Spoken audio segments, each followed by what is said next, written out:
The manhwa begins with someone rising from the ground, covered in blood, as a winged man stands before him. The celestial being declares, "God is dead." Humanity worshipped gold and revered arcane engineering until, in the end, they became slaves to themselves. The man holding a sword questions how this can be fair. His opponent wraps the blade in a powerful aura, but despite this he charges forward, asking why this even exists. He screams as he swings his sword, only to be utterly obliterated by a colossal explosion from his enemy. It is then revealed that this is all part of the most popular apocalyptic fantasy game of the moment, Arcane Seoul. The defeated man screams in fury, calling the game a pay-to-win garbage. His name is Kim Joonsoo, a 22-year-old university student. His opponent mocks him, saying that he did pretty well for a free-to-play player, but in the end, it was his bad luck. After all, he had been playing on auto mode the whole time. The enemy's ID is rich heavenly demon Chan Joonsoo insults him, but the opponent simply prepares to end the fight, admitting that it was fun and that he had never seen a player get this far without spending money. Joonsoo is in a public place and clearly furious. He yells, outraged that he had invested 10,000 hours into the game, only to be surpassed by someone who spent thousands of dollars. He sighs, realizing that the real idiot was him, wasting time on this terrible game. He decides that at least he'll do his daily missions before focusing on his homework. After all, even though he hates the game, he still sticks to his routines. With little hope, he does a free gacha pull, already expecting a terrible result, just like every other time, probably getting another generic warrior named Kim. However, when the draw finishes, he is shocked. A platinum chest appears on the screen and his heart races. When he finally sees the character he got, he is astonished to realize it's the heavenly demon himself, an SSR unit. He wonders how the hell he pulled this off, as it's the best character in the game. The chances of getting the heavenly demon in a free draw are ridiculously low. There are an absurd number of zeros in that percentage. Excited, he begins to dance in public, declaring that this game now deserves the Game of the Year award and that he needs to start leveling up his new character. It is revealed that the most efficient way to level up a character in Arcane Seoul is by sacrificing other already leveled characters to serve as experience. Now Joonsoo no longer feels envious of the whale players, the ones who spend fortunes on the game. He decides to use all the countless warrior Kims he's accumulated over his thousands of hours of play to strengthen his heavenly demon. On the screen we see the characters being consumed one by one, their experience pouring into his new champion. With a smile on his face, he says that he'll finally be able to play the game just like the whales. But in the middle of his excitement, he completely forgets that he's in a public place and starts walking absent-mindedly, right into the middle of the street. When he looks to the right, he realizes, of course, the phone slips from his hands and he mutters that this situation feels strangely familiar. When he opens his eyes again, he's staring at an unfamiliar ceiling, completely confused. He wonders why he's in a hospital. His head throbs and then the memory comes rushing back. He walked right into traffic like a complete idiot and nearly got run over. He mentally curses himself for being so careless. Suddenly, a woman enters the room, calling him Warrior Kim, surprised that he's awake. He furrows his brow and asks what she's talking about. The woman says she'll call the doctor and leaves in a hurry. Joonsoo is puzzled by the name she used, and when he looks at the clipboard with his information next to the bed, he's shocked. It clearly says Warrior Kim. Additionally, the report indicates that he suffered a dislocation and a concussion due to the accident. He wonders what kind of absurd mistake this is and lets out a long sigh. Perhaps, deep down, he really does feel guilty for sacrificing all his Warrior Kims to gain experience, but that still doesn't explain why his name on the clipboard says Warrior Kim. Trying to make sense of the situation, he attempts to get up, but the instant he puts weight on his leg, a searing pain shoots through his body, and he lets out a deafening scream. A nurse rushes into the room, telling him that he can't move yet. Still writhing in pain, he asks why it hurts so much. At that moment, the doctor enters the room and explains that he was hit by a truck and, considering the circumstances, got off with few injuries. Still completely confused, Joonsoo furrows his brow and asks what they're talking about. The doctor responds that they still need to do more tests and that he'll need an MRI and a magical vision test. He freezes when he hears the word magical and wonders what the hell they're saying. Is he having a stroke? Is he still dreaming? Meanwhile, at the reception, they're calculating the costs of his hospitalization, including the tests such as the CT scan and MRI. When they finally give him the total, his heart almost stops. 22.3 million won, around $16,000. Totally outraged, he retorts that he was there for just 4 days, so how can the bill be this absurd? The receptionist, with complete calm, answers that he doesn't have insurance and has to pay everything out of pocket. Confused, he asks what she's talking about. After all, every Korean has national health insurance. The woman looks at him as though he's delirious and responds with a question. What are you talking about? You don't have insurance from the Legion or the Magic Tower. A chill runs down Joonsoo's spine when he hears those names. He doesn't fully understand what's going on, but those words sound strangely familiar. Legion, Megacorp, Magic Tower, Sacred Order. Then it hits him. These are the 4 factions that dominate Arcane Seoul. The world where God abandoned humanity. Where arcane science advanced drastically. Where Earth was overrun by monsters. Where humans modified their own bodies to survive. His mind starts to fail him. He falls into denial. No. The summary? This world is a hell to live in. Hours later, he finds himself in a dark alley shouting at the top of his lungs. Why the hell did I end up in this game? He remembers how happy he was when he went to sleep that night, after finally getting the heavenly demon. But now he realizes the cruel irony of fate. He didn't reincarnate as a protagonist. He became a tutorial character. Maybe this is divine punishment for sacrificing all of his old characters. Finally, he arrives at Warrior Kim's house. Looking around, he lets out a heavy sigh. This crap is smaller than my bathroom. He can't believe this guy was so miserable.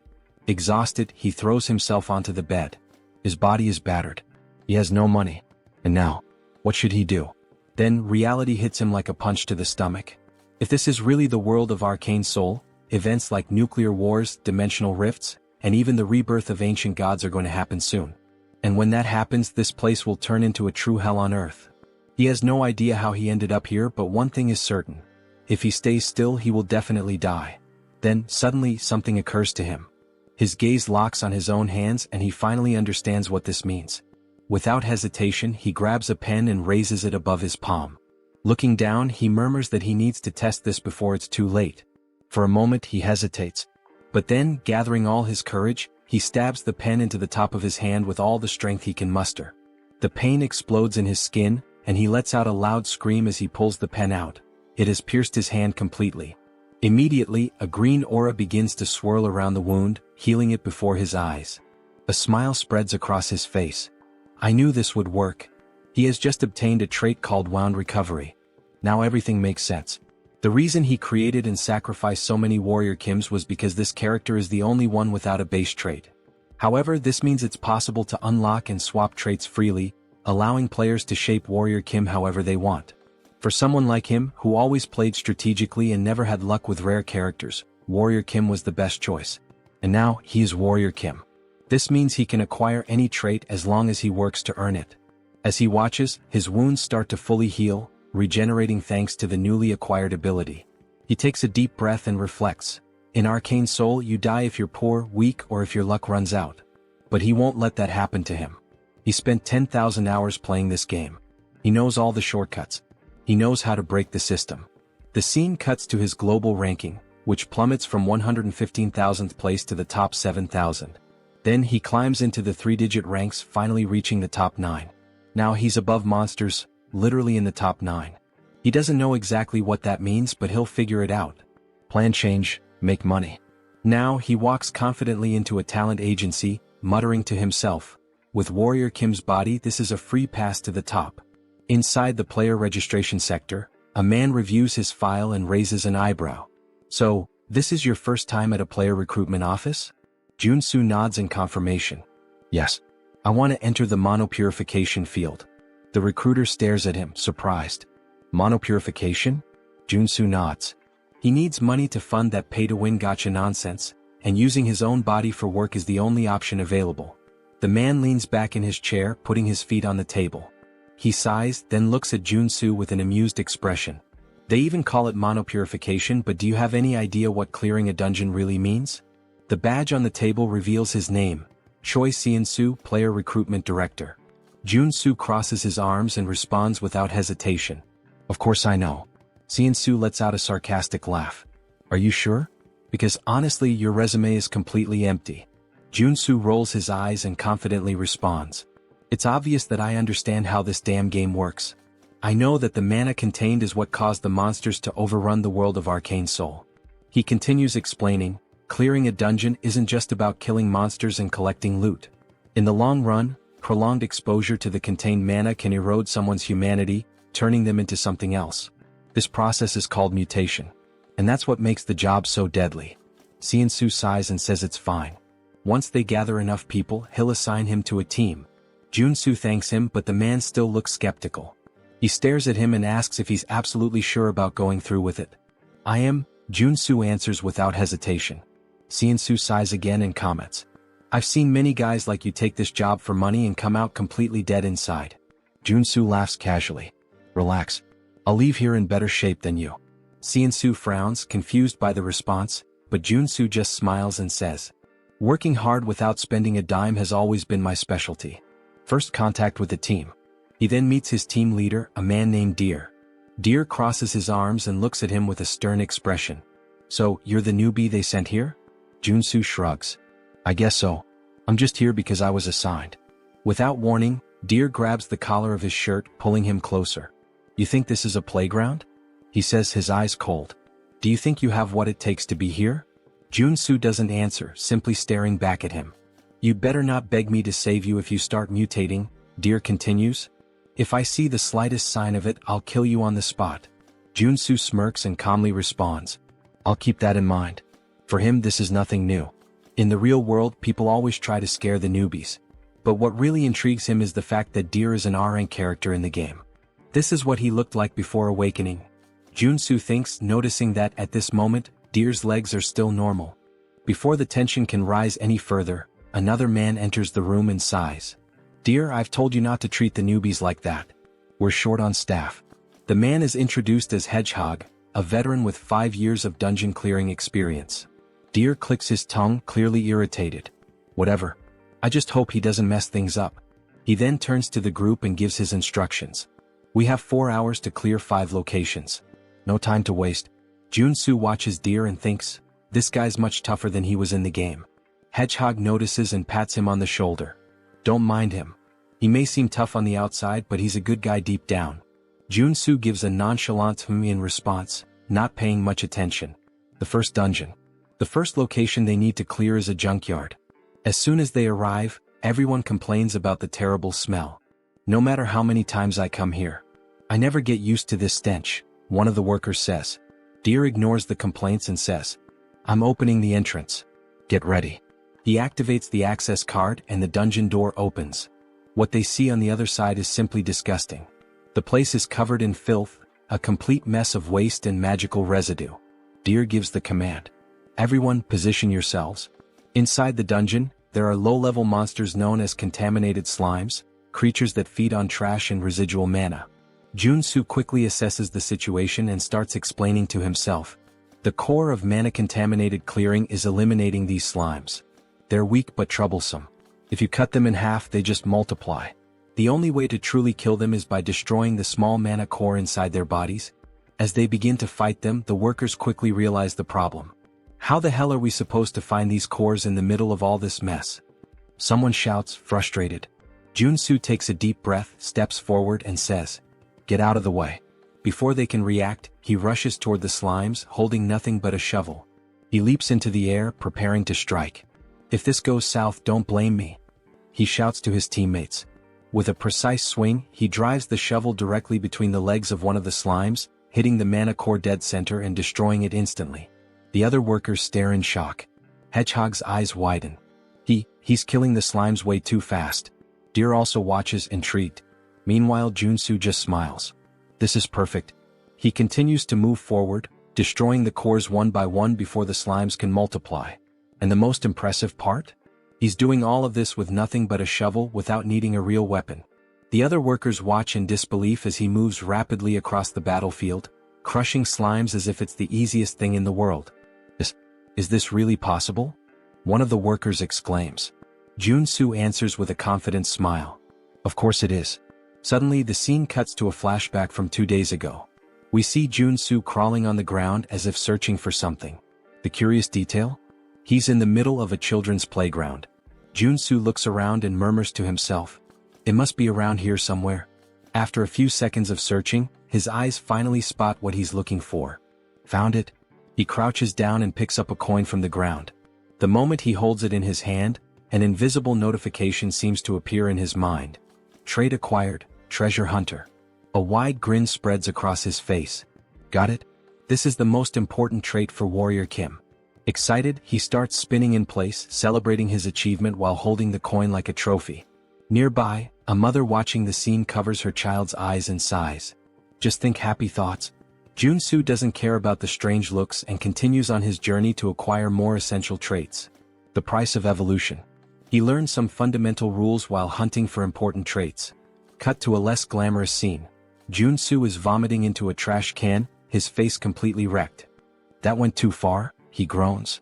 The truth is, to acquire a specific trait, he put himself in the middle of Asmongold's room, or at least something as disgusting as it.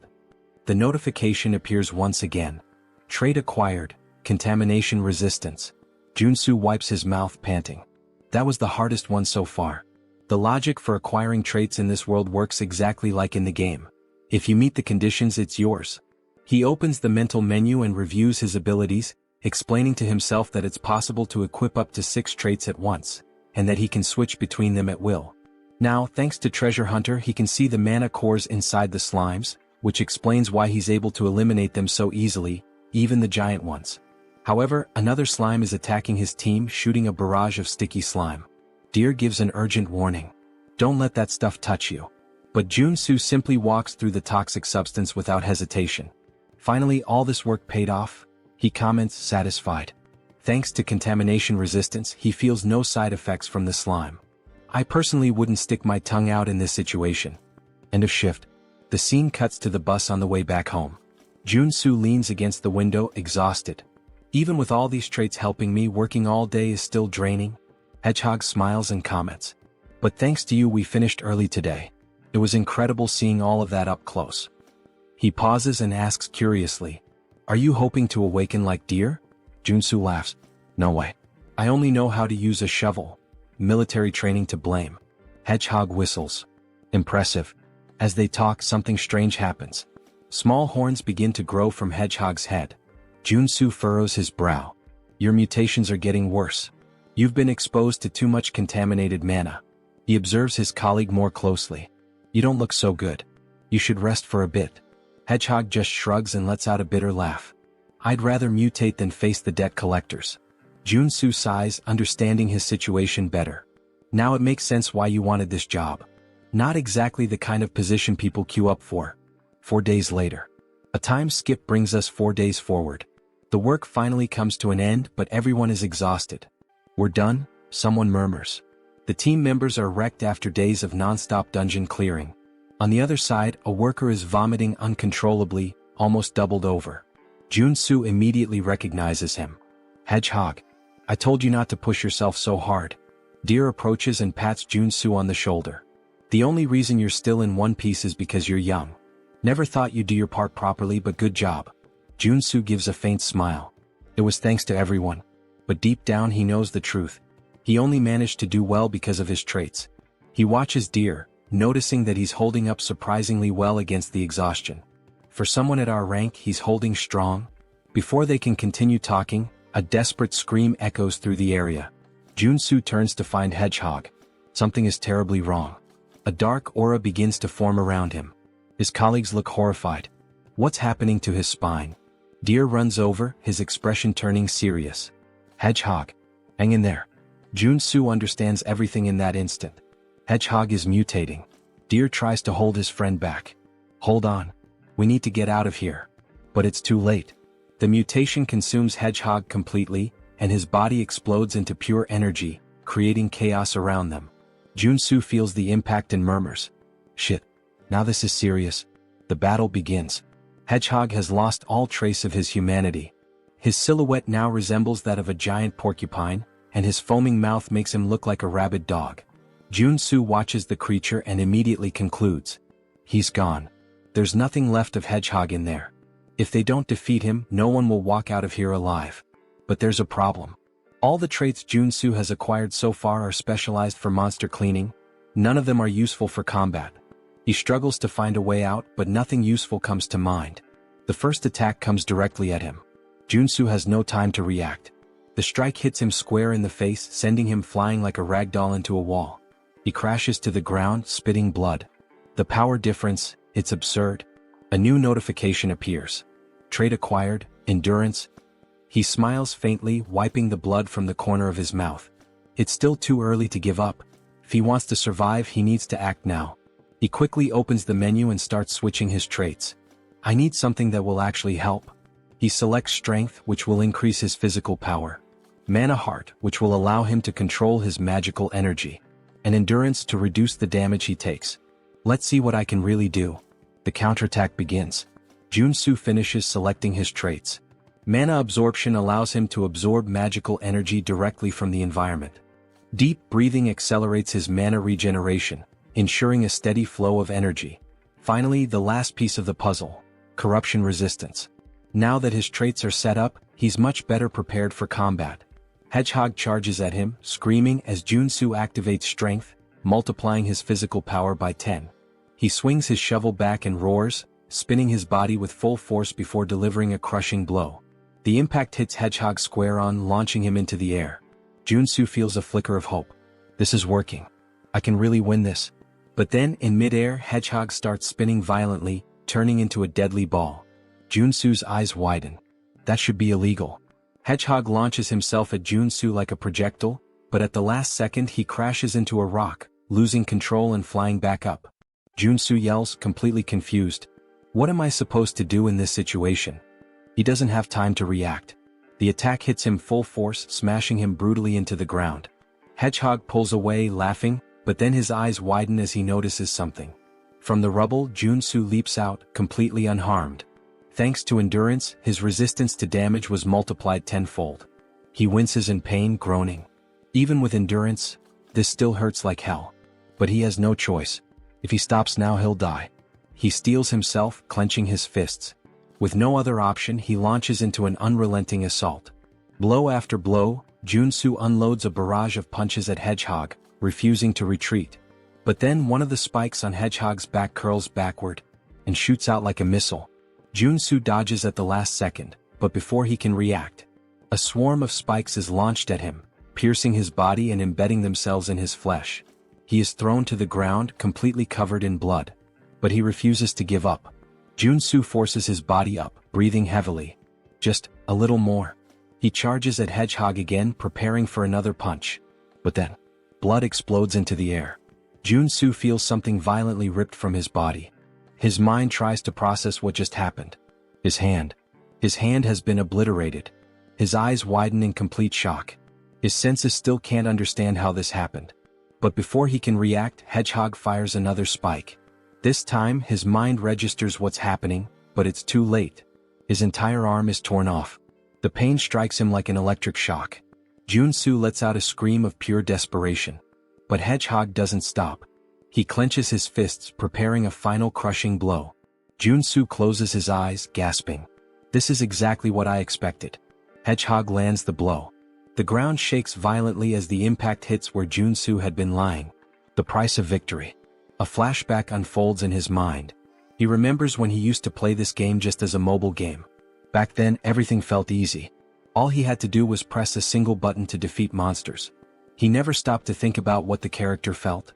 He pushed it to the limit over and over under the guise of efficient training. But now he finally understands. He understands the pain. He understands the suffering required to earn even a mediocre trait. And above all, he understands that there is no victory without sacrifice. When Hedgehog looks down, he realizes something is wrong. Joonsoo blocked the attack. His arm regenerated. Before Hedgehog can react, Joonsoo rushes at him with lightning speed. His fist connects with the creature's face, and the impact is devastating. Hedgehog is thrown away, sliding across the ground, incapacitated. Joonsoo exhales deeply, gritting his teeth. There is no victory without a price to pay. He looks at himself. His muscles are pulsating and growing uncontrollably. His body has been pushed to its absolute limit. A notification appears in his mind. Trait acquired, mutant muscles. Joonsoo smiles despite the pain. The real fight is just beginning. The awakening of the monster. Joonsoo's body is still covered in spikes. Hedgehog is thrown against a wall and Joonsoo grins to himself. The reason he had recklessly charged at him with all those attacks was for the trait. By pushing his limits with mana heart and strength, he knew he could gain something greater. And now they merge, activating his new trait, mutant muscles. Hedgehog charges at him again without hesitation. But Joonsoo stands his ground.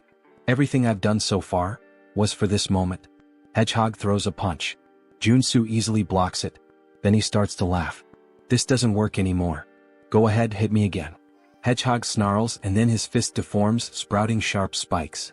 He lunges forward, slamming the punch directly into Joonsoo's chest. The impact is brutal.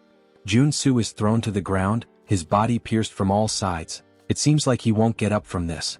But then, his body begins to regenerate. His organs rebuild. But something feels off. The regeneration is not just healing him, it's transforming him. Hedgehog watches, confused, as Joonsoo unlocks a new trait, mutant body. His arms grow, his structure expands, and his physique now matches Hedgehog's. Joonsoo smiles. Thanks, Hedgehog. I needed this. All of this happened because of you. He moves forward without hesitation. Hedgehog howls and charges straight at him. Neither of them backs down. What follows is a battle of pure brute force. Punch after punch, they exchange blows evenly matched. The monster battle. Nearby, Deer stirs. Dazed, he lifts his head. What the hell is all that noise? His blurry vision clears, and he freezes.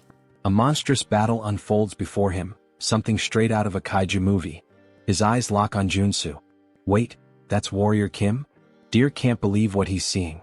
A normal human can't fight a mutant on equal terms, can they? Joonsoo and Hedgehog trade powerful punches at the same time, and both are thrown back, crashing to the ground simultaneously. Joonsoo grits his teeth, breathing deeply. This isn't as easy as I thought. Physically, he's now the same size as Hedgehog. But if this keeps going, he'll end up at a disadvantage. The breaking point. Hedgehog lets out a deafening scream. Joonsoo narrows his eyes. This is dangerous, but I have no choice. He activates corruption resistance, a trait that's helped him before. And then, he deletes it. Deer is shocked. What? He just erased a skill.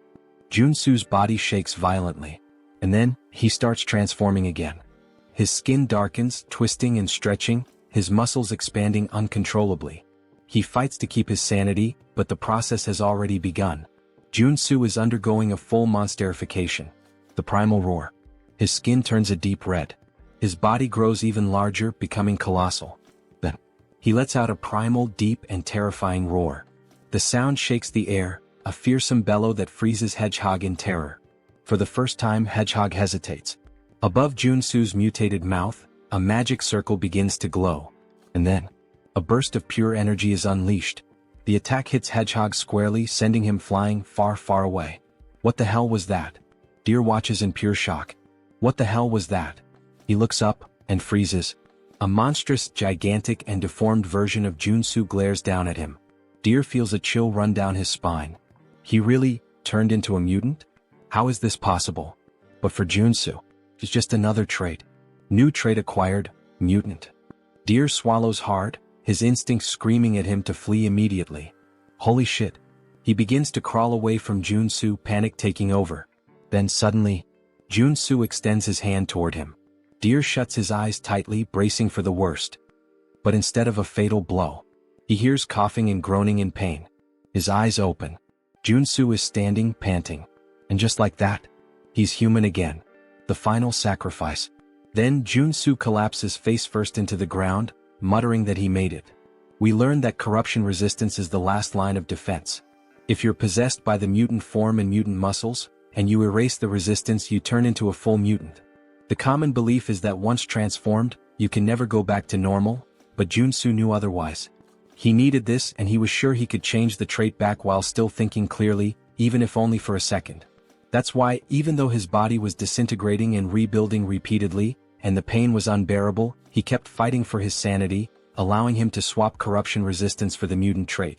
The end of the battle. The scene widens, showing an aerial view of the area where the cleanup is happening, and Joonsoo is exhausted. He says it felt like every muscle and bone in his body was moving, and he never wants to go through that again. Struggling, he gets up, stumbling toward Hedgehog's body. A purple orb leaves Hedgehog's mouth. Joonsoo grabs it, and it's revealed to be a level 1 mono core. He starts to smile sarcastically, saying it was worth it.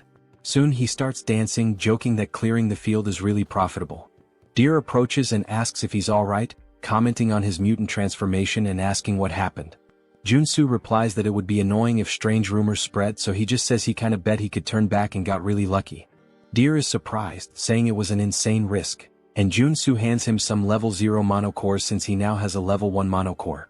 Joonsoo says he wants to head back now, breathe some fresh air, and everyone is surprised since he saved their lives and even gave mono cores, hoping they'll keep his secret. But Deer looks at him with suspicion. Back at Seonsoo's building, we see him starting to flatter Joonsoo heavily. Joonsoo wonders what all this flattery is about. Seonsoo responds that he should have said something if he were a superhuman, so they could have given him proper work instead. Now Joonsoo understands why all the praise.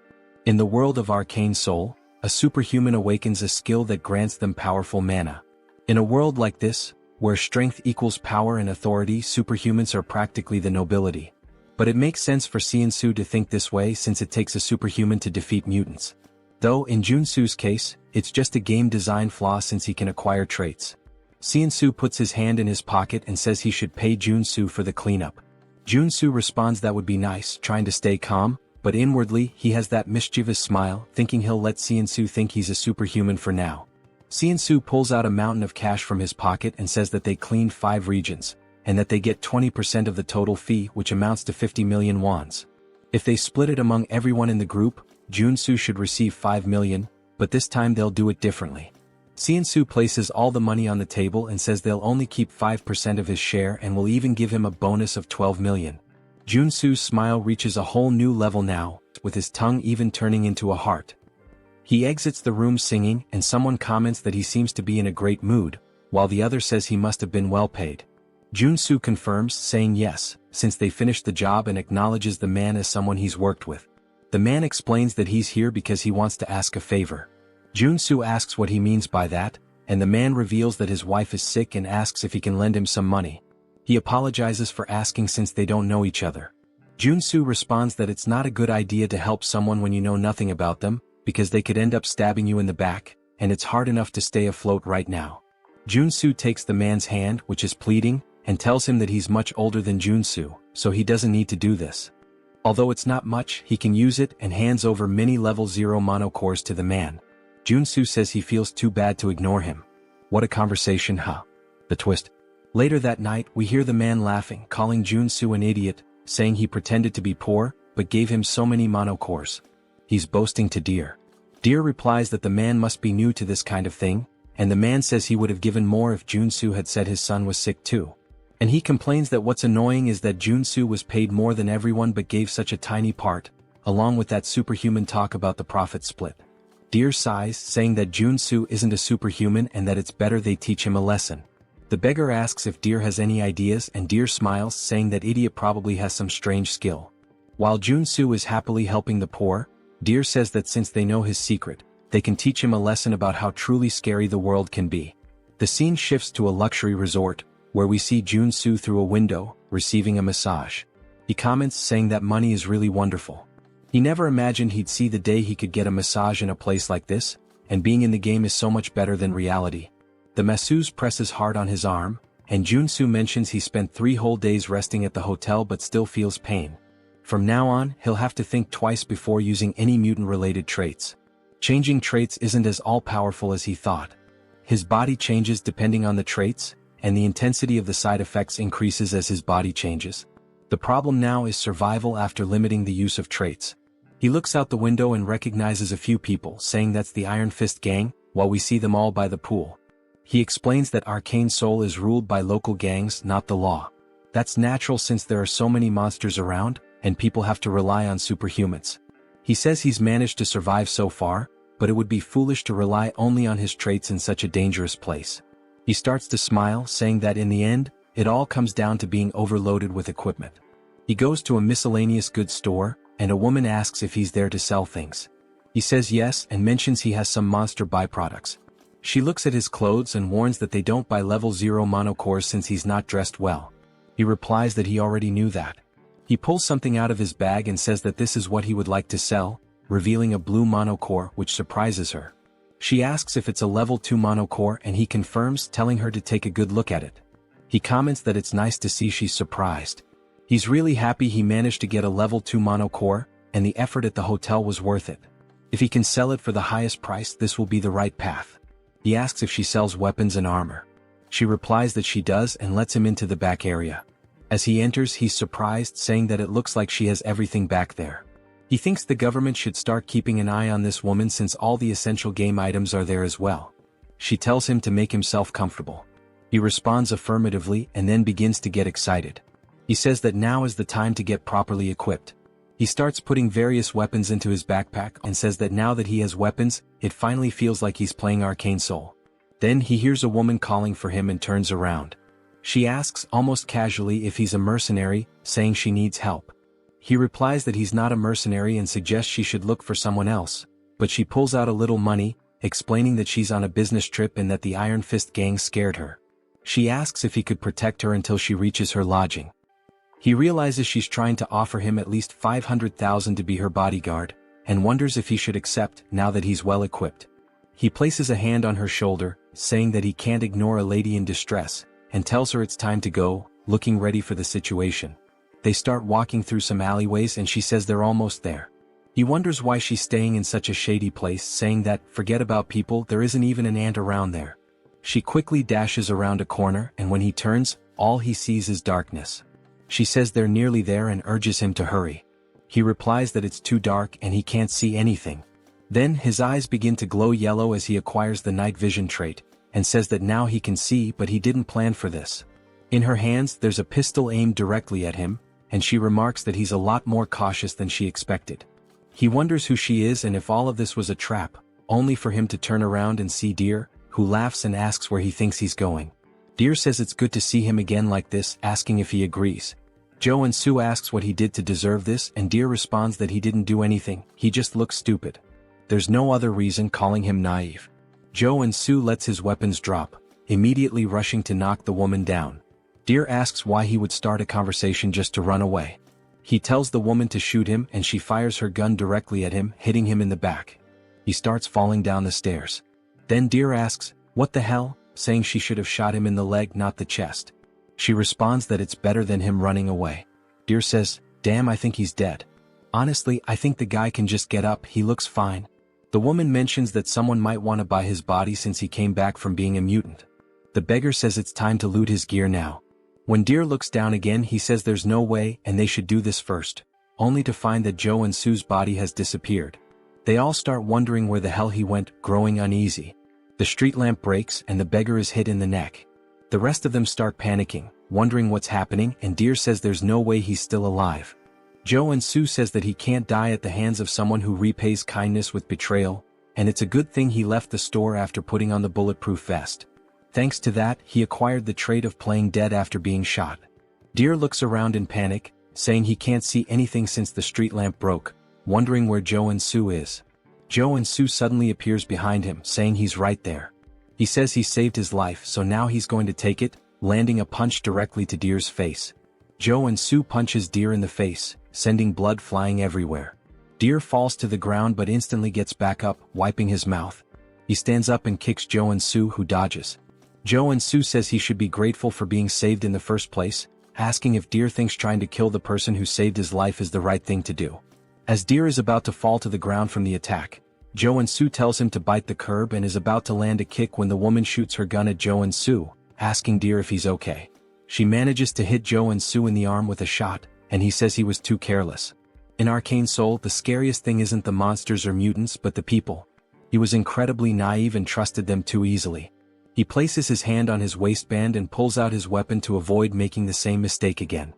He shoots the gun out of the girl's hand and then shoots one of the men in the shoulder, telling them that's enough, as we see both of them on the ground, writhing in pain. Something bounces off the wall, and Joonsoo turns, thinking he should kill Deer to stay safe, only for Deer to launch a surprise attack. Joonsoo wasn't expecting that but manages to react just in time by blocking the kick, although he loses his weapon. We see that Deer's legs have now transformed, and he's awakened as a level 1 superhuman. Joonsoo says the game is poorly made, explaining that the superhuman awakening is something all playable characters can undergo. It's considered the basic growth system in the game. According to the world of Arcane Seoul, a level 1 superhuman is strong enough to threaten an ordinary civilian with an automatic rifle. Joonsoo starts backing away to create distance, while Deer declares he will kill him, and now Joonsoo has to deal with a superhuman with nothing but his body. Deer disappears instantly before Joonsoo, and he wonders where the hell he went. We learn that Deer has two unique traits: stereoscopic movement and kick. Stereoscopic movement allows him to use his incredible leg elasticity to move freely in any direction he wants.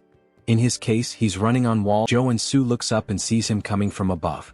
He used stereoscopic movement to gain height and is now coming down with a kick, using both the momentum and the height. Joonsoo says he needs to dodge this, and he rolls to the side, letting the ground get completely smashed. Deer is surprised and irritated that he dodged, preparing to attack again, saying that this time Joonsoo won't be able to dodge. The impact happens and Deer starts to smile, thinking it's over. But Joonsoo says, "Sorry, but I didn't plan on dodging." As we see, he blocked the kick with a weapon, calling him a mutt who doesn't know his place. He knew buying that extendable baton was a great idea. A few hours ago in the girl's store, he was wondering if a weapon would really be worth it. Since Warrior Kim is a warrior class character, even though he gets stronger, there's a limit to how effectively he can use a weapon. That's why he decided to buy a close combat weapon, which turned out to be nothing other than this extendable baton. Each character has weapons and traits that are more effective for their class.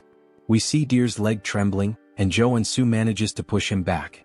To defeat Deer, he needed to use a close combat weapon and traits suited for a warrior like him. He swings the baton downward, hitting Deer and knocking him to the ground, then acquires a trait called Strike. This is a trait specific to the warrior class.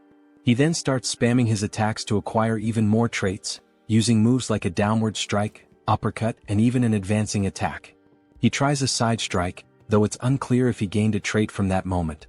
Deer searches for an opening and as soon as he finds it, delivers a direct kick toward Joonsoo. Joonsoo hesitates, wondering whether to dodge or not, but decides he can't stop now after coming this far. He grits his teeth, saying that even if he has to break bones, he'll block the attack with his elbow, hitting Deer's leg. He tells himself he needs to keep attacking. The fight continues with blows exchanged one after the other. Then Joonsoo acquires a trait called Combo and starts smiling, saying, "That's it. The best trait build for the warrior class at the early stages is combining strike and combo." He uses his left hand for punches and his right hand to swing the baton, taking down Deer like it's a cut scene. Deer begs him to stop as he begins to lose consciousness, but Joonsoo throws the baton directly into Deer's chest, hitting him with the strike trait. Deer finally loses his strength and collapses to the ground. Joonsoo shouts, saying that he succeeded and defeated an awakened one. His arms begin to burn, as though the air itself is searing his skin. He wonders what this sensation is as he looks at them. His whole body starts to ache as a red aura begins to swirl around him. He says he can feel something about to overflow inside him, thinking he knows what's happening.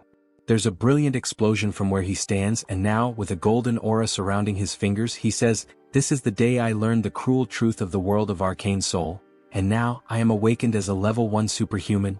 Joonsoo clenches his fist with excitement and starts shouting, saying that the time has finally come.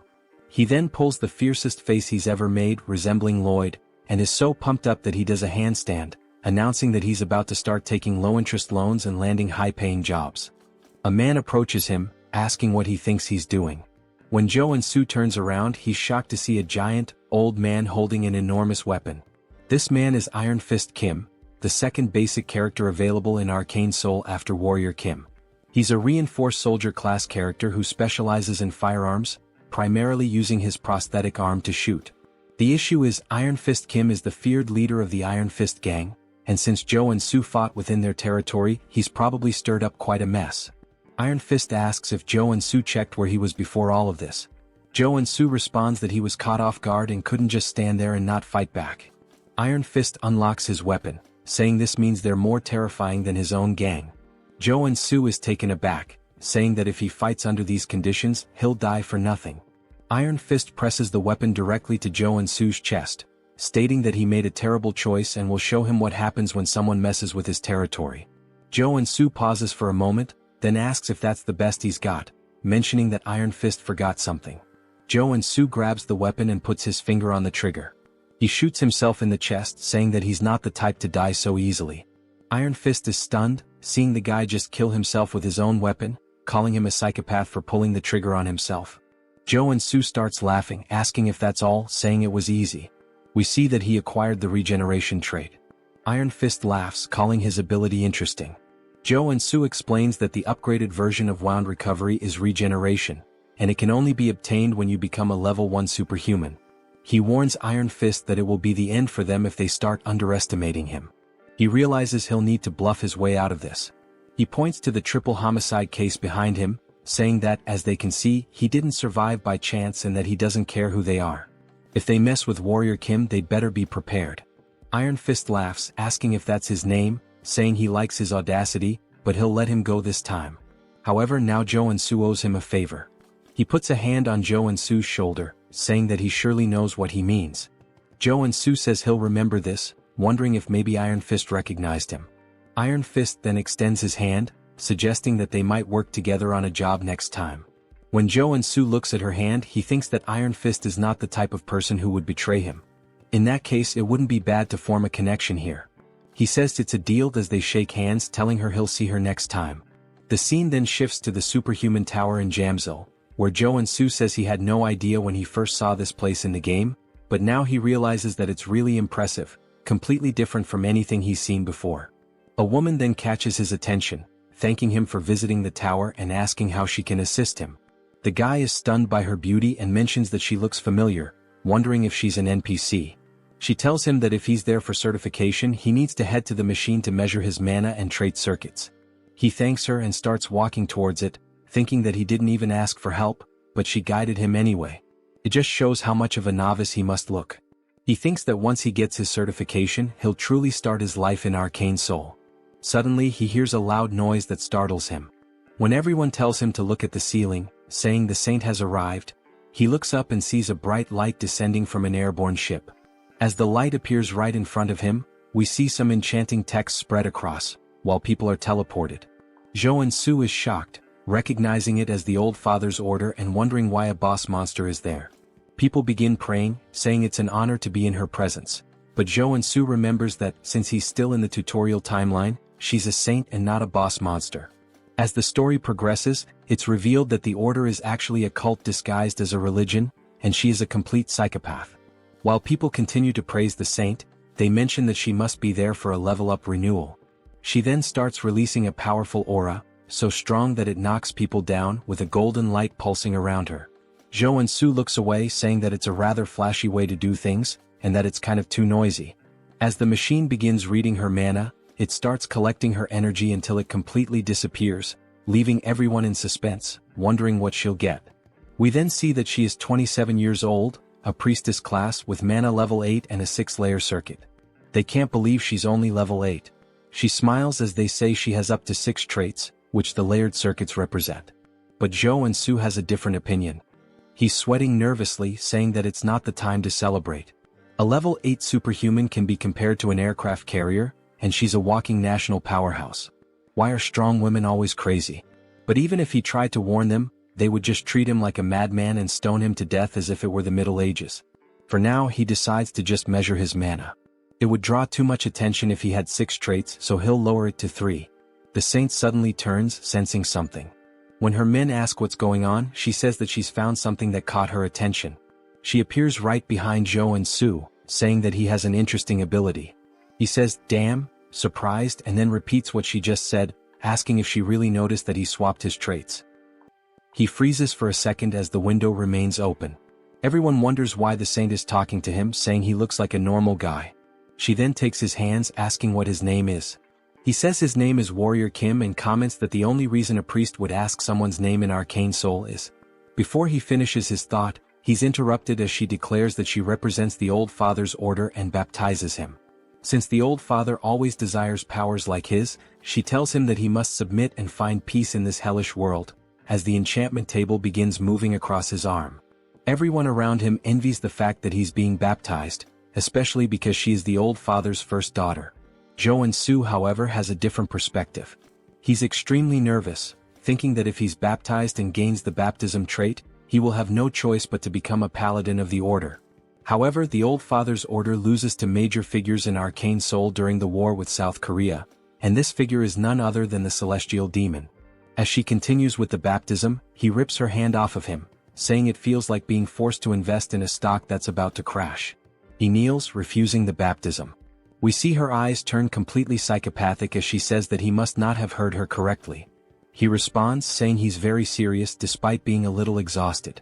She starts to control her anger, saying that it's anyone's right to serve or refuse.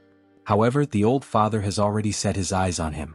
She places her hand on his shoulder, warning him not to forget that a powerful divine energy is already rooted inside him, and that if he can't overcome such a small power, his fragile free will won't mean anything in the end. Then he begins to be enveloped by a yellow flame as he starts screaming in front of everyone. They question how someone like him can refuse the baptism, asking if he isn't religious or something. We see that he's being affected by divine fever, and that he will suffer a burning, endless pain as punishment for refusing the baptism. He was prepared for this, but it still hurts like hell, his whole body burning. This is one of the strongest debuffs in the entire game. The effect causes continuous, searing pain, preventing the person from continuing their normal life. The only way to get rid of it is to go to a temple and be baptized. He refused the baptism thinking about the future, but it seems he might die right here as we see his eyes rolling back. He loses consciousness until someone splashes water on his face, waking him up again. He wonders who it is, only to see the woman from before asking if he's okay. She seems genuinely concerned. He says that no one helps someone affected by divine fever because they fear the negativity will spread to them, and he's grateful that she took the risk to help him. He sits up again, saying that he'll endure a little longer. As he enters a lotus position, he gains a trait called divine resistance. We see that he's starting to build a resistance to the flames. He says he didn't refuse the baptism recklessly either, and that the debuff gets stronger depending on the total mana of the target. Since he's still level 1, the debuff is weaker in comparison, so there are some solutions. The first is to acquire the trait, which he just did, and now he'll focus more mana within himself. It's unclear whether he unlocked his traits or activated mana absorption. Still, he starts screaming in pain, while the woman continues to pour bottles of water over him, telling him that he'll make it. This immediately cools his body, and he says it feels like life-giving water. He needs to focus on this contrasting sensation between the fire and the water. As he begins to balance them inside him, it feels as though time stops. The burning pain and the sensation of cold begin to merge into one, while he uses the mana within him to extinguish the fire. When he opens his eyes, a powerful blue light starts emanating from him. It even blinds the poor girl. We then see that he has gained another trait called Mana Barrier, as the flames can no longer harm him. He smiles, saying that this is the common level 1 skill that a defender warrior should acquire. The woman asks if he's okay, and he replies that he's fine now, thanks to her. But everyone is in disbelief that he managed to overcome the divine fever, asking if that's really possible. Of course, he hasn't fully overcome it, and this is just a temporary measure against the fever, using the barrier. But at least he's free from the burning pain, and the black flame even makes him look cool. Now it's his turn to measure his mana as he steps onto the magical device. He begins to charge up, rising higher and higher. He smiles, awaiting the measurement, and we see that the device reports he is level 1 but has a 6-layer circuit. They can't believe he has 6 traits, saying this is the birth of a super newbie. It must be why the holy figure had her eyes on him. Joonsoo says that he has attracted a lot of attention, and that his goal is to be the overpowered protagonist, but hidden in the shadows. The woman then congratulates him, saying she's never seen anyone start with a 6-layer circuit and that they can now issue his license. They move to another part of the tower, where she places it on the table, congratulating him for being officially certified as a superhuman. He starts crying tears of joy, saying that he worked so hard to achieve this, and she says she'll explain all the privileges. He replies that he doesn't need an explanation as he already knows everything. He begins to list the privileges, and she's surprised at how well he knows them. He says that he's addicted to games, or rather, a doctor in superhumanology. He then warns her that he doesn't like to waste time. While we see a crowd watching them, he asks if there's a way to leave discreetly. She laughs, saying of course she's already prepared a way. We see him blush as she stands up, asking him to follow her, smiling. They both appear cloaked, and he thanks her for taking such good care of him. She even provided him with a secret passage, along with a cloak, saying that it was nothing as everyone should help each other in the end. Just by wearing the cloak he acquires the stealth trait. The guy is broken. The woman then points to the exit, saying that he just needs to walk there as she can only guide him to that point due to the rules. He bows, saying that this is more than enough and thanks her for everything she did. She wishes him a good journey back. As he watches her walk away, he says he didn't know such a kind person existed in Arcane Seoul. She's also beautiful, and once he becomes stronger, he'll have to repay the favor. Then he wonders what her name is. When he looks at the business card, he's completely incredulous. We see that her name is Baek Soren. He says this is the name of one of the 3 strongest warriors in the SSR class in the game. She's a berserker and has always had a rather intimidating appearance. He finds it strange that her face looks familiar and never would have imagined she once had such a calm demeanor. He wonders what happened to her between then and now. The scene shifts to him working as he cuts a slime in half. He says that he takes back everything he said about being cool as a superhuman, mentioning that he's been cleaning these monsters for a whole week and is about to die from exhaustion. Me too, man, me too. He then sits down, sighing, saying he's only finished 1 cave, but he's so tired that he can't go on. His efficiency is terrible. All of this happened because he focused his traits on maintaining the mana barrier. If he could customize them to specialize more in monster cleaning, he'd have been done hours ago, but now he can't do any other work because of that damn debuff. He needs a rare potion called Nectar to get rid of the divine fever, but it's so expensive that this monster cleaning job isn't worth it, and he starts feeling incredibly depressed. His phone starts ringing and we see it's none other than Seonsu. He wonders how many times this guy is going to call him, saying that Seonsu is persistent. Before he can reject the call, thinking he's tired of this guy, an idea pops into his head, and he starts grinning wickedly. At Seonsu's agency, he's thrilled to see him and says he can't believe he managed to overcome the divine fever without being baptized, starting to turn into a big brown noser. Joonsoo says that things have ended like this and asks if Seonsu has found the job he requested. Seonsu tells him not to even mention it, saying it was so difficult because nectar is a medicine that can only be obtained through level 5 or higher requests. Joonsoo says that if he hasn't gotten the nectar, he'll leave, but Seonsu tells him to wait, explaining that it involves their exclusive contract, and he needs to secure it at all costs. And of course he did. Joonsoo starts smiling, saying that since Seonsu is so desperate for a superhuman contract, he knew he would do anything to ensure the request was fulfilled. He then sits back asking what the content of the request is. As Seonsu hands him the paper, he asks if Joonsoo has heard of Security Number 1.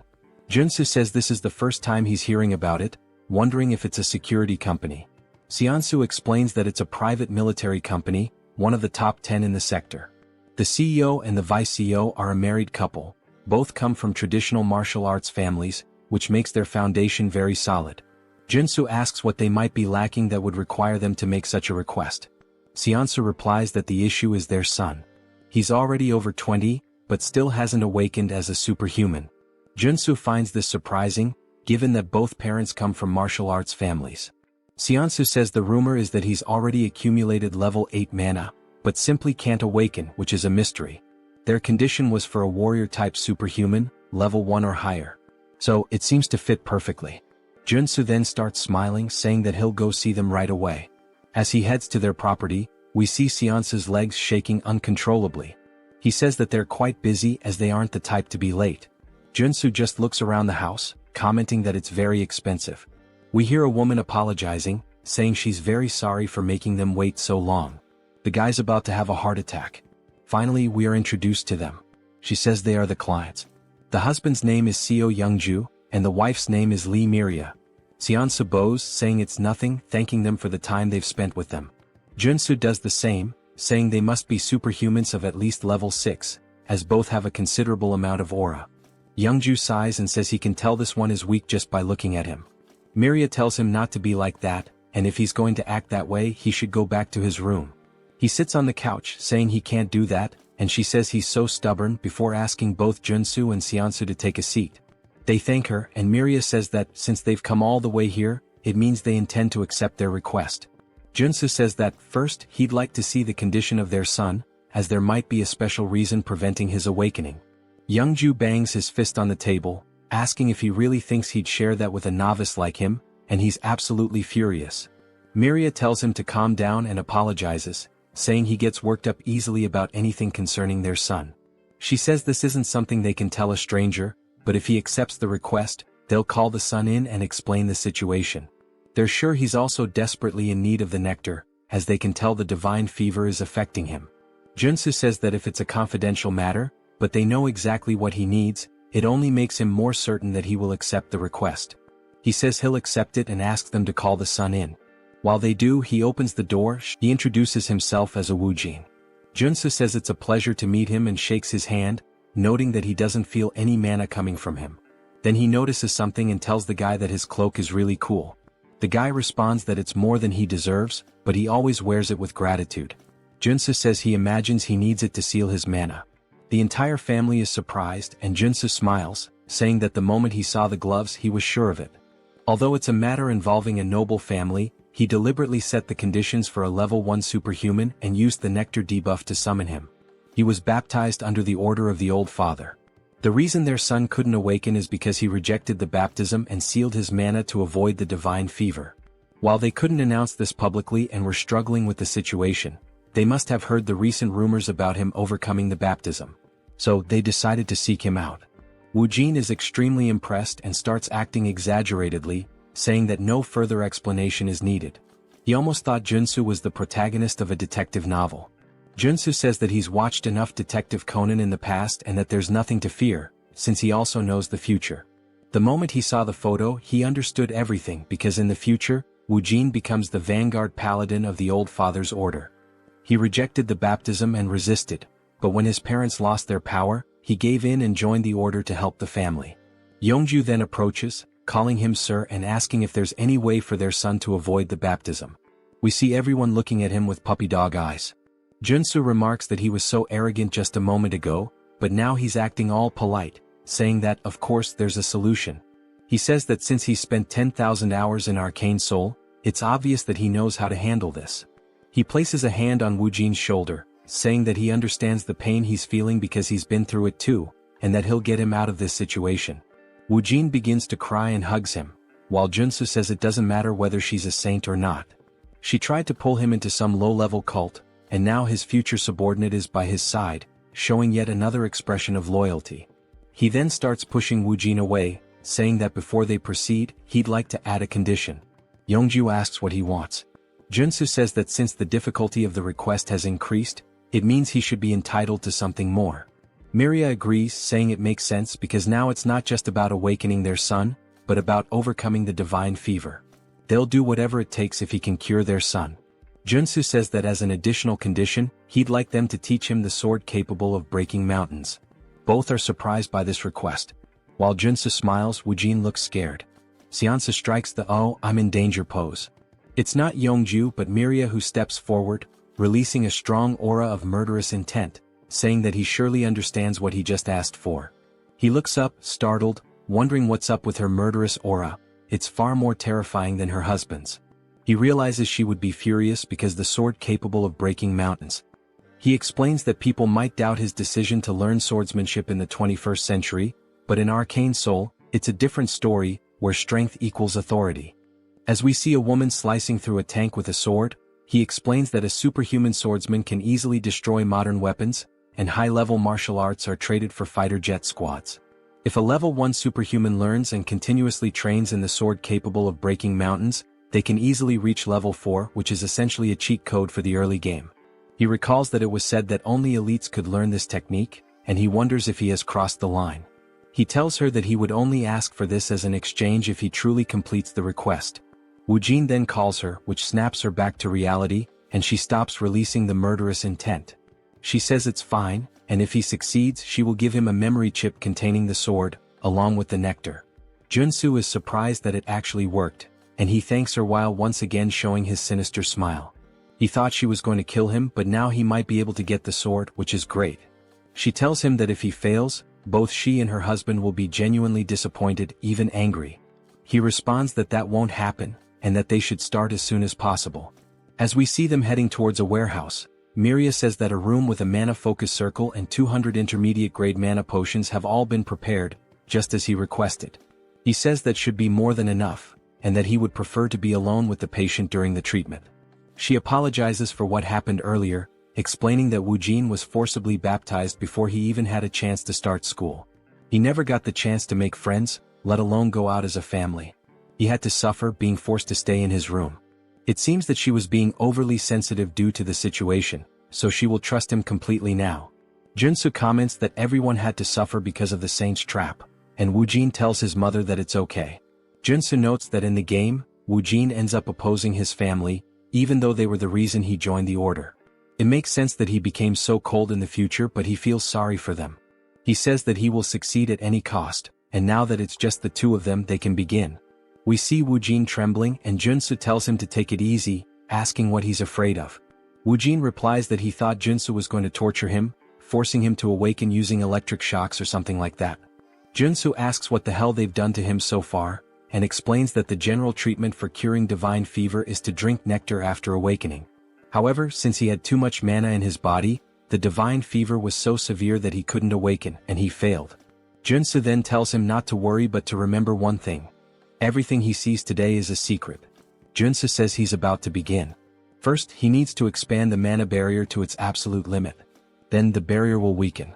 As we see the divine fever starting to consume Woojin once more, he removes the caps from the healing potions, pouring them into his throat, saying that now is the time. Woojin is confused as the cycle repeats relentlessly, and he continues drinking the potions. He comments that it tastes awful. After several bottles fall to the floor, he finally acquires the drug addiction trait. The damage taken and mana consumption increase, but the effects of the drugs are amplified. He says that now, if he focuses on the mana shield with the drugs, he can level it up, transforming it into an area shield. After configuring the shield around him, he wipes his mouth, saying that the divine fever has been completely expelled from the barrier. Woojin says that was amazing, and Joonsoo responds that it's still too early to be impressed, asking him to take off the glove. Woojin is confused, asking if he heard correctly, and Joonsoo explains that he needs to push his hand through the barrier, and then he just needs to grab his hand. Woojin says that the two divine fevers will create a resonant reaction. Joonsoo begins to step out of the barrier while the divine fever starts to burn him again. He says that the pain will be bearable as he stays inside the barrier, and asks him not to question why, just follow the orders. Woojin's heart starts to race because it's the first time he's taking off the glove since he was baptized. He places his hand through the barrier and it starts to burn intensely. It's even more painful than Joonsoo's divine fever, even though it's only his hand. Joonsoo wonders how much mana this guy has in his body, to the point of being terrifying, but he grabs his hand because there's no other choice.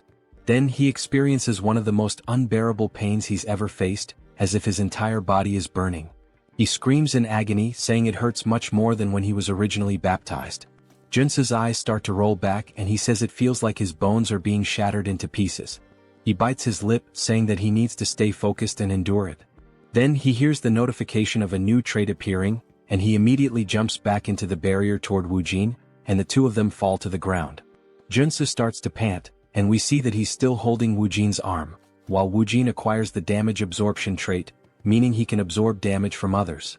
Joonsoo says that this was a success, and Woojin is staring at his hand, now gloveless, saying that he can't believe it's still bearable. Joonsoo says that everything was planned to go this way. Besides the barrier, he used damage absorption to take some of his divine fever for himself, which means his fever is severely weakened, and now it's the final stage. He hands a wooden sword to Woojin, saying that he can't stop and that he needs to attack him until he awakens. Woojin says he understands, and that it's time to use the swordsmanship he's been training since childhood. He then takes his stance and attacks Joonsoo, who we see getting hit in the forearms. While using the armor to block the attack, Woojin runs behind him, and Joonsoo just looks at his guards, armed with fear, since they're made of iron and were broken by a wooden sword. This means the situation is going to get bad. He acquires the protection trait and says that even with this trait, he'll be in a critical state if he's hit even once by these attacks. And to think that this is coming from a guy who hasn't even awakened yet is pretty terrifying. When Woojin begins to attack again, Joonsoo extends his hand, dodging the strike. He places his hand on Woojin's shoulder, spinning in the air, wondering what on earth they've taught this boy. He's struggling even to dodge the attacks. When he lands, he turns around and notices a small aura starting to leak from Woojin, and he's also acquired the evasion trait. Joonsoo smiles, saying that this means Woojin is about to awaken. As Woojin releases more aura than before, Joonsoo remarks that this is bad because the sword also starts to glow, and Woojin is now ranked SSR. It seems like he's unlocked a powerful trait, one with the sword, a state where the sword becomes the person themselves. That's an insanely powerful trait for a warrior class.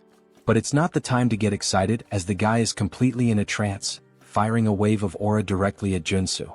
He watches it approach and says that if he gets hit, he'll definitely be dead. Joonsoo says he needs to use all possible defensive traits and focus the barrier on his arms. With the help of the mana focus circle in the room, he might actually have a chance, and he begins using them together. The attack closes in and explodes, and the impact alone destroys the ground beneath him, sending out a powerful shockwave. We see a shield forming from the smoke as he acquires the mana shield trait. He says he's glad he managed to pull it off, and that when you combine mana barrier with protection, this is the result. He comments that he really almost died there. Woojin starts to stagger, which surprises Joonsoo as he watches the guy fall unconscious. Joonsoo asks how he can just lie there so peacefully after trying to kill him. He's relieved that Woojin is just sleeping since he was a bit worried he might be having a seizure. He probably just lost control due to the awakening. In the game, Woojin was a strong character with an SSR rank just like he is now. But because he awakened as a warrior instead of a paladin, he acquired the sword trait as his initial one. Joonsoo then picks him up, saying he doesn't know how this is going to change the story, but Woojin is a guy with privileges and immense strength. It's good that he now owes him a favor as he smiles again. This guy might just be a villain. We see Joonsoo lying on his bed, and they're extremely happy that he's truly overcome the divine fever to the point of bowing in gratitude to Joonsoo for everything. Joonsoo says it was nothing, and Seonsu once again becomes a sycophant, holding out a cup for him to drink. Miria gently pats Woojin's head, saying it's been so long since she's seen him sleep so peacefully and that she doesn't know how to repay this debt. Yeonju nods and she does the same. He says that, along with the promised nectar and memory chip, they would like to offer an additional success fee. Joansu replies that he doesn't have to, and the other man responds that he would like to give 1 billion wons, although this may seem small compared to what Joansu has done for them. Joansu nearly dies on the spot and forces a smile, saying that it would be painful for his heart to refuse, but of course he's actually overjoyed to hear this. That night, while he and Seonsu are on their way back, Seonsu says it was truly a lottery win. Joansu looks at the reward saying that it looks great. Seonsu asks if he's going to drink the nectar immediately, and Joansu says yes, since he has to do it anyway. He plans to take a break for a while. Seonsu says he understands, as Joansu doesn't want to attract attention from the Order or anyone else who might hear about the rewards and try to pursue him. But it's a shame because if he refined the nectar and consumed it, it would significantly increase his mana. Joansu agrees, saying that if he refined it, his superhuman level would increase a lot instead of spending it on treating the divine fever.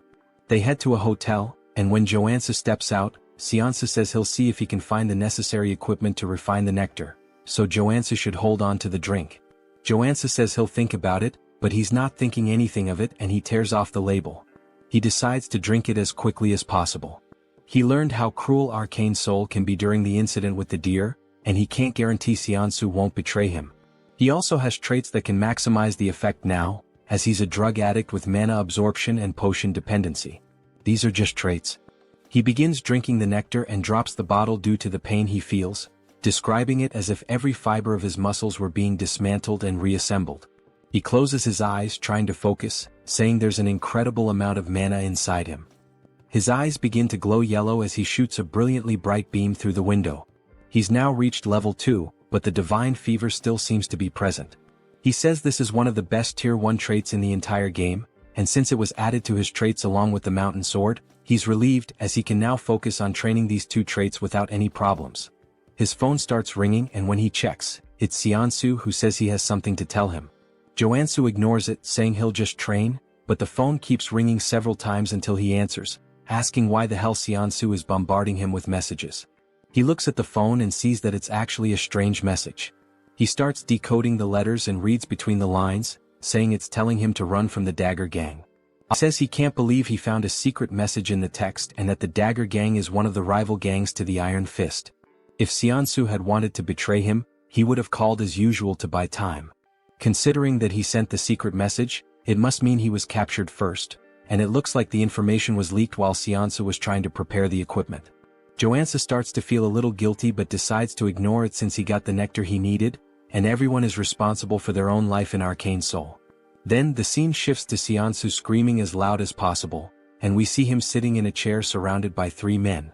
They say he's a stubborn man, and despite an entire night of interrogation, he still hasn't said anything about the superhuman rookie. Seonsu says he signed a contract because he trusted him, and he won't reveal anything no matter what they do to him. The man says he didn't want to resort to this but he had no choice. A man starts walking toward him menacingly, holding an axe, asking if he's going to use his right hand or left.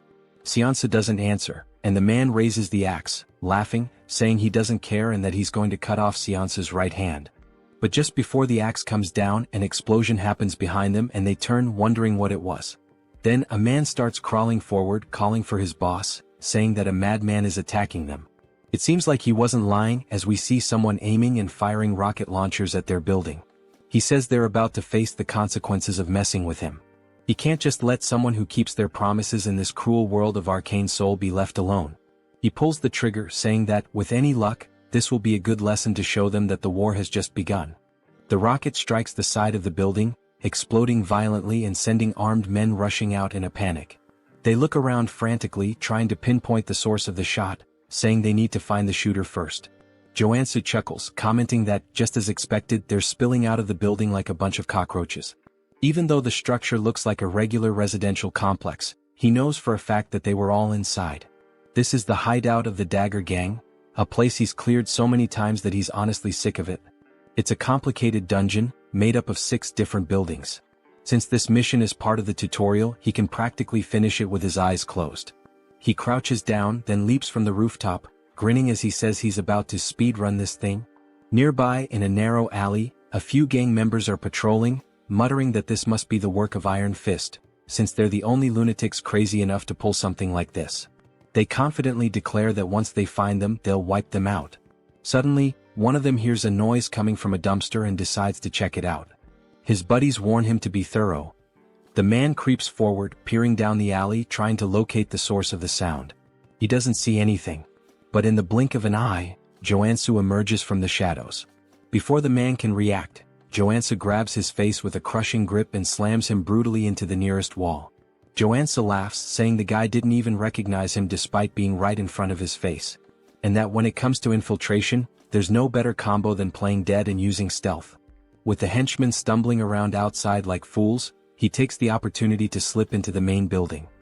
He lifts the lid of a dumpster and begins descending a hidden staircase, commenting that this is one of the gang's secret entrances. Moving swiftly and silently through the corridors, he takes pride in the fact that he's avoided combat so far. Pressing forward, he notes the gang's unusual obsession with hostages. He remembers that the boss's room is on the 5th floor, which means he still has a long way to go. Because of that, he decides to advance as stealthily as possible, making sure no one notices him. Suddenly, the building's loudspeaker crackles to life, blaring an urgent announcement. Enemy infiltrated the building. All members, arm yourselves and assemble at the rendezvous point immediately. Joonsoo stands before a door, murmuring to himself that he needs to make a decision. If he exits through here, he'll be in the lobby, which is the most efficient route. The central staircase leads directly upstairs. However, there's a problem. Now that the gang has detected an intruder, they've barricaded the lobby to create a defensive line. The moment he opens the door, he'll be shredded by gunfire. Even so, he decides to press forward. A wicked grin spreads across his face as he steps directly into the middle of the enemy formation. Without hesitation, he pulls a Gatling gun from his inventory and unleashes hell. Chaos erupts. The enemies panic, scrambling to retaliate, but the front line is obliterated under the relentless storm of bullets. The rear guards manage to recover and open fire on him. Joonsoo decides he's had enough of this game. He pulls the pin on a grenade and tosses it. The gangsters freeze, watching in horror as the grenade arcs through the air, before detonating right in their faces. Laughing, Joonsoo ducks back behind the door, muttering that stealth was never his thing. Then, lowering his gaze, he reveals a fistful of explosives, grinning as he says he knew one grenade wouldn't be enough. Without hesitation, he hurls 8 more into the room and slams the door shut. Screams of terror echo from the other side. Joonsoo simply smirks. "Hope you guys enjoy the show," he muses. Moments later, silence.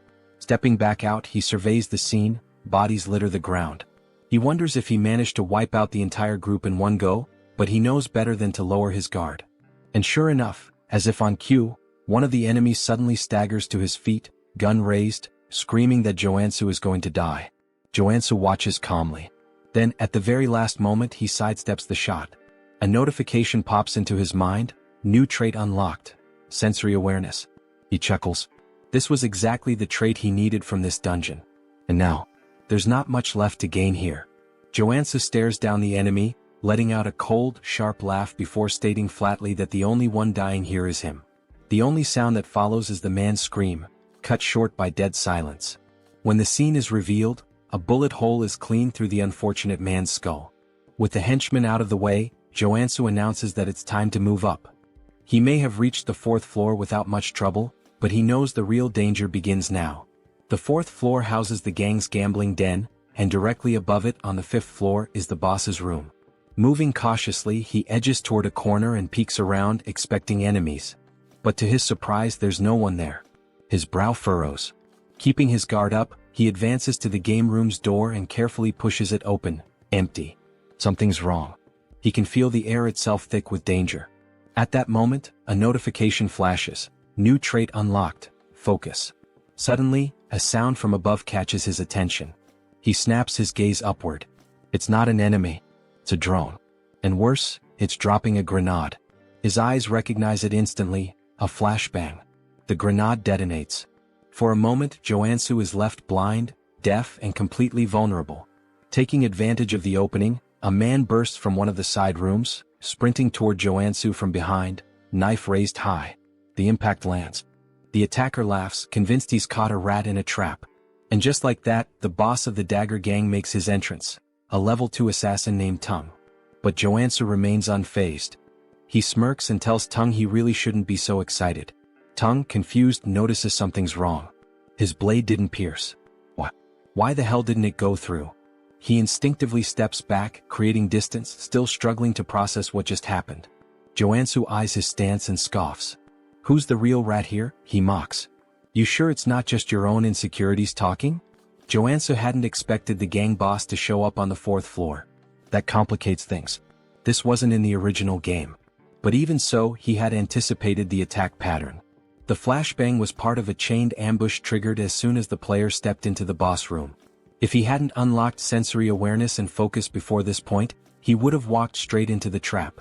Tung may be a skilled assassin, but Joonsoo knows that the key to defeating him is to predict where the attacks will come from. Tung, in disbelief, asks how Joonsoo managed to block his ambush. Joonsoo simply smiles and replies that it's the bare minimum. Without wasting any time, he draws his blade and warns Tung that he's going to regret picking him as a target. He moves swiftly, launching an attack, but Tung dodges at the last moment. In the blink of an eye, the assassin disappears and reappears behind him.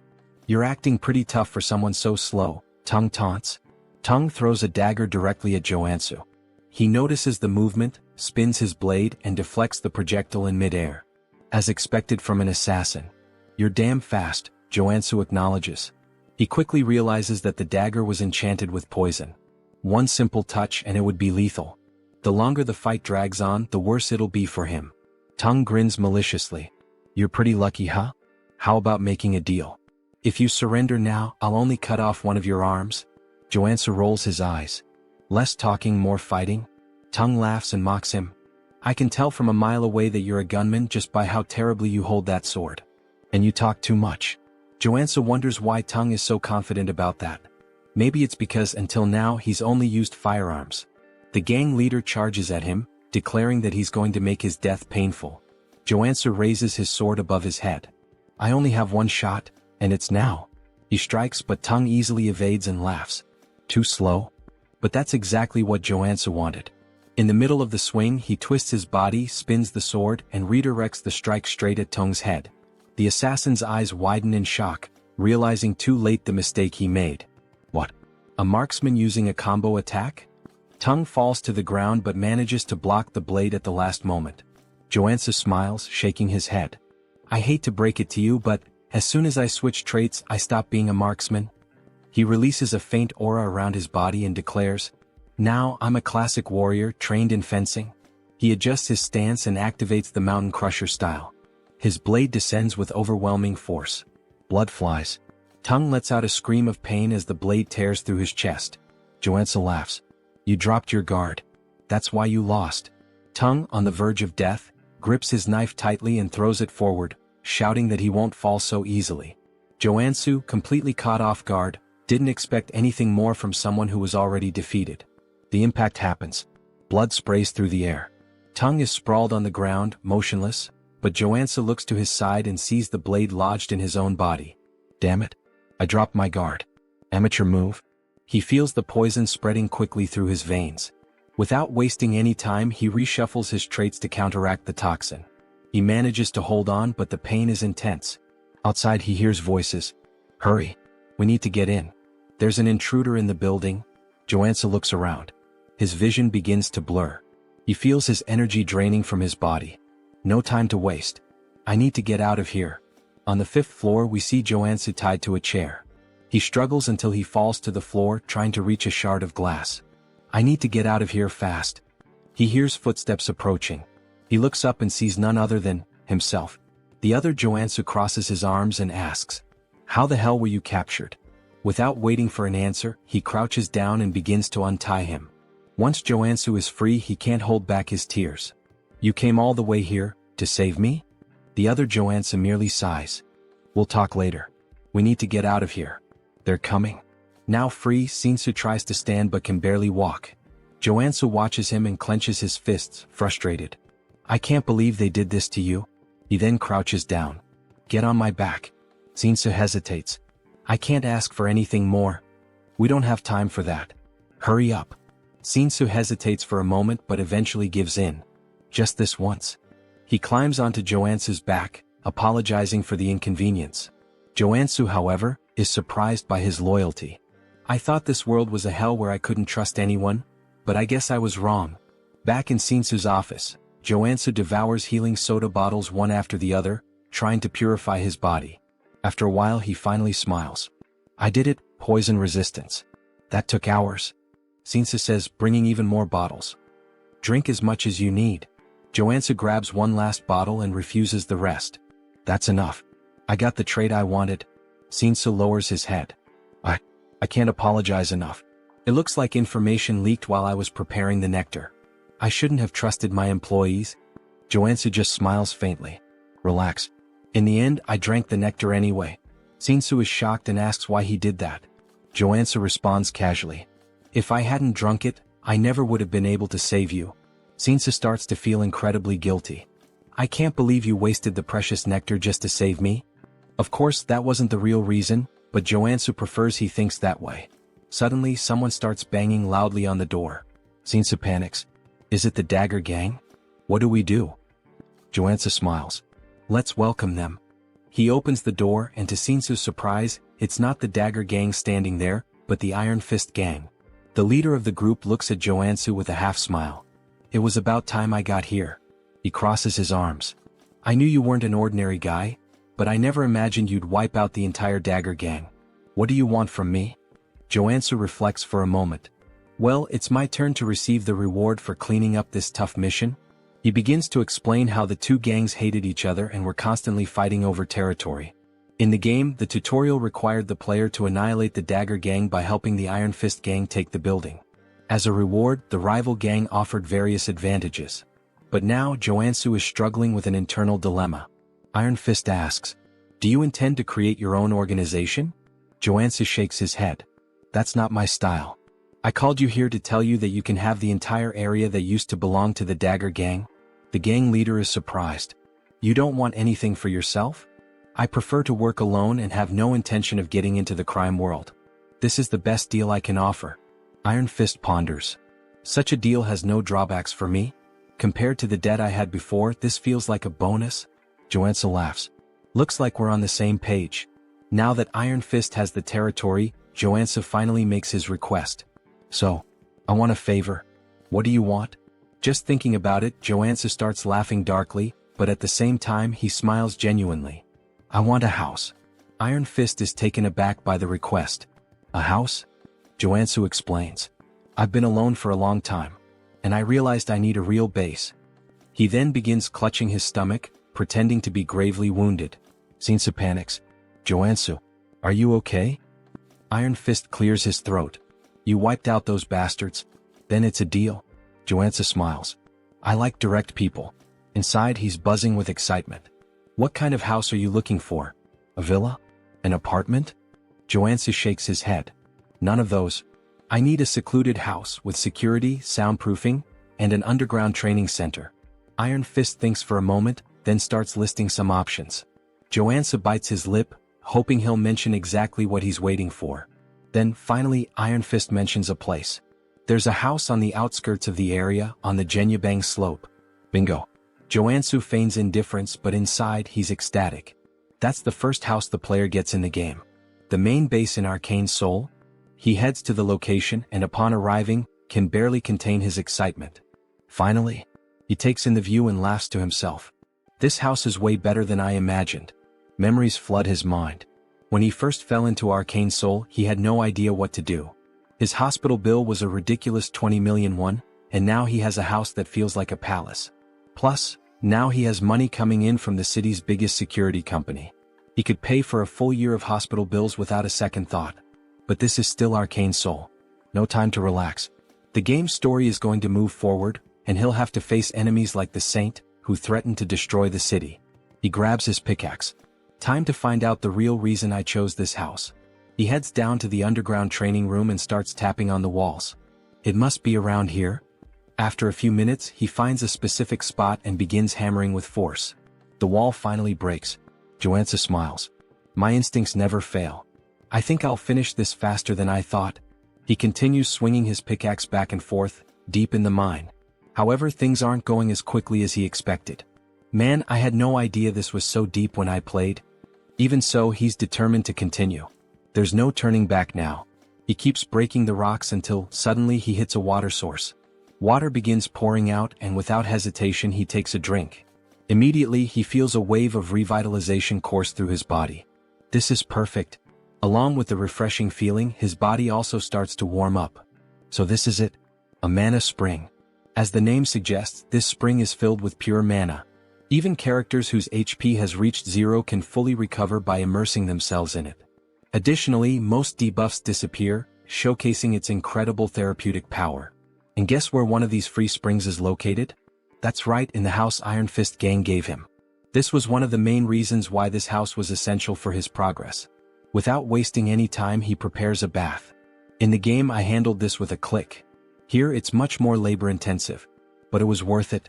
He feels the energy flowing through his body, confirming just how powerful this spring really is. He grabs his blade and holds it firmly. This place is perfect for training. Here he can fully heal whenever he runs out of energy. So there's no excuse not to give his absolute best. 2 weeks pass. Throughout this entire time, he's been locked in the training room. Now he can activate the black flame whenever he wants while wielding the Mountain Breaker sword. He lifts his blade and strikes downward. Mountain Crusher. In a fluid motion, he moves into the second stage. Mountain Divider. Finally, he finishes with the third stage. Mountain Piercer. With a precise strike, he drives his sword forward. Not only has he mastered this technique, but he's also become accustomed to combining it with the black flame. Additionally, he gained new abilities during his training. Crushing Strike. Single Point. Meditation. Mana Stabilization. Fire Resistance. He leans back, catching his breath. Now that I've completed my training goal, there's just one thing left. The Mana Cultivation Technique. Unlike other skills, this one can't be acquired simply by training. Had he refined the nectar properly, he would have already reached level 3. But since he's only at level 2, there's still residual mana in his body. To fully absorb the mana from the nectar and level up, he needs this technique. The problem? It costs tens of billions of won. But he already knows where he can find a copy without spending that fortune. He heads to an antique shop. The shopkeeper eyes him, confused. Are you sure you want to buy this? It's been sitting in the back for over a decade. At that moment, a memory floods his mind. He recalls when he played Arcane Seoul and discovered this secret. He's probably the only person in the world who knows that this technique is hidden in this shop. He makes his way to the market where the shop is located, walking casually. Time to level up. Upon arriving, he notices something strange. The shop's door is locked, and surrounded by a blue mana barrier. He touches the barrier, feeling the energy pulse. Not only is the door closed, but there's a mana seal blocking the entrance. Looking around, he takes in the vastness of the area. This is the market with the most shops in the city. You can buy anything here, but what he needs is locked behind that barrier, and he's going to find a way in. In the game, this shop would be open at any time during business hours. But now in real life it's closed. And not just that. All the other shops around it are closed, leaving only this one standing. This is the complete opposite of how it was in the game. He narrows his eyes, feeling a chill run down his spine. This means that the world of Arcane Seoul isn't exactly as I knew it. He finally spots a store with its lights still on in the market and heads over, asking the man inside if things are going badly. He remarks that even the owner of one of the few shops still open doesn't seem to be doing well. The man responds that it's obvious just by looking at him. He's not in a good situation and has to fight off thugs every single day. How could customers possibly come under these conditions? Joonsoo comments that he thought the Iron Fist gang was the only one around. The man tells him he's dead wrong. Ever since the Dagger gang was wiped out, several other groups have been battling each other daily. There's the Iron Fist gang, the Venom gang, and the Naked gang. Who in their right mind would want to step into this mess? Now Joonsoo understands why all the markets are closed. According to the original story, the Iron Fist gang destroyed the Dagger gang and rightfully claimed the territory, naturally bringing the market under their control. But this time he was the one who took down the Dagger gang. Because of that, the market has turned into a battlefield with other gangs fighting to claim it. Joonsoo is considering his next move when he suddenly hears people shouting, telling someone to take them down. The old man says they're at it again, and Joonsoo decides to check out what the thugs are up to. Rounding a corner, he sees a man being thrown into a small tent. A woman confronts him, reminding him that she already told him this was Venom gang territory. She's talking to a member of the Iron Fist gang, flipping him off as she orders him to go back to his own turf. And that's when we're introduced to Steel Scorpion, the sub-boss of the Venom gang. The Iron Fist gang member is bleeding from the mouth. Then, the most elegant voice ever is heard, asking what all the commotion is about. Everyone turns to see none other than our Lord and Savior, Captain Underpants, arriving on the scene with his allies. Scorpion immediately starts yelling that the perverts have arrived. The leader of the Naked gang, known as the Exhibitionist, though I'd rather just call him Captain Underpants, declares that this three-way intersection belongs to him and orders everyone to clear out. If you really want to keep fighting, he warns. The Iron Fist gang members start backing off, calling them lunatics and saying they should take this chance to get the hell out. But one of them accidentally bumps into Joonsoo, who sighs, saying this whole thing is a complete mess. The Iron Fist guy recognizes him and Joonsoo helps him up, telling him to focus on his job. Then he shouts, ordering both Captain Underpants and Scorpion to stop fooling around and come to him. The guy he just saved asks what the hell he's doing, and Joonsoo calmly replies that he's here to help. If he wants the market to return to normal, he needs to establish a clear hierarchy. Scorpion barks at him, demanding to know how he dares to tell her what to do. Captain Underpants chimes in, asking if he's trying to make an offering. Joonsoo explains that if he fought at full power he would probably win. But that would only cause unnecessary damage to the merchants. So he's come to a decision. There's only one way to settle this. He's going to unleash everything from the very start and show them his true strength. Both of them recognize the black flames in his swordplay, realizing that he's the same warrior who single-handedly annihilated the Dagger gang. Joonsoo confirms this and adds that this time he's feeling generous. He's offering them a deal they can't refuse.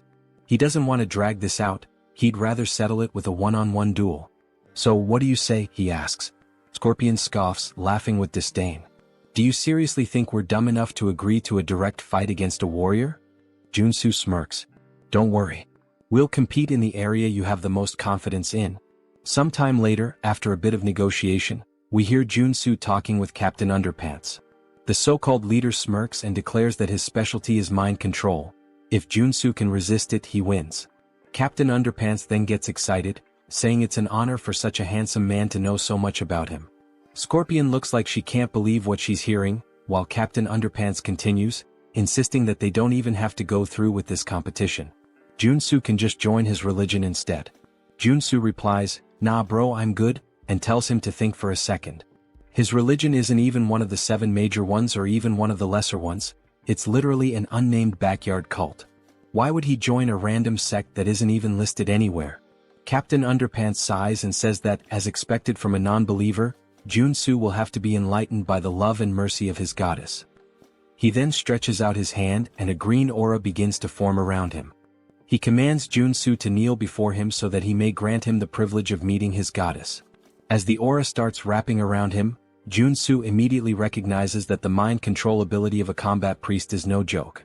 He struggles against the influence, admitting that he feels the urge to kneel, but his traits are far too strong to let that happen. Then, without warning, he delivers a brutal uppercut, sending Captain Underpants flying. As the cult leader crashes to the ground, Joonsoo casually apologizes but warns him that not even a saint could manipulate him. His divine resistance is too high. Captain Underpants' followers rush to carry him away, muttering that it was one hell of a fight. Joonsoo then turns to Scorpion and says it's her turn now. She folds her arms and smirks. Not bad, I'll give you that. But the Venom gang is on a whole different level compared to the perverts you just dealt with. Joonsoo grins. Yeah, I don't think so. But I guess we'll find out soon enough. He tilts his head toward her. Your specialty is obviously poisons, right? Then go ahead, prepare the strongest one you've got. He gestures at himself. I'll drink it. She laughs. If you're that eager to die, I'll be more than happy to help. The Iron Fist guy starts begging, saying he knows Joonsoo is strong, but drinking poison is literally suicide. Joonsoo waves him off. Relax. I got this. Scorpion extends her hand, holding out a small vial.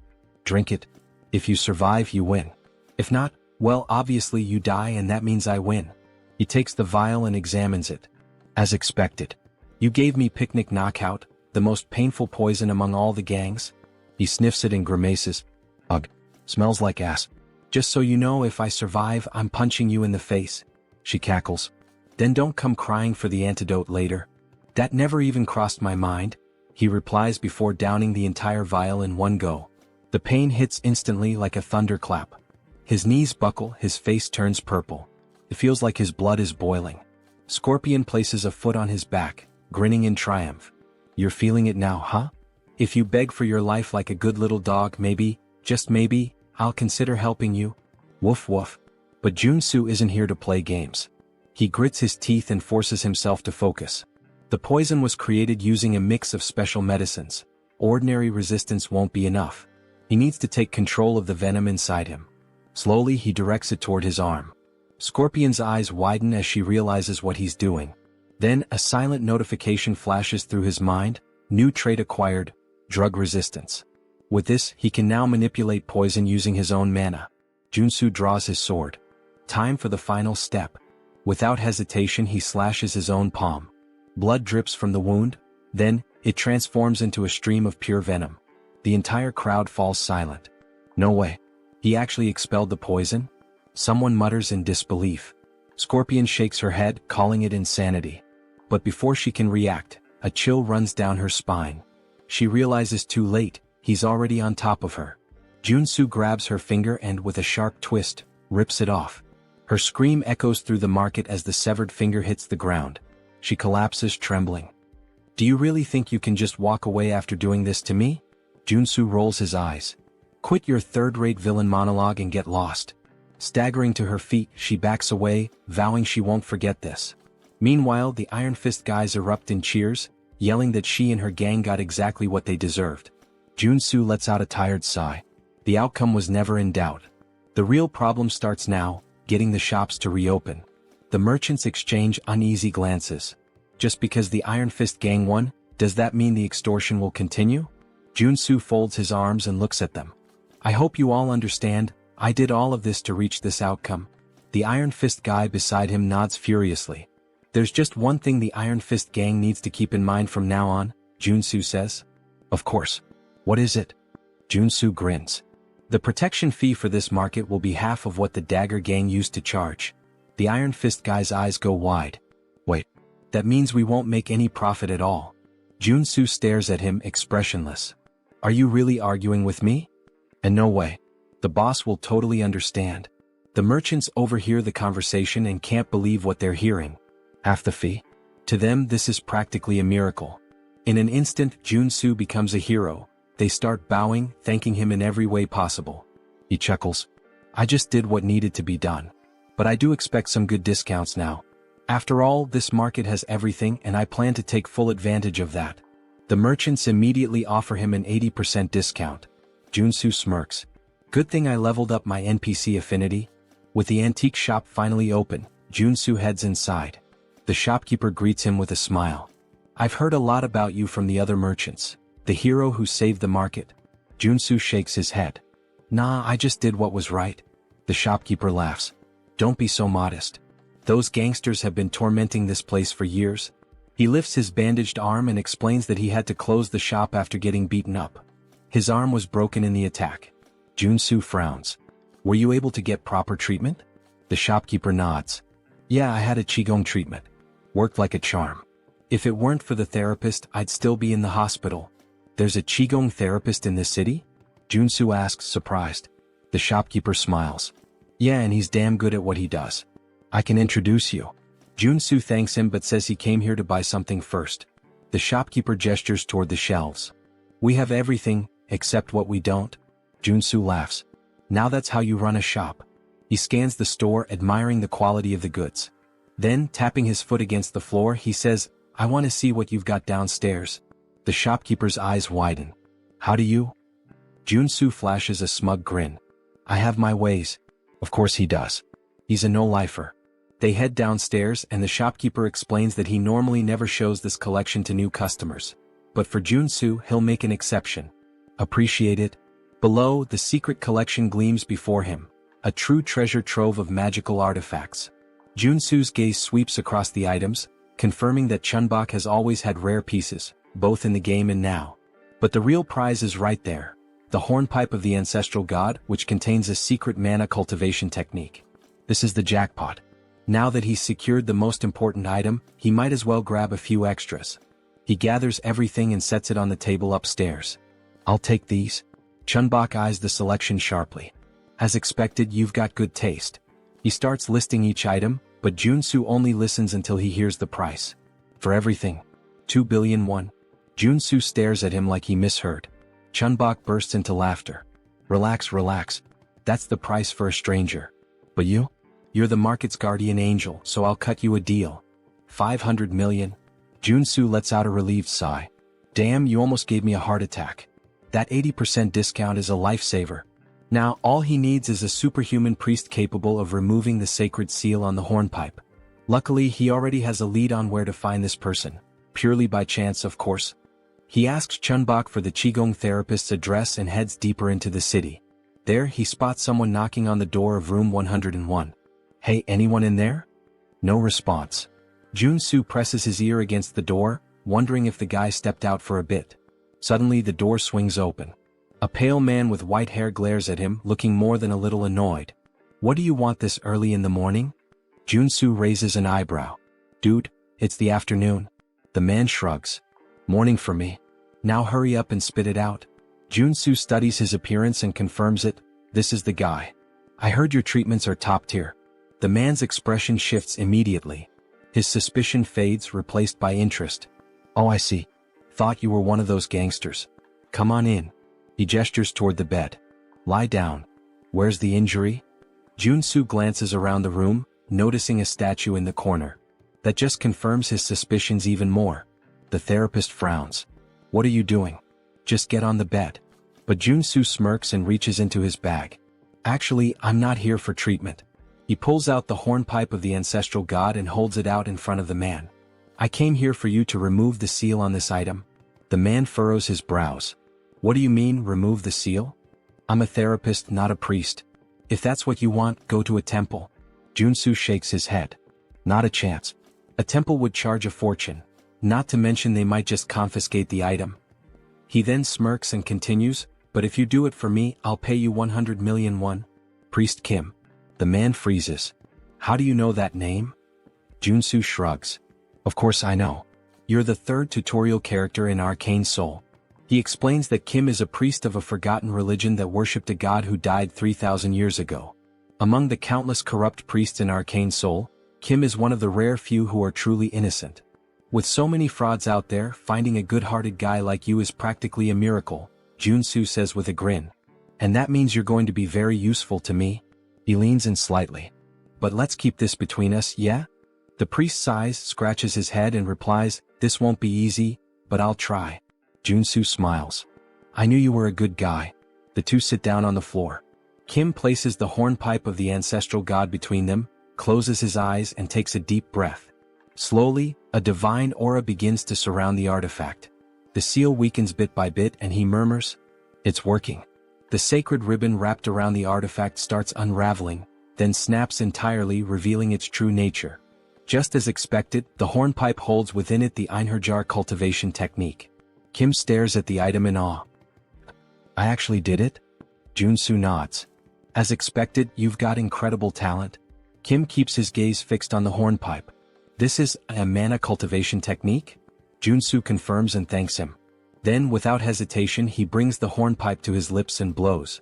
A powerful energy field spreads through the room, hitting him like a tidal wave. His mana circuits start purifying. The bad mana inside me, it's being completely absorbed. A deep sense of tranquility washes over him, as if he's reached a new level of serenity.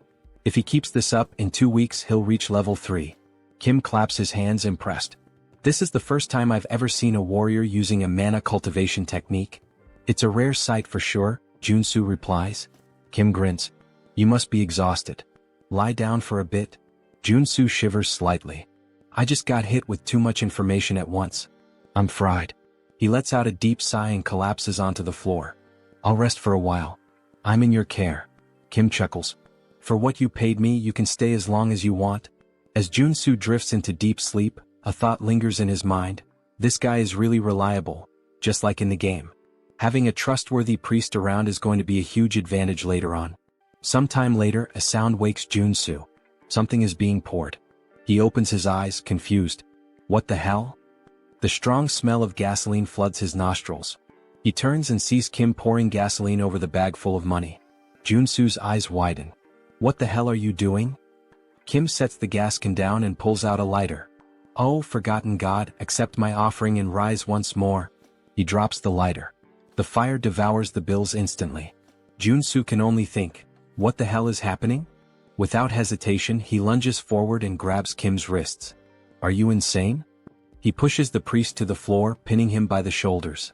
What the hell is wrong with you? Why are you burning the money I just gave you?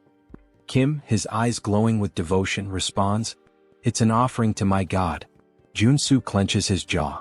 And why the hell would a god need money? Kim answers as if it's obvious. Because my god only accepts cash offerings. It's the only way to obtain divine power. Joonsoo sighs. Ah, so this is that phase where you still believed in this nonsense. He crosses his arms and continues, The god you worship has been dead for 3,000 years. Even in the game, your religion was weak and had no influence, until you resurrected him. Which means, you clearly didn't know how to worship him properly. And you know what? Your method is wrong. Kim furrows his brows. Wrong? Yes, Joonsoo states firmly. You're not supposed to burn cash. What you actually need to burn is gold. You have to melt it down and vaporize it. Kim's eyes widen in outrage. Only a heretic would say that. Joonsoo shrugs. Or maybe it's something only someone who actually knows what they're doing would say. I bet you've never even tried it before. Kim scoffs. Don't talk nonsense so confidently. The Order has practiced this method for thousands of years. Oh yeah. Joonsoo smirks. Then why is your god still dead? The argument hits so hard it practically leaves a bruise. Kim is speechless. Joonsoo stands up and dusts himself off. Melting gold is kind of complicated these days. But I have another solution. Kim eyes him suspiciously. What solution? Well, Joonsoo grins. You helped me obtain my cultivation technique, right? So now it's my turn to help you. Cut to a pot filled with a shimmering golden liquid. Kim stares at it, hesitant. I'm pretty sure we shouldn't be doing this here. Joonsoo pushes a bowl toward him. Just drink it? Kim hesitates. If you do, your divine power will increase drastically, Joonsoo insists. But you need to focus and sense whether your god is responding. Kim bites his lip. Diske, since you won't shut up about it? He closes his eyes and downs it all in one go. Joonsoo smiles, satisfied. Suddenly, Kim trembles. His chest burns, his hair stiffens, and divine energy begins to surge through his body. Joonsoo crosses his arms. So, how do you feel? Kim's eyes widen in shock. Holy shit. This is real. This is way better than burning millions in cash. Joonsoo nods. Your growth will skyrocket if you stick to this method from now on. Kim wags his tail excitedly. I have no idea how I can ever repay you for this. Then, as if suddenly remembering something, he pulls a necklace from inside his robes and hands it to Joonsoo. Take this, Kim says. Joonsoo takes the object and examines it. A sacred artifact with the heal ability. Not bad. Kim smiles. I believe my god will be pleased to see you with it. Joonsoo holds the necklace between his fingers. Well, since you're offering, it would be rude to refuse. Then he thinks to himself, this turned out to be even more profitable than I expected.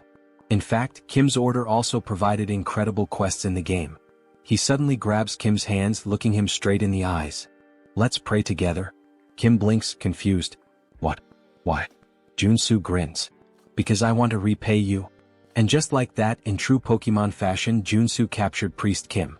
1 week later, the room is filled with bottles of shimmering golden liquid. Kim is pleading. Please, no more. If I keep drinking this, I'll turn into gold. Joonsoo crosses his arms. Until you become Midas himself, you have to keep drinking. Kim trembles. I am going to die of mana poisoning. Joonsoo's eyes shine like a shoujo anime protagonist. Do you really think so? He smiles. I guarantee that won't happen. Kim swallows hard. Joonsoo picks up another bottle, grabs Kim's face, and pours the entire contents into his mouth. Now just pray. Kim thrashes in protest, but Joonsoo keeps smiling. Oh, and one more thing, he adds. The 4 tutorial characters each have unique traits. He watches as Kim writhes on the ground. If Warrior Kim had an entirely white body, then Priest Kim? Joonsoo's grin widens. Is completely immune to mana poisoning. This allows his growth rate to skyrocket. The bottle empties and Kim feels like absolute garbage. But then his divine power explodes, forming a glowing circle around him so intense that it blinds Joonsoo. Kim has reached level 3. His eyes widen. At this level, I can even start preparing to become an apostle. Joonsoo laughs. Perfect. At this pace, it won't be long before you're ready. I'd say you've accumulated more than enough divine experience. He then crosses his arms, thoughtful. Besides, now that you're level 3, you need to call a regional assembly and gain official recognition as a bishop. Kim nods. Yes.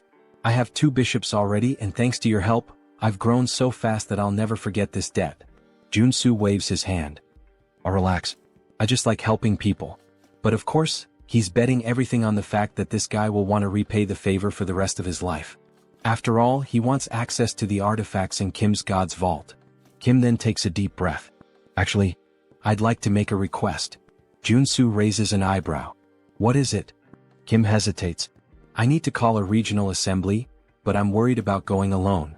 Could you be my bodyguard until the meeting? The other bishop will be there too. Joonsoo smiles. Of course. That's easy. Now that Kim has completed his growth, it's time to start the mission line. The next day, the church is still under reconstruction. The faithful surround Kim, congratulating him for reaching level 3. Kim thanks them, but Joonsoo just watches disappointed. What's this? The scale is so small. I can't believe this is all that's considered an assembly. Then a man enters the room. He looks around and scoffs. What a sight, pathetic. The other bishop finally appears. He glares at Kim. Tell me, who gave you permission to organize an assembly? Kim breathes deeply. Every priest in the order has the right to call one. The bishop smiles coldly. That only applies to regular priests? He leans forward. When it comes to an apostate, it's a whole different story.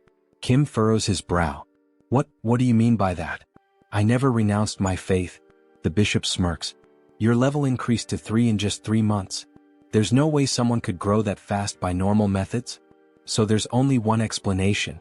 His eyes gleam. You sold out your brothers to gain more powerful divine power?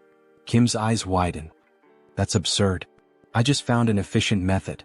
The bishop sighs. Enough with the excuses.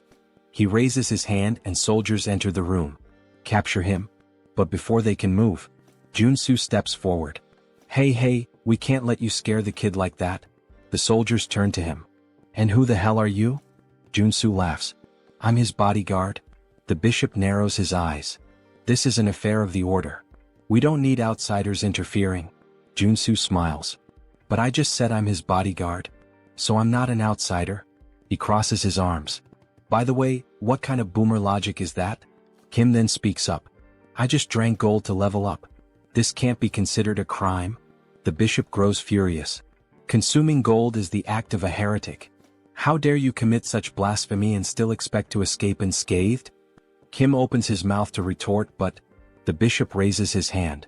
A fireball materializes in his palm. I'll purify you personally and offer you to our God. He casts the spell. Kim screams. The explosion lights up the entire room. Everyone holds their breath. Did Kim?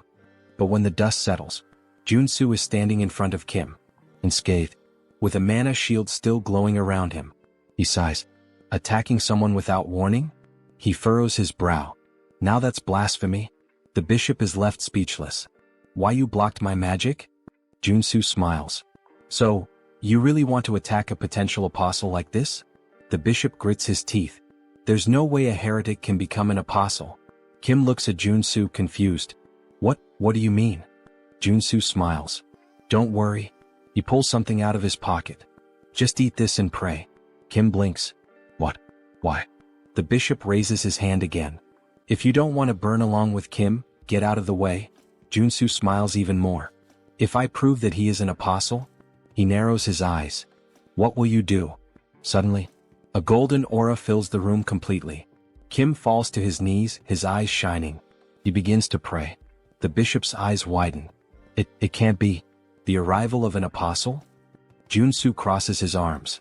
There's a reason I didn't make Kim an apostle yesterday. He glares at the old man.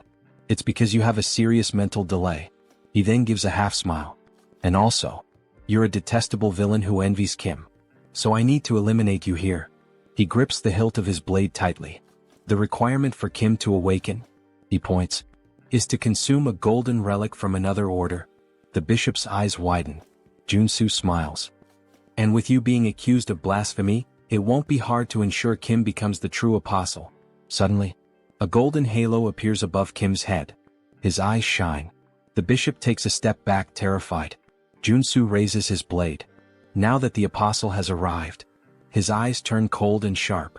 It's time to teach this blasphemer a lesson. He then looks at Kim. By the way, I want to ask something to your god. He smiles. How should we punish a bastard who murdered a bishop out of envy, and tried to blame his own son as a heretic to kill him? The bishop pales. How do you know this? Then, Kim hears the voice of his god. He lifts his head, and with an unwavering tone he responds. The only answer is to kill him. Joonsoo swings his blade, aiming directly at the bishop's neck. The blade stops a hair's breadth from his skin. He smiles. If this is the divine order, I can't refuse. The bishop trembles, his eyes filled with despair. Please, have mercy. Joonsoo runs the blade across his throat. Blood sprays and the body collapses to the ground. The air in the church grows heavy. Everyone is in shock. Someone has just died in the house of their god. Joonsoo then smiles indifferently. The problem was solved before this worm could cause any more damage. Even Priest Kim seems stunned. Still, he was one of our bishops. Joonsoo shrugs. No reason to feel sorry for him. He deserved this. He then looks at Kim. And now, what is your god commanding you to do? Kim closes his eyes for a moment as if listening to something. Then he breathes deeply. He ordered me to go to the Levant region where our order began, and offer gold there. Joonsoo smiles. I told you gold was the best choice. He crosses his arms. Now go there and expand your influence. Kim bows deeply. I don't know how I can repay you for all of this. Joonsoo pats him on the shoulder. You don't have to. I already planned to take advantage of it. Sometime later, Joonsoo arrives home. He stops in front of the statue of Kim. He smiles, satisfied. The reward for helping the priest was worth it. He looks at the valuable items he acquired. Among them, his first holy sword of rank or worth billions. But the most interesting thing is the divine statue, which creates a sanctuary around it. The sanctuary effect turns an area into a safe zone, protected by the will of its owner. If an enemy tries to invade, they suffer an expulsion or suppression effect. In other words, he can train like a madman without worrying about any interruptions. He begins his training. His sword strikes cut through the air. Time to have some fun. He raises his blade, an excited smile on his face. Some time later, Joonsoo is submerged in the bathtub, holding his breath. He wants to test how long he can last without air. He emerges, looking like a wrinkled old man, gasping desperately. Okay, maybe I trained too much? Even the mana source isn't healing him properly. But still, he had plenty of time to practice his Enherjar cultivation technique and his mountain-crushing swordsmanship. And now, finally, he can assess the results. He picks up his phone. Joonsoo appears on the screen. Been doing well? Joonsoo laughs. Of course. But I need a warm-up. He stretches, excited. Is there anything I can help with? Joonsoo makes a face. Actually, we have a rather troublesome request. He pauses for a moment. Do you remember the first landfill? Joonsoo frowns. How could I forget? It was the first job I did, where I fought the porcupine. Joonsoo nods. Well, a whole cleaning team went in there, and they were massacred. This means that there are at least 6 active mutants there now. Joonsoo narrows his eyes. And why the hell haven't you called in the Janitors Association? Joonsoo sighs. The authorities asked us to handle it secretly. They don't want this to become a scandal. Joonsoo snorts. If this leaks, some of them are going to lose their jobs big time. He crosses his arms. And what's the reward? Joonsoo scratches his head. The payment is kind of pathetic. 100 million for a level 1 mutant. 300 million for a level 3. Joonsoo rolls his eyes. Is that all? Actually, Joonsoo smiles. They're offering an artifact. An arcane rifle with a cursed debuff. Joonsoo raises an eyebrow. What kind of debuff? Joonsoo hesitates then smiles. It's an item that's related to you. A rifle used by the old order of the father. Joonsoo's eyes widen. Then he chuckles softly. This mission. I can't refuse. That arcane rifle used by the order. It has a black flame debuff that consumes its user.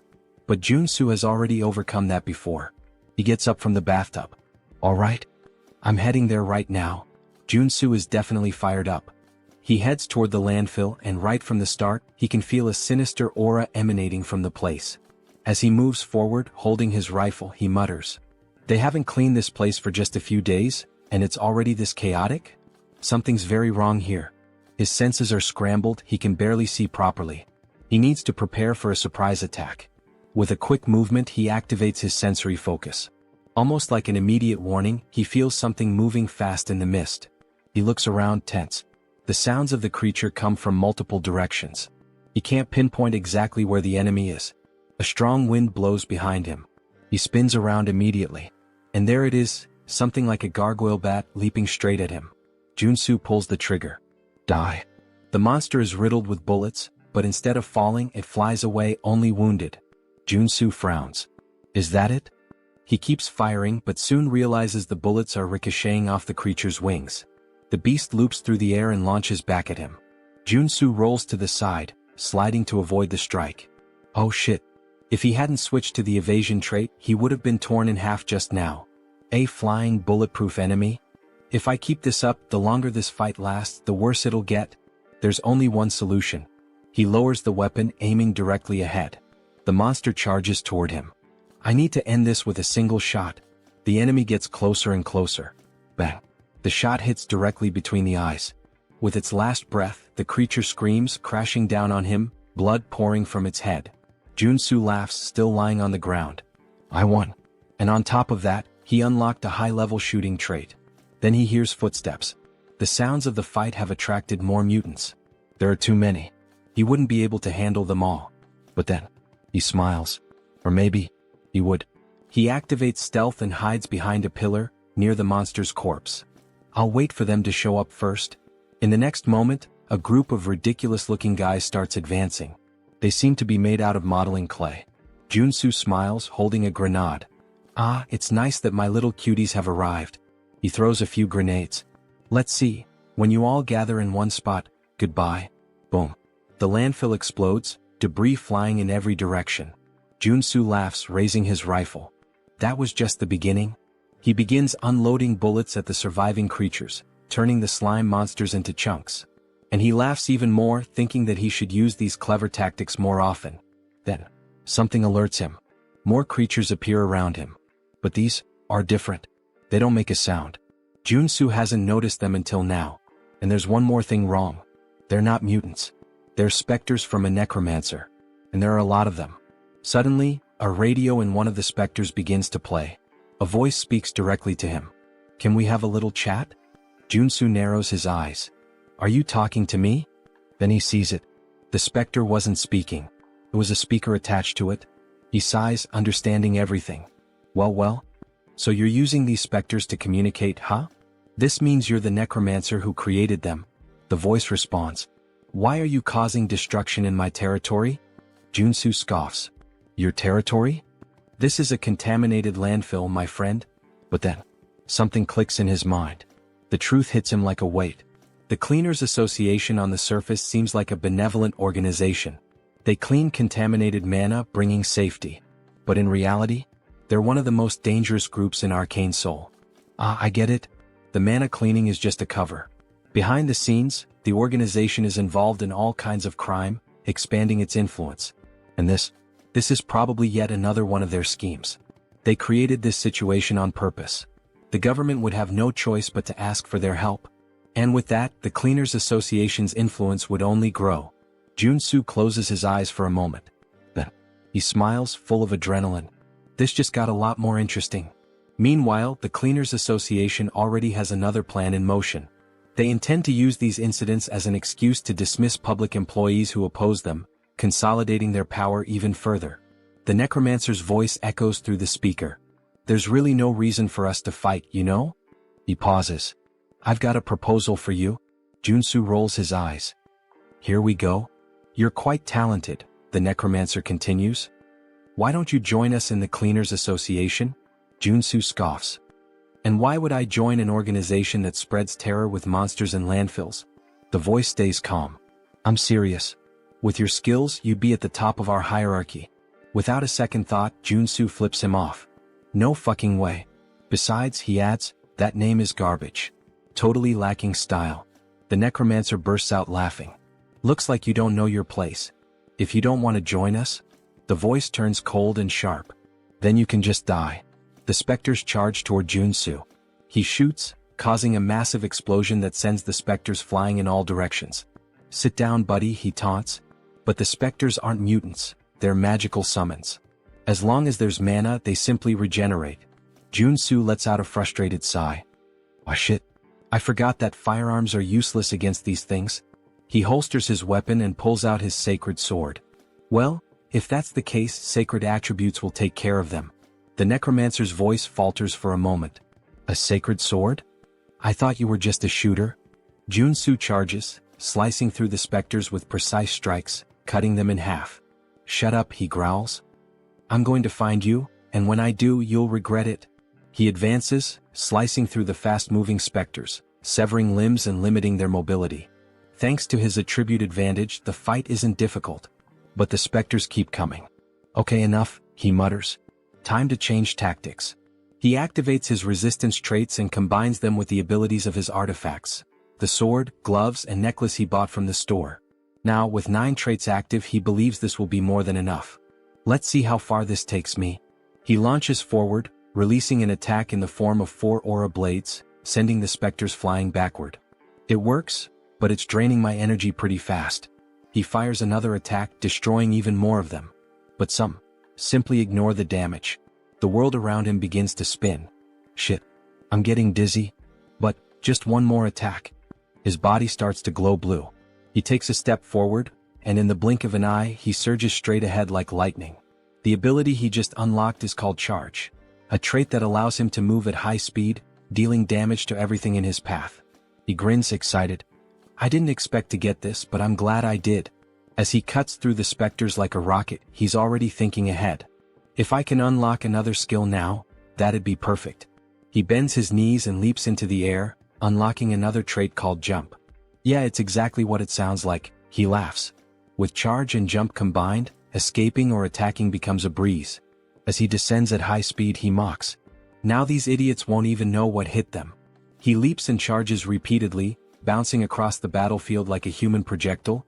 After a while, he collapses, exhausted. Most of the specters have been destroyed. But his body is on the verge of breaking down.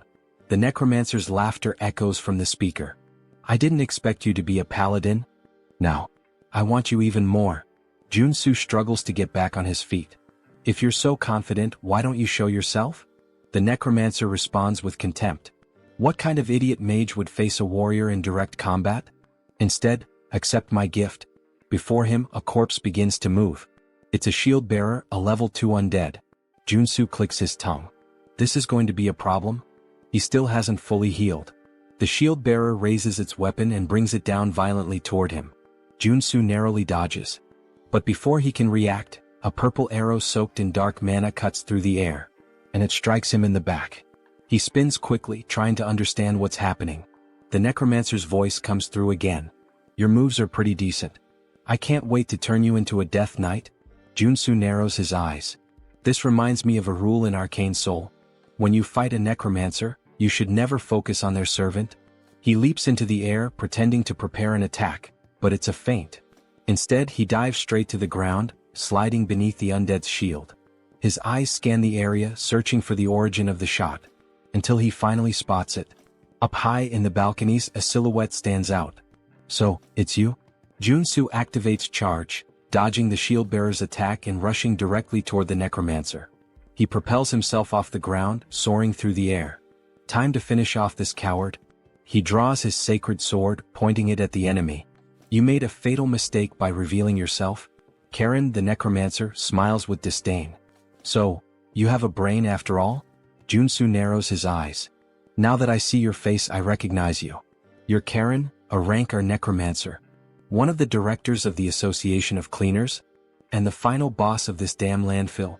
Superhuman level 3. Karen raises his hand indifferently. Things aren't going to go the way you expect. Suddenly, spectral purple hands shoot out from his back, grabbing Joonsoo from all sides. He struggles trying to break free. Karen simply laughs. You'll never catch me. Then he fires magical arrows and releases a devastating electrical discharge. Joonsoo screams in pain while Karen watches, satisfied. That scream? It's beautiful. He laughs loudly. You should have known your place. Joonsoo, still trapped, smiles. Actually, this is my ultimate technique. He raises his hand, conjuring a massive black fireball. Black flame. Karen's eyes widen. What? Joonsoo forces his arm to break free. This is the end of the game. Karen tilts his head. Why are you trying so hard? It's actually adorable. Joonsoo grins slyly. You really think so? From the very beginning, I never intended to finish the fight quickly. Karen furrows his brow. Joonsoo continues. When a boss uses their ultimate attack, if you equip the right traits, something fun happens. Karen rolls his eyes. Enough with the small talk. He shoots the black flame directly at Joonsoo. The black sphere, roaring with malevolent flames, advances rapidly. The spectral hands still hold him in place. Joonsoo smiles. It's now. When the three pillars, sword, magic, and physical power, align in perfect harmony, a supreme technique manifests in the face of certain death. It's the ultimate technique. The blade that cuts through everything, both the tangible and the intangible. Joonsoo raises his sword and brings it down. A massive golden burst erupts from the blade, slicing the black flame in half. The light illuminates the battlefield. Karen trembles. It can't be. The name of this trait? Cutting lightning. Karen watches in panic as the golden cut heads straight for him. And then, it cuts through his body, splitting him in half. The explosion of the black flame happens shortly afterward. The shockwave hurls Joonsoo back. He crashes to the ground, gasping for breath. Almost died. He lets out a sigh of relief. But a smile forms on his face. He won. Karen, the dungeon boss, was defeated. In the game, if you want to defeat this boss on level 2, you need an entire group. Even at level 3, winning alone with common traits and basic equipment would be impossible. He only managed it because he's been playing this game for way too long. But now, time for the loot. And since he did everything alone, he doesn't have to share anything with anyone. Cut to Seonsoo's office. Seonsoo is waving at Joonsoo, looking at him with admiration. You're amazing. Joonsoo boasts. Oh, it was nothing. Seonsoo lightly touches his shoulder. Joonsoo winces in pain. Hey, be careful. That's where I got hurt. Seonsoo apologizes. Meanwhile, the others around them are just staring, trying to understand. What the hell did they just witness? They thank Joonsoo, still in disbelief. I can't believe you did it all alone. Joonsoo just shrugs. I was just doing my job. He pauses. But there's one problem. He looks around at everyone. When I entered the landfill, something very different from what you asked for happened. Joonsoo slams Karen's equipment onto the table. Do you recognize this? The others look at it, confused. He points to the pieces. They're mana equipment, used to create specters. Equipment that belongs to Karen from the Association of Cleaners. A heavy silence falls over the room. Then Joonsoo confirms. That's right. This incident wasn't an accident. It was planned. The man slams his fist onto the table, his face red with anger. I can't believe those bastards did this. Joonsoo crosses his arms. Looks like they never liked you from the start. The man grinds his teeth.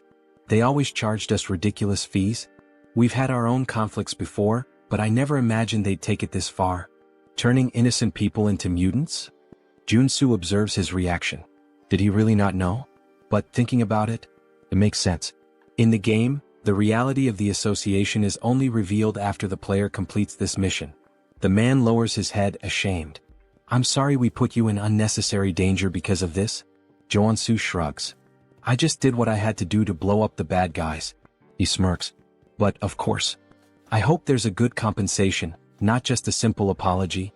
The man nods, picking up 2 boxes and placing them on the table. This is the reward we promised. Joonsoo furrows his brow. Wait a minute. Why are there 2 boxes instead of 1? The man explains. One contains the arcane pistol we promised. The other is an extra reward for you taking on such a dangerous task. Joonsoo opens the second box, his eyes widening. Wait, is this sacred water? He nearly freaks out but quickly hides his excitement. This is an essential potion and I always have to buy it at the temple. Are they giving it to me for free? The man gives him a final warning. Stay safe. We'll use this evidence to officially accuse the Association of Cleaners. Joonsoo clicks his tongue. So that means they're going to retaliate against me, right? The man confirms with a nod. Exactly. But we can't just let this slide. Joonsoo smiles, confident. Don't worry. I'll find a way to survive. That night, Joonsoo and Siansoo are driving through the city center. Siansoo at the wheel sighs. Maybe it's a good idea for us to stay off the radar for a while. The Association of Cleaners won't let this go. Joonsoo shakes his head. I don't think hiding is the best plan. After completing the landfill mission, the player gets a chain of quests. Eventually we'll end up clashing with them again. It's natural. After all, I just killed one of their directors. He looks out the window, thoughtful. But the most important thing? The association's quest line splits into 2 routes. The worst one is doing nothing and just wasting time. Siansoo raises an eyebrow. And why is that? Joonsoo smiles bitterly. Because in that case, the president of the association attacks your house with dozens of superhumans. Siansoo swallows hard. Joonsoo continues. On the other hand, the easier route is the one I'm considering. He turns to Siansoo. Have you ever heard of Genubong? Siansoo goes serious. Of course. It's that restricted area south of the region. There's a huge poppy plantation there. If you're caught inside, you're screwed. Joonsoo smiles sideways. Exactly. And guess what? That place belongs to the Association of Cleaners. Siansoo's eyes widen. They have dealings with poppies? Joonsoo shakes his head. No. It's not about the poppies. They're conducting body modifications and human trafficking there. They're nothing but a luxury crime syndicate. Siansoo's eyes widen. Are they crazy? Joonsoo nods. Exactly. And that's why I'm going to strike first. Siansoo jerks the steering wheel abruptly, almost crashing the car. What? Say that again? Joonsoo ignores him and instead pulls out his phone, showing a list of supplies. Claymores. EMP bombs. Among other dangerous and expensive things. Siansoo blinks, confused. What the hell do you plan to do with all this? And, do you have any idea how much this is going to cost? Joonsoo smiles wryly. Money is something only amateurs worry about. These items? I got them while cleaning up the monsters at the landfill. Siansoo inspects the materials and nods, impressed. This should cover the costs. But, Joonsoo, even you couldn't take on the association alone. The president is level 4. The executives, level 3. Joonsoo leans back in his seat, looking at him with a confident smile. Who said I'm going to fight alone? For now, just focus on getting the items on the list. 2 days later, Poppy Farm hideout. The night was dark. Guards patrolled the perimeter. But they didn't notice the shadow creeping up from behind. Joonsoo, in stealth mode, holds a cloth and presses it against one of their faces. The guy trembles, his eyes widen until his body goes limp and crumples to the ground. High level, he's done. The other guard turns at the sound. Hey, what? Bang. A direct shot to the chest. The man falls dead immediately. Joonsoo deactivates his stealth and cracks his neck. I never get tired of infiltration. He smiles, satisfied. This should take care of the external security. And, to think I said I didn't like stealth before. Well, sometimes it's worth it. He moves away, grabbing his communicator. But before he could speak, crack. A man flies into the wall, his face deformed by the impact. And then he appears. Iron Fist. Thanks for clearing the way. We've taken control of the underground with no trouble. He spits on the ground, scanning the area. These guys are real monsters. They forced body modifications on both kids and adults. and then traffic them out of the country. Joonsoo nods. That's exactly why we need to put an end to them. He adjusts his earpiece. Did you finish checking the place? Iron Fist walks through the lab examining the machines. Yeah. This place is a legitimate modification workshop. Joonsoo smiles. Great. Once we're done, it's yours. I'll help you strengthen your men. Iron Fist crosses his arms, studying Joonsoo. This sounds good. But are you sure you can take on the association? If they get involved, it's going to be a problem for everyone. I don't want to deal with the fallout. Joonsoo laughs, pulling out his lighter. Have you ever seen me act without a reason? He lights the flame, watching it dance between his fingers. This farm is their main source of income. But the security here is much weaker than the rest. That means it's the perfect place to start bringing down the association. Iron Fist narrows his eyes. Wait, what are you? Joonsoo tosses the lighter. The next morning, Association Tower. A man runs down the corridor panting. He bursts into the presidential office. Mr. President, we have a problem. The man sitting at the desk furrows his brow. What happened? The employee swallows hard. The poppy farm was attacked. The president furrows his brow. By who? The man trembles, his voice caught in his throat. It was the man who killed Karen. He took control of the hideout. The president clenches his fists. Then, boom. His punch destroys the desk, cracking the floor. How dare they? His eyes burn with rage. And then, the screen presents his name. Park Dae-iop, president of the Association of Cleaners. The assistant, trembling, extends the phone to the president. Sir, look at this. On the screen, a ridiculously bold selfie of Joonsoo appears. Behind him, the poppy farm is ablaze. The president grits his teeth, his eyes twisting with fury. Then, with a single grip, he crushes the phone in his hand. I will make sure the warrior Kim is reduced to ashes. Sometime later, farm grounds. The poppy field? Completely destroyed. In its place, an entire battalion from the association. Soldiers scan the area dazed. I can't believe it's all gone. That warrior Kim is a damn psychopath. In the middle of them, a bald man steps forward. It doesn't matter. Our only job is to capture him. The Department of External Affairs will show the president what we're capable of. The troops begin advancing. Baldy, the bald man, eyes the surrounding buildings. He might be sniping from one of these. Stay alert. One of his men grips his weapon tightly. If he shows up, we blow him to hell on the spot. Suddenly, something glints from a window. There. Gunfire rips through the air, striking the barrel of a rifle. Falls and Baldy smirks. My prediction was right. The troops start celebrating, but then the ground trembles. Baldy frowns. What? Boom. A massive explosion sends soldiers flying. The survivors glance around, panic setting in. Are those claymores? Before they can react, a rocket streaks across the sky, heading straight for them. Baldy looks up. Oh shit. Our IP brother didn't even last 5 pages. Meanwhile, in the underground security room, Joonsoo laughs, watching everything through the cameras. Good thing I spent all night setting up these bombs. And of course, thanks to my special talent. Stealth, obviously. They never would have found them in time. The troops start retreating, but it's too late. Every step triggers more mines, throwing them into total chaos. Joonsoo crosses his arms, satisfied. I may be crazy, but I'm not crazy enough to take on hundreds of them head-on. I'll wipe them all out from right here. Explosions consume the battlefield. In the midst of the carnage, something gleams. A mana barrier. The association's president, Dae-iop, narrows his eyes. Looks like he came well prepared, despite the way he taunted us. Beside him, a man steps forward. Leave this to me. I've analyzed all his patterns. His voice is so cold, so precise it almost sounds...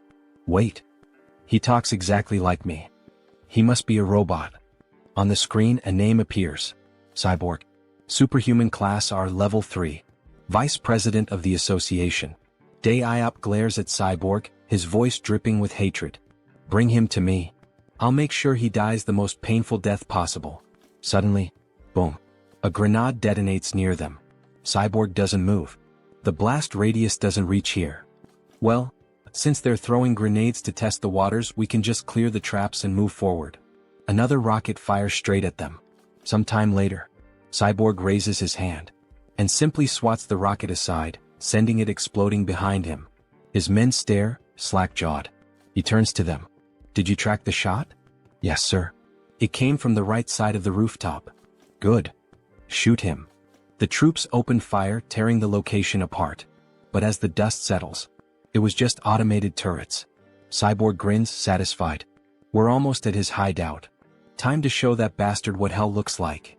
Or maybe, he's already getting a taste of it. Inside the bunker, Joonsoo clenches his teeth. As expected of cyborgs. Not even remotely human. Suddenly, a red alarm flashes on the control panel. Joonsoo leans forward, surprised. They're here already? Faster than I thought. This newbie hunting event really lives up to its name. Then, crash. The doorknob explodes. The door creaks open. And in the entrance, two women appear, smiling. Why are you hiding down here, little rat? Come play with us. God, I wish I were him right now. The moment that thought crosses our minds, we're introduced to Ebony and Viper. Both are level 3 superhumans and executives of the association. They step into the room and... The chairs? Empty. The screens? Just images of Joonsoo flipping them off. Viper frowns. How did he know we were coming? The answer? Joonsoo, invisible, grinning in the corner. Of course I saw this coming. As Ebony and Viper scour the room, Joonsoo observes. The Custodian Association wants to put on a big show, pretending this is a straightforward conflict. Meanwhile, their assassin executives attack from behind. He chuckles softly. Too obvious. I know all your tricks. Click. He pulls the pin on a flash grenade and tosses it to the floor. Ebony narrows his eyes. What is? Flash. Both are blinded instantly. They realize too late. It was a trap. Joonsoo dashes past them, cackling. Damn, that was perfect. I've got no business with you too. Viper, still dizzy, screams in fury. I'll kill you, you little shit. But he's already sprinting up the stairs. The assassins will catch up soon. I need to move fast. Gunfire. Bullets zip past his head. He twists, gritting his teeth. Shit, they're already on me. I need to focus on defense. He activates his mana barrier, forming a shield in the hallway. Bullets slam into it, but don't break through. And yet, crack. The barrier begins to splinter. Joonsoo grins defiantly. Shoot all you want. I'll block everything. Ebony smirks. You sure about that? Bang. A bullet pierces the barrier. Joonsoo's eyes widen. Shit. The shield shatters. Shards fly across the corridor. He stumbles back, trying to recover. Ebony steps forward, gun still smoking. How'd that taste? These bullets are laced with explosive magic. Joonsoo mutters a curse under his breath, but then, his eyes land on a clock. Important enough to catch my attention now? Viper pulls out a crossbow, loading a shot. Oh, and don't forget. The sweets come from the sides. Twang. The bolt whistles through the air, and buries itself in his side. Tisk. Pain flares through his body. Viper smirks cruelly. That's nothing. Compared to the pain you're about to feel. Joonsoo grits his teeth. You guys are just dime store villains, in ridiculous latex suits. Viper's smile vanishes instantly. What? She lunges forward, and kicks him square in the face. Bow. Joonsoo is sent flying. Straight into the clock he had just noticed. Viper laughs, enjoying herself. Bet that hurt like hell. By the way, that poison's pretty strong. It's already in your arteries. Good luck surviving. Ebony steps up, grabbing Joonsoo by the collar. It's over. Time to bring you to the president. But then, Joonsoo smiles. A confident smile. Now you're in my domain. He exhales slowly as if relaxing. Acting was harder than I thought. Ebony narrows his eyes. What do you mean? Joonsoo gestures with his chin. You hear that ticking? Tick, tock, tick, tock. Viper frowns. And? He chuckles. Surely it reminds you of something? Joonsoo grins wickedly. Almost like there's a giant time bomb right next to you, huh? He channels mana into his feet, preparing to rush. With a burst of speed, he rockets down the corridor. Stay put and rot. As he runs, his mind races. Ebony and Viper are stronger than Karen. If this were a direct fight, I'd have no guarantee of winning. So I had to play my role perfectly. I disabled all my abilities to appear weak. Lured them toward the clock while they let their guard down. Because, inside the clock, he had planted white phosphorus munitions worth over $1 billion. Pretty sure that's illegal under the Geneva Convention. Now he shifts into a dramatic tone, like a character from a novel. Sleep tight, ladies. And dream of me. With a smug grin, he presses the button. Boom. The explosion engulfs the corridor. Ebony and Viper's weapons fly from their hands, their eyes widening in horror. They realize they've walked right into his trap. But it's already too late. After the explosion, Joonsoo starts laughing. He has successfully eliminated the executives, but more of them are coming.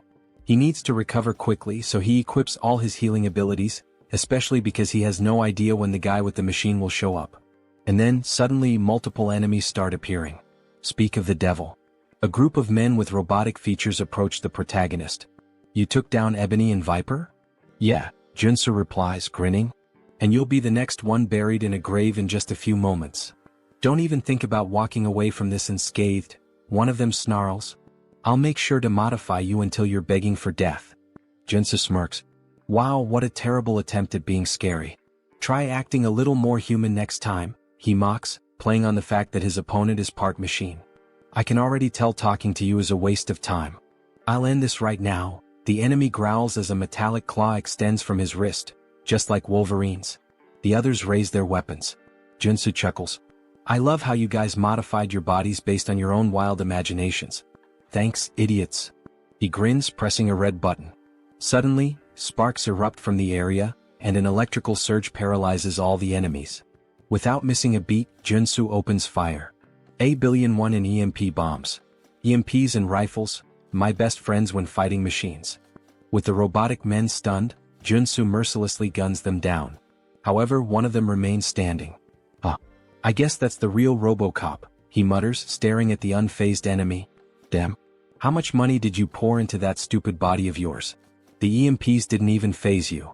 This is unavoidable, the cybernetic warrior growls. I'll rip you apart and kill you right here. Dragging his blade across the floor, he charges at Joonsoo, swinging with lethal intent. Joonsoo narrowly dodges, but in the process he loses one of his guns. You're just gonna keep dodging forever? The enemy taunts. Fight like a man. Or better yet, like a machine. Damn, he's seriously strong. I have to be faster, Joonsoo thinks. He slashes at the enemy's midsection, but even his abdomen is made of iron. Only his eyes remain human. What a joke, the enemy laughs. What a pathetic excuse for a sword. Then, with a burst of fire from the thrusters in his feet, he lunges forward. That sword strike didn't even scratch me, bastard, he sneers, delivering a brutal kick to Joonsoo's chest. The force sends him crashing into a concrete wall, blood spraying from his mouth. His entire body is covered in mana, so swords don't work on him. Before Joonsoo can react, the enemy steps on his chest, pinning him down. What did you expect with such a weak body? The enemy scoffs. Humans are pathetic. You machine bastard. Wait. Joonsoo's eyes narrow. A mechanical body that only moves using mana? How the hell is that even possible in this world? I'm going to cut off your arms and replace them with umbrella handles, the enemy sneers. Just as he raises his blade to strike, something unexpected catches his eye. What the hell is that tiny pistol? He scoffs. Joonsoo smirks. Looking at your body, I had an idea. Are you seriously trying to shoot me? Haven't you realized yet? Ordinary bullets can't hurt me. Who said these are just ordinary bullets? Joonsoo says darkly. Black flame. He pulls the trigger. The bullet lodges itself into the enemy's body, and instantly, black flames erupt, consuming him entirely. You run on mana, Joonsoo explains. And black flame burns mana. In other words, once it touches your body, there's no way to extinguish it. The enemy's mechanical body is engulfed in unrelenting black fire, his movements growing sluggish. You really should have stopped modifying yourself at some point, Joonsoo taunts, laughing wickedly as he watches his opponent burn. RoboCop continues to burn. As he falls to his knees, Johnson bids him farewell and drives his sword straight into his eyes, leaving his lifeless body sprawled on the ground. Now there's only one step left in his plan. It's time to wipe out the entire association, he declares, laughing as he guns down every enemy in sight. Explosions erupt throughout the garden. They're just headless chickens without their executives. Run, run, there's no hope for you. The screams of his enemies are music to his ears. Suddenly, a deafening sound rings out, sending a sharp pain through his head. What the hell is this? And then he finally arrives. Eyes glowing red like a tiger's. It's really him, the president of the association. A level 4 superhuman. His gaze locks onto Joonsoo. And then, he leaps. A massive jump, like something out of a superhero movie, soaring straight up and landing right in front of Joonsoo. What the? Did he just jump from the ground to the rooftop of a 5-story building? I have never experienced such humiliation before, the president says coldly. I will take great pleasure in punishing you for interfering with the Custodians Association. He moves fast. Shit. Joonsoo tries to unsheath his sword, but before he can react, boom, he's sent flying. Had he not swapped his abilities to defensive traits in time, that single attack would have killed him. But I can't beat him if I only defend myself. Without hesitation, Joonsoo switches back to offensive traits and launches a piercing attack. The president dodges effortlessly. Interesting skills you have, he muses. But how will you handle this? Joonsoo pulls out his pistol loaded with black flame rounds and fires. The president smirks. Oh, I like that. With a flick of his hand, a barrier materializes, blocking the attack with ease.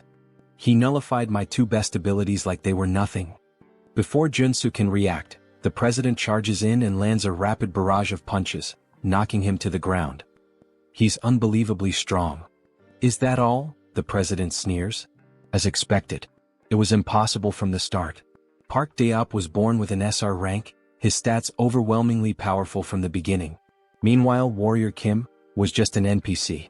A weak, low-level character. The gap between them was absurd. Is this your final battle? The president taunts. You know how I took down your subordinates? Joonsoo asks, wiping blood from his mouth. What? I took out Ebony and Viper with white phosphorus rounds. The cyborg? EMP bombs. Now tell me, what do you think I've got prepared for you? You? Prepared for me? Impossible, you idiot. No, it's not. Joonsoo's body begins to change. For a level 2 superhuman to defeat a level 4 superhuman, there's only one way. Trait activated, body mutation. Muscle mutation. His body shifts and twists into something monstrous. Warrior Kim has become a mutant once again. What? He chose to become a mutant. Joonsoo's breathing grows heavy. I won't be able to control myself for long. But he's prepared for this. Flashback. In the shop he bought a specific item, Berserk Glasses. This item grants the frenzy trait for a limited time. And that's exactly what he needs right now. Joonsoo crushes the glasses. A new sensation floods his mind. All distractions disappear. His thoughts fade. Only bloodshed, death, and combat remain. Here we go. Joonsoo launches a furious barrage of punches. The president blocks them, eyes narrowing. He doesn't know what ability Joonsoo just activated, but one thing is clear. This is about to get fun. Let's begin again, the president says, activating his own ability, Rage. His base stats skyrocket. Now let's have some real fun. Both fighters charge at each other. Fist meets fist. Neither backs down. This won't be enough to take me down, Joonsoo grins. Same to you, the president replies. Their battle turns into a brutal exchange of punches, fists flying like a high-speed boxing match. A real Japan versus USA boxing showdown. Who got the reference? Leave a comment on the video. Joonsoo lands a solid jab straight to the president's face, sending blood spraying through the air as the impact forces him back. New traits acquired, super strength and iron armor. A primal roar erupts from Joonsoo's throat, his excitement for battle overwhelming all reason. I can do this all day. Alright, the president chuckles. I'll admit you're strong. It's been a while since I had a fight this good, but I'm done analyzing you. This is my victory. Quit bluffing and fight. Joonsoo growls, throwing another punch. But the president effortlessly dodges. All you do is throw mindless punches, he scoffs, sidestepping each blow with ease. Then, in one swift motion, he counters, driving a devastating punch into Joonsoo's gut. Blood spurts from his mouth. Bastard. The president smirks, dodging again. Go on, keep swinging those sloppy, untrained fists, he taunts. And then, boom, he delivers a brutal uppercut, sending Joonsoo flying. Damn it. In close combat, he has a massive advantage. The frenzy trait's effect is starting to wear off. There's no other way. I have to go all in on this next attack. Joonsoo knows he can't win a hand-to-hand fight. He begins channeling his energy, preparing to swap his traits. What kind of cheap trick are you planning now? The president sneers. You're done. He charges forward to end it, but Joonsoo grabs his wrist. Fine. I'll admit it, you're better than me in hand-to-hand combat, Joonsoo says, locking eyes with him. But as you can see, I'm not a brawler.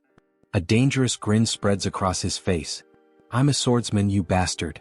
Joonsoo channels power into his hand. And in an instant, a massive sword materializes.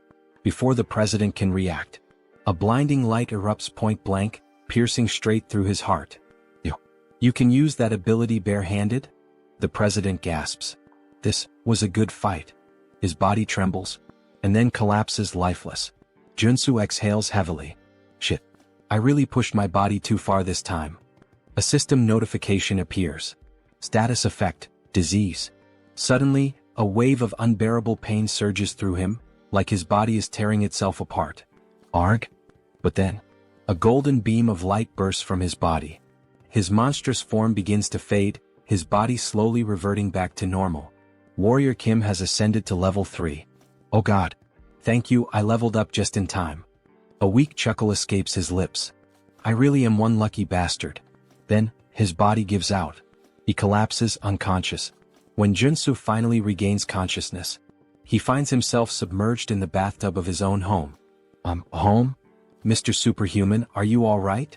Joonsoo blinks, looking up at the concerned face of Director Choi. What happened? Choi. I thought you were dead. Choi says, tears welling in his eyes. You were lying there, surrounded by all the members of the association. So, you brought me back home? Joonsoo asks, piecing it together. Yeah, Choi nods. I noticed you were still breathing, so I threw you into a mana spring. You've been unconscious for a week. A whole week. Now that Choi mentions it, he does feel a lot better. You're seriously amazing, Choi says, shaking his head. You single-handedly wiped out the president of the Plumbers Association. Yeah. I know, Joonsoo smirks. I guess I'm kind of a big deal now. Not just kind of, you're insanely incredible. Stop flattering me, Joonsoo laughs. Oh, and by the way, Choi adds, I took the liberty of collecting all the loot from the fight. Take a look later and let me know if you need anything. Got it? But first, I need to fully recover. Joonsoo's expression darkens slightly. Now that I'm level 3, there's somewhere I need to visit. A malicious smile crosses his lips. 1 week later, Joonsoo arrives at the Mana Measurement Center. Now that he's level 3, he will officially be promoted, receive a certificate, and gain access to countless benefits.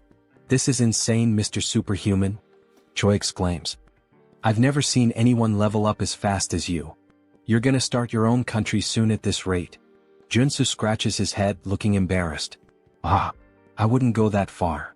Maybe I should get my certification now? He asks, flashing a JoJo fan grin. The examiner chuckles. Of course. Please come this way. After a while, the girl officially hands over the certification paper. Thank you. I'm so jealous of you. Ha. Me? Why? Joonsoo asks, puzzled. For so many reasons. I wish I were as strong as you. Baek Soren showing this kind of emotion? Feels so strange. Unimaginable even. In the game, she's a berserker warrior, a ruthless killing machine, more like a psychotic girl drenched in blood than someone who'd ever say something like this. Joonsoo pauses, thinking. He doesn't have any immediate plans after this, so... Hey Baek, would you like to become a superhuman? Of course. Who wouldn't want that? Then how about you become my student? Baek blinks in surprise. If you agree, I promise, I'll turn you into a superhuman. And a strong one at that. And how exactly do you plan on doing that? Trust me, Joonsoo smirks. Warrior Kim has the ability to see latent potential. Baek's cheeks turn slightly red. That's right, Joonsoo nods, grinning as he makes a Dragon Ball Scouter reference. After all, he can see the potential radiating from an SSR rank individual like her. So what do you say? Want to be my student? Baek hesitates for a moment, then firmly shakes his hand. Alright. I guess I can trust you. A wise decision, Joonsoo says. But inside, he knew it, he'd captured her just like a Pokemon master. Now it's time to train an SSR rank warrior. You won't have to pay me anything, Joonsoo continues. Just return the favor once you awaken as a superhuman. That's nice and all, but I should warn you, I already failed to awaken once, even after undergoing rigorous training. It won't be easy even for you, Mr. Superhuman. Joonsoo just grins. Don't worry about that. Just have faith. Because he already knows what will trigger her awakening. He's seen her story unfold in the game. Baek Soren's unique awakening. Star Killer of the Heavens. A trait that signifies an embodiment of pure bloodlust, a force that stains the world red. Berserker Level 1 Trait Effect. Combat Experience plus 1000%. While this trait dramatically increases the experience gained in battle, it comes with dangerous side effects. It risks corrupting her mind, turning her into a bloodthirsty psycho-killer obsessed with combat. Her awakening event perfectly matches her unique trait. You'll need to prepare yourself, Joonsoo warns. Prepare? As in, I'll need a lot of money?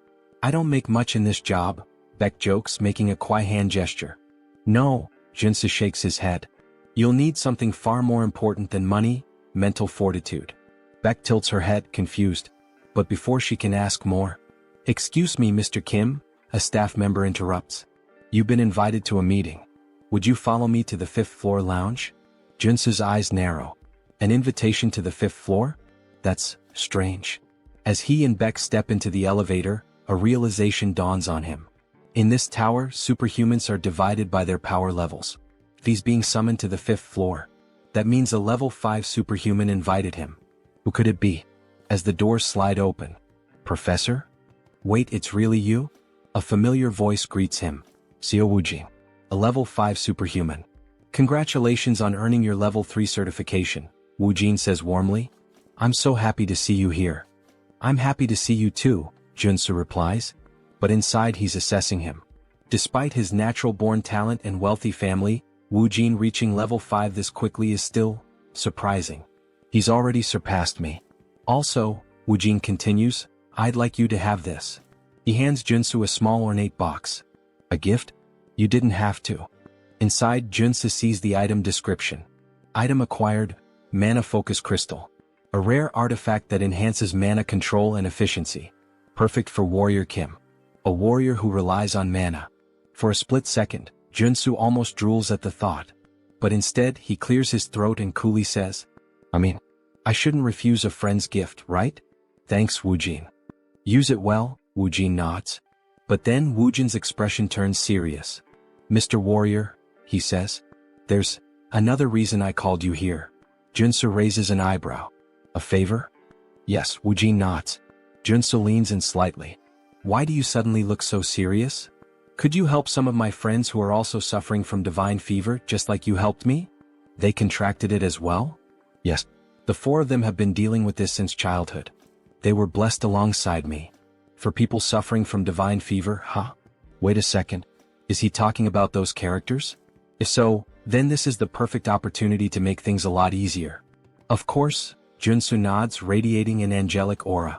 "I could never refuse to help those in need. Thank you so much, Sir Warrior, for your generosity.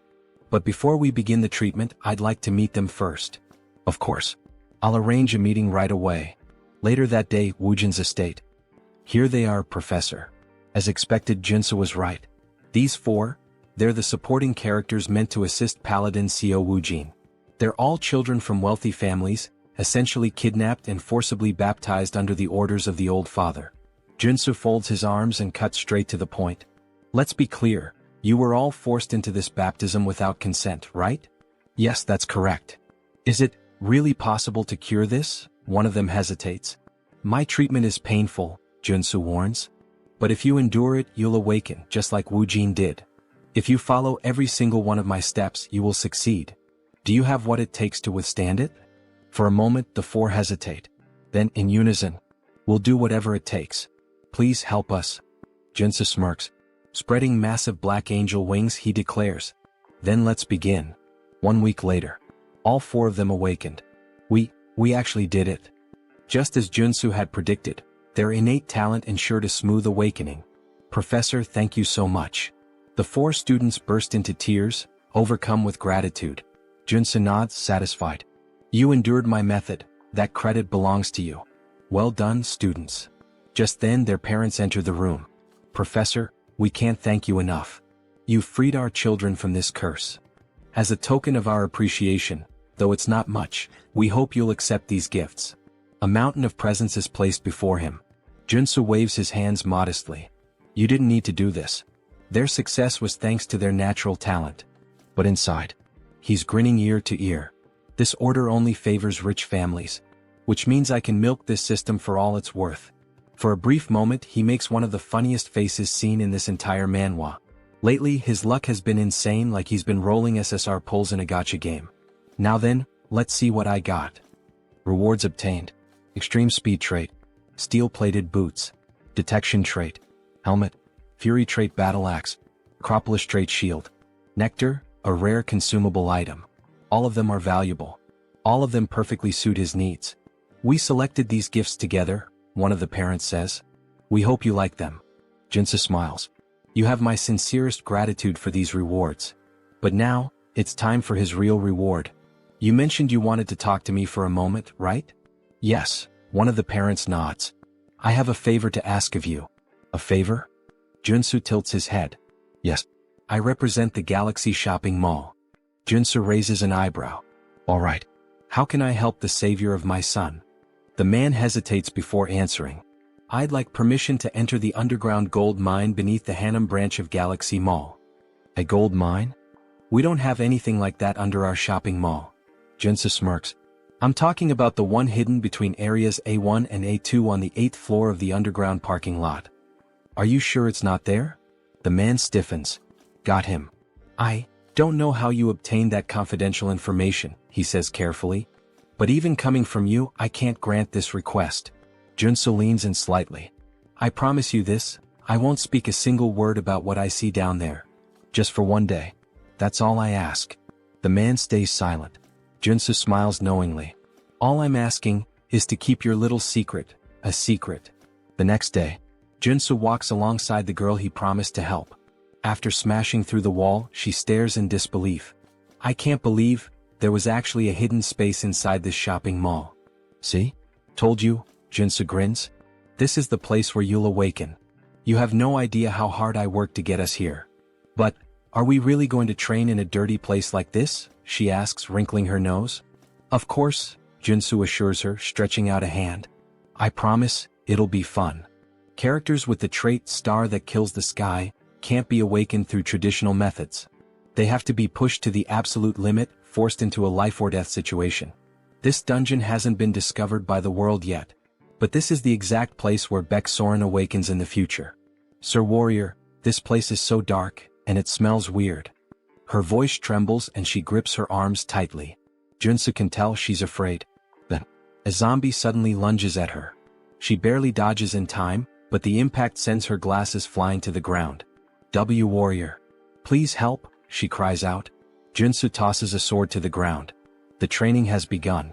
Excuse me, what? Kill that zombie yourself. What? Fight for your life. That's what I'm telling you. This is the only way for Miss Soren to awaken. What kind of nonsense is that? The zombie lunges again. Get away from me, you monster. Soren swings instinctively, and in a single devastating slash, she cleaves the zombie in half. Joonsoo's eyes widen. What the fuck? How is that even possible? That was just a single strike, and it had that much power? Baek Soren. Maybe she has even more talent than I expected. As she stands there, sword trembling in her grip, a red aura begins to radiate from her body. Wow, very well, you started off strong. You're so cruel. You can't just tell me to fight without any warning. Soren shouts. But you went all out, didn't you? Yeah, but... Soren hesitates, a sad look in her eyes. As expected from one of the top 3 warriors in the game, even without awakening, she fought like a character with the sky-destroying star trait. The moment she entered battle, it was as if she became a completely different person. You really think I have to fight for myself? Yes, but don't worry, I won't let you die. At least not yet. That doesn't sound reassuring at all, haha. Let's just keep going. She continues cutting down zombies.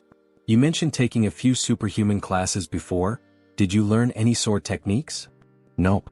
I've never even held a sword before, nor learned any techniques. But you said I had a certain talent, right? She says proudly. Then there was that instructor who had to use every possible method just to acquire a single trait. Isn't that way too overpowered? This place is way deeper than she expected. She can't even see the end. How much longer will they have to keep moving forward? Maybe there's an exit just around the next corner. As things stand now, we're not getting out of here until she awakens. Suddenly, a zombie attacks them. Wait, is that a drill? Drill-wielding undead. The drill zombies were tough enemies back in the game. Maybe he should help her, but with a devastating strike, she slices the zombie's arm clean off. If you're a zombie, fight fair. Don't you dare use a weapon. Then, with brutal efficiency she cuts the zombie in half. Joonsoo watches in surprise. Well, that was a clean victory. She felt her body moving on its own. But just then the still-living zombie sinks its teeth into her foot. You bastard. What do I do now, master? Well, common sense says if you get bitten by a zombie, you'll turn into one too. Please kill me before I become one of those things, she cries. Miss Soren, of course I came prepared for this. Wait, is that holy water? Yes. In this game they actually developed a cure for the zombie virus. After the chaos they decide to rest for a bit. She had been so desperate, she really thought she was going to turn into one of those horrible creatures. It's a harsh world out here, but these zombies are acting strange. Some of them are even picking up weapons and using them like gear. It's almost like this place was artificially designed. Well, you're not wrong. The Galaxy Mall was built much faster than any other location of this size. It was thanks to the efforts of a massive workforce. But because of the extreme labor conditions, many were injured and some even died. But the official reports claimed there were 0 incidents during construction. The corrupt executives of that wicked corporation just dumped their bodies here. Later, the representative of Galaxy Mall learned about the situation. However, since it would critically damage the company's public image, he decided to cover it up and keep the area a secret. Such corruption was only possible because of how rotten this world had become. Soren never imagined there would be such a tragic story behind this place. But how did you find out about their secret? Because when the Order of the Old Father unleashed zombies to overrun Seoul, the dungeon that opened up was none other than Galaxy Mall's forbidden area. Well, let's just say the professor has a special ability. Wow, and you already have so many abilities. Since this was the place where Beck Soren was first attacked by zombies, he figured it would be the perfect location for her to train and awaken. But up until now there had been no sign of her awakening. These victims are still suffering even after death. I just hope we can at least put them to rest. Oh, so it looks like you've finally found some determination. At the same time she couldn't shake the strange feeling that she had to keep fighting. Alright, let's go. It's finally starting. All of a sudden the temperature in the area plummets. This place, it's eerie. Let's be careful. Then they spot an open warehouse, almost like a giant freezer. What is this place? Upon entering they see a radio. There are 3 bears in the house. Papa bear, mama bear, baby bear. A children's song. This is creepy. 3 bears in a house. The song starts to glitch, distorting into an ear-piercing screech. What the hell is this? Then, an ice spear shoots straight at Soren. Watch out. Joonsoo throws himself in front of her, blocking the attack with his own body. Sir Warrior, are you alright? He hadn't expected an ambush like this. Then a grotesque monster emerges. Conjoined Phantoms. Boss of Galaxy Mall's forbidden area. Level 3 mutant. A level 3 mutant? Soren, you need to get out of here, now. This thing is way beyond your abilities. But the creature launches another barrage of ice spears. I don't want to hear any complaints, get out. And I don't want a popsicle either. He deflects the attack, but suddenly the enemy starts channeling another ability. A massive ice lance forms in midair. He can't block this one. Professor. Soren, run. I'll buy you some time. How can I just leave you here? She cries. One of us has to make it out alive. She can't do it. Miss Soren, the reason I was so sure about your talent is because you possess the ability, Sky-Slaying Star. The Sky-Slaying Star? This can't be true. Believe in yourself. If you do, you'll awaken. And with that, my final lesson is complete, my apprentice. The monster fires a storm of ice arrows, obliterating everything in the area. Believe in herself? Oh. As the icy onslaught subsides, Soren stands frozen in place. Then, alright. I will. I will trust in my own abilities, Professor. A golden light surges around her. Her eyes burn red. What was this power she was wielding? Ha ha ha. Then please, don't give up. Joonsoo watches in awe. In an instant, she shatters the thick layer of ice encasing her. She has finally awakened. Beck Soren, SSR rank superhuman, level 1 warrior. What is this power? It's real. I've truly awakened. Before a spear can pierce her, Joonsoo moves, cutting it to pieces. Now that you've awakened, it's time to drop the act. The Sky-Slaying Star has a condition for awakening. You must face a life-threatening situation and possess the mental strength to overcome it. You put yourself in danger just to make me awaken? You did an excellent job. But now, it's time to fight. Baek Soren, the sky-slaying star. The mutant lets out a furious roar, then begins channeling a new attack. He looks pretty pissed off, Professor. Don't worry. You'll be fine as long as you deflect his attacks before they touch your body. To prove his point, he demonstrates, effortlessly knocking aside an incoming strike. See? It's not that hard. But when he glances back, he sees Soren trapped in ice. Are you alright? Right. Even though she's awakened, she's still just level 1. It's unrealistic to expect her to master everything perfectly right away. She had been caught by multiple ice barrages, yet she wasn't seriously injured. Looks like you're fine. Upon awakening, every warrior receives their initial trait. Hers was Indomitable, a trait that grants strong resistance against all abnormal status effects. Before awakening, she constantly felt like she was about to die. Now she barely feels a thing. Fascinating. As expected from an overpowered character, she got Indomitable, the best defensive trait. As for him, since he had overseen multiple awakenings from his previous apprentices, he had gained the Perception trait, allowing him to see all of his enemies' traits. A ridiculously powerful PvP ability. Oh yeah, that's broken. I don't think that'll be of much help right now. Well, don't worry about it. For now, let's train with your new awakening. Both of them start running. She acquires the haste trait. Good, you've already picked it up. Her combat growth is incredible. Her body feels like it could take off at any moment. She wants to keep fighting. Watching the professor leap to dodge 2 ice blocks, she instantly learns the same technique. Wait, I'll cut it for you. But before he can react, she's already next to him. What the? How did you get here? Well done.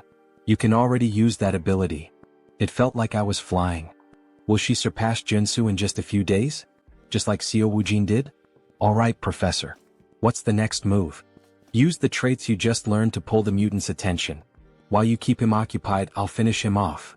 I've already taught you everything I could, so it's best to end this quickly. Understood. Soren starts dodging every attack with ease, gliding across the ice as if she were skating. Come on, hit me, you dumb mutant. She suddenly gains 2 more traits. She keeps accumulating traits. Her talent is truly something beyond normal. Alright.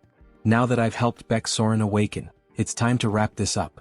Joonsoo channels a golden aura into his sword. With the skill flash, he unleashes a devastating light-infused slash, instantly obliterating the mutant. Well, congratulations, Professor. That was amazing. Nah, that was nothing. Then a phone appears on the ground. So this was the monster's mana core? How does a phone work as a monster's mana core? Well, this happens a lot with ghost-type monsters. A worker who ended up here valued his daughter more than his own life. Before he died, his resentment possessed this phone, turning it into a monster's core. I hope he can rest in peace now, Soren says, tears welling up in her eyes. I'm sure he will. Suddenly, the phone transforms into 2 mana cores. These are called crystals. If you hand them over to someone who knows how to use them, you can get some pretty good equipment. This is an incredible reward, something only obtainable by defeating this area's boss. Suddenly, the ground starts shaking. What's happening now? We already defeated the boss. This area is collapsing. Then what should we do? Have you managed to fully adapt to the traits you just acquired? What? There's no time. Start running if you don't want to die. Now. Both of them take off at full speed. Run as fast as you can, Soren. If you keep going this slow, it'll be the end for you. This is as fast as I can go, Professor. There's still a long way to go before they reach the teleportation portal. If she doesn't push past her limits, she won't make it. Suddenly, large chunks of debris start falling in her path, blocking her way. No, not like this. She just awakened. There's no way she's going to die so easily. There. The teleportation portal. Hurry. Joonsoo can't help her. There's still one last trait she needs to obtain. The reason she became one of the game's best characters was because of 3 defining abilities. The Sky Hunting Star trait allowed her to grow rapidly in battle. Indomitable nullified the deadly side effects of Heaven Slaying Star. And the last trait, Soren keeps running, desperate to survive. A massive rock crashes down, slamming into her arm, injuring her. Damn it. I won't give up that easily. I will survive, no matter what it takes. She pushes forward. Here I go again. Trait unlocked, Runaway Train. Ignoring the pain, she dashes forward, barreling past the obstacles in her path. Joonsoo loses sight of her. Did she fail? Then out of nowhere she burst through the rubble, grabbing onto him.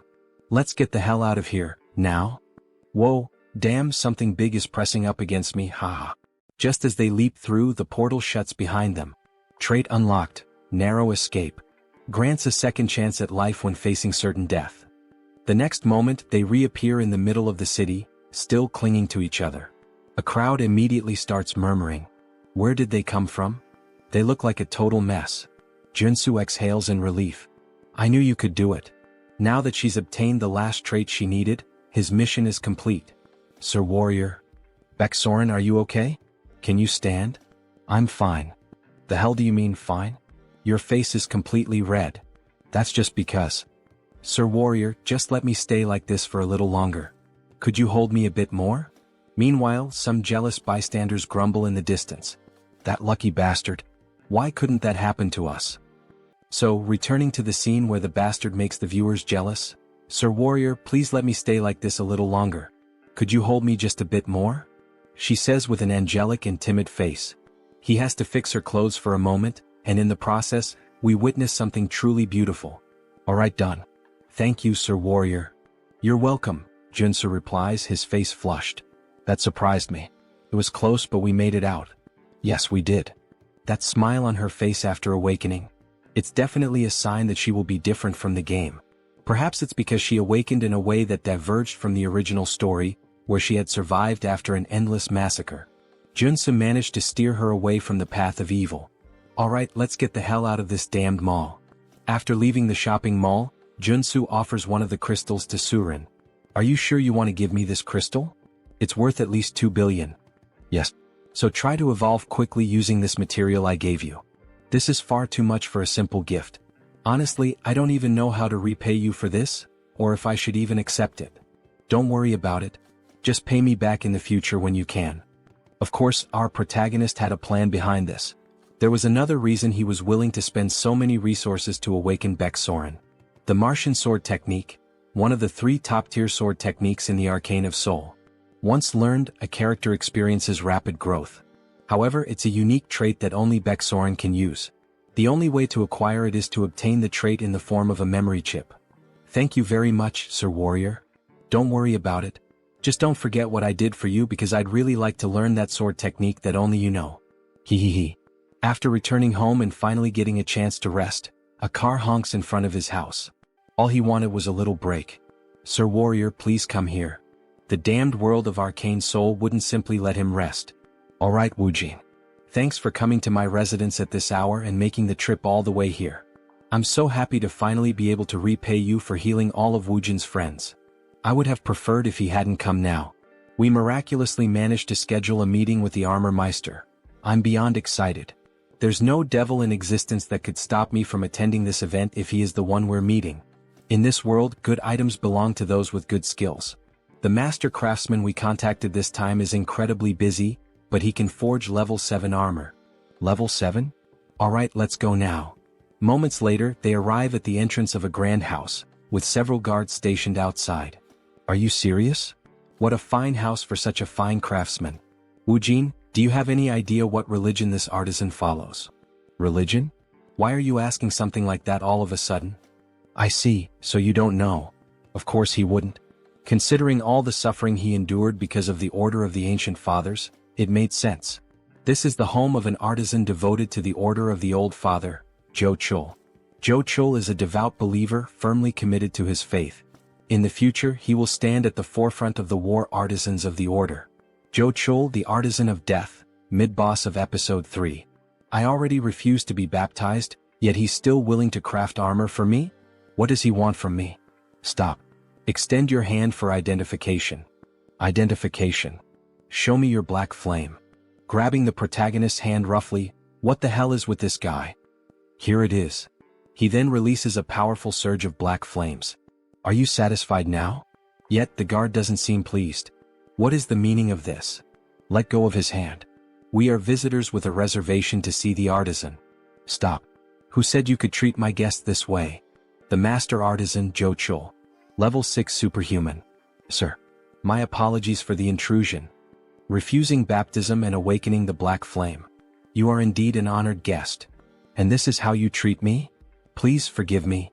The light and the savior recognized by the saint. What? The light and the savior recognized by the saint. What the hell does that nonsense even mean? Alright, now come inside. Let's start discussing what kind of equipment you're looking for. Alright. A plate armor of this style is my specialty. Since it's a request from the saint, I can craft it in this design if you'd like. Before them stands a medieval suit of armor, reminiscent of the Templars. Joonsoo scans the area, searching carefully, until he finally finds something that catches his interest. Alright, I've decided. I'd like this outfit.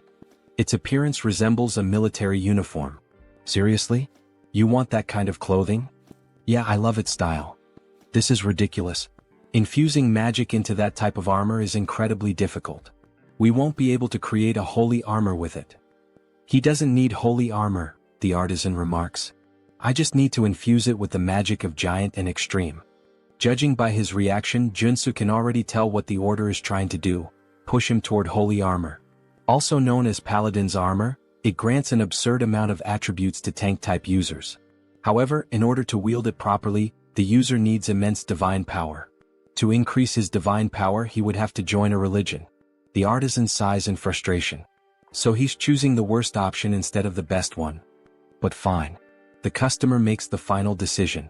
They're pretending to offer me something good while trying to trap me in their religion. Then I'll be expecting great work from you, Master Artisan Joonsoo, Joonsoo says with a grin, shaking the artisan's hand. After a long discussion, they finally leave the house. Woojin hesitates, then asks, "Are you sure that was the right decision? Not choosing the holy armor?" Joonsoo shrugs. "No. I just like the other one more." Meanwhile, the guard from earlier continues watching Joonsoo strangely. "I can only imbue a few traits into this type of armor," the warrior comments. "Are you really going to make it the way he asked? So, you want me to defy the saint's order? She said that man is the light and the savior of our order." The warrior cannot believe the saint's words. No matter how many times he thinks about it, there's no way Joonsoo is the Messiah. He'll have to confirm it with his own eyes. 1 week later, Joonsoo is back at the shopping district. "Sir Superhuman, you really shouldn't be downing mandrake elixirs all at once like that. You glutton." "Thanks, but I'm fine." "Are you sure?" "Of course. I got the treatment I needed." A notification flashes. "New trait obtained, energetic. Thanks a lot for giving me these elixirs for free." "Don't worry about it. It's thanks to you that our market was saved. Now we're flooded with customers every day. Consider this my way of saying thanks." "So that's why there are so many people here today? Looks like business is really thriving." "That's great." "Hello, Superhuman," a man says, lowering his head in respect. "Hey, you're that guy from the Iron Fist gang? It's a pleasure to see you again," Joonsoo says, laughing loudly as he slaps the poor guy on the back. How have you been, sir? Could I kindly request a few minutes of your time?" "For what?" "Our boss wants to see you for a bit. There are too many eyes around." "Let's move somewhere else," Joonsoo says. "Understood." They get into a car and drive onto the road. "We've prepared a high-quality bulletproof car for you, sir. Do you like it?" "Not bad." A sign reveals their destination, Miram. Something feels off. Has the Iron Fist gang always used Miram as their meeting spot? If Joonsoo remembers correctly, that place is nothing but a slum filled with human garbage, the worst kind of murderers and degenerates. The car runs out of gas, forcing them to stop at a gas station. Of course. Wait, this place is Miram gas station. Joonsoo turns back, only to see the driver grinning. "Alright then, have a nice rest here, sir." With a murderous gleam in his eyes, the driver grips a detonator. "Seriously? He's trying to set me up?" Joonsoo glances at the car. Several C4 explosives are planted inside. "Shit. I walked right into a trap. Hey buddy, do I look like an idiot to you? Who do you think you're messing with?" "Excuse me? What the hell are you even saying?" Joonsoo suddenly kicks the car door open and swiftly jumps out. "Stay in the car, you idiot, with all those bombs you set up. Go ahead, stay inside forever." Then Joonsoo throws a grenade. The driver screams in panic as the car erupts into a massive explosion. Joonsoo dashes forward, activating his abilities, speed and breakthrough. But something is off. That explosion was way too powerful for just a single grenade. There was no way it should have caused that level of destruction. As expected, that guy was a traitor. The bulletproof luxury car speeds toward Miram and ultimately the gas station.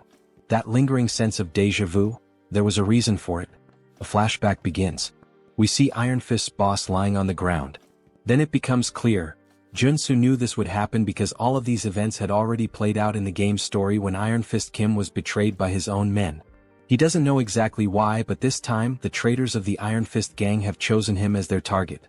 Suddenly, a hail of gunfire rains down on his location. One of the men shouts, "That's him. The guy on the most wanted list. Ah. If we take him down, we'll get that billion-dollar bounty."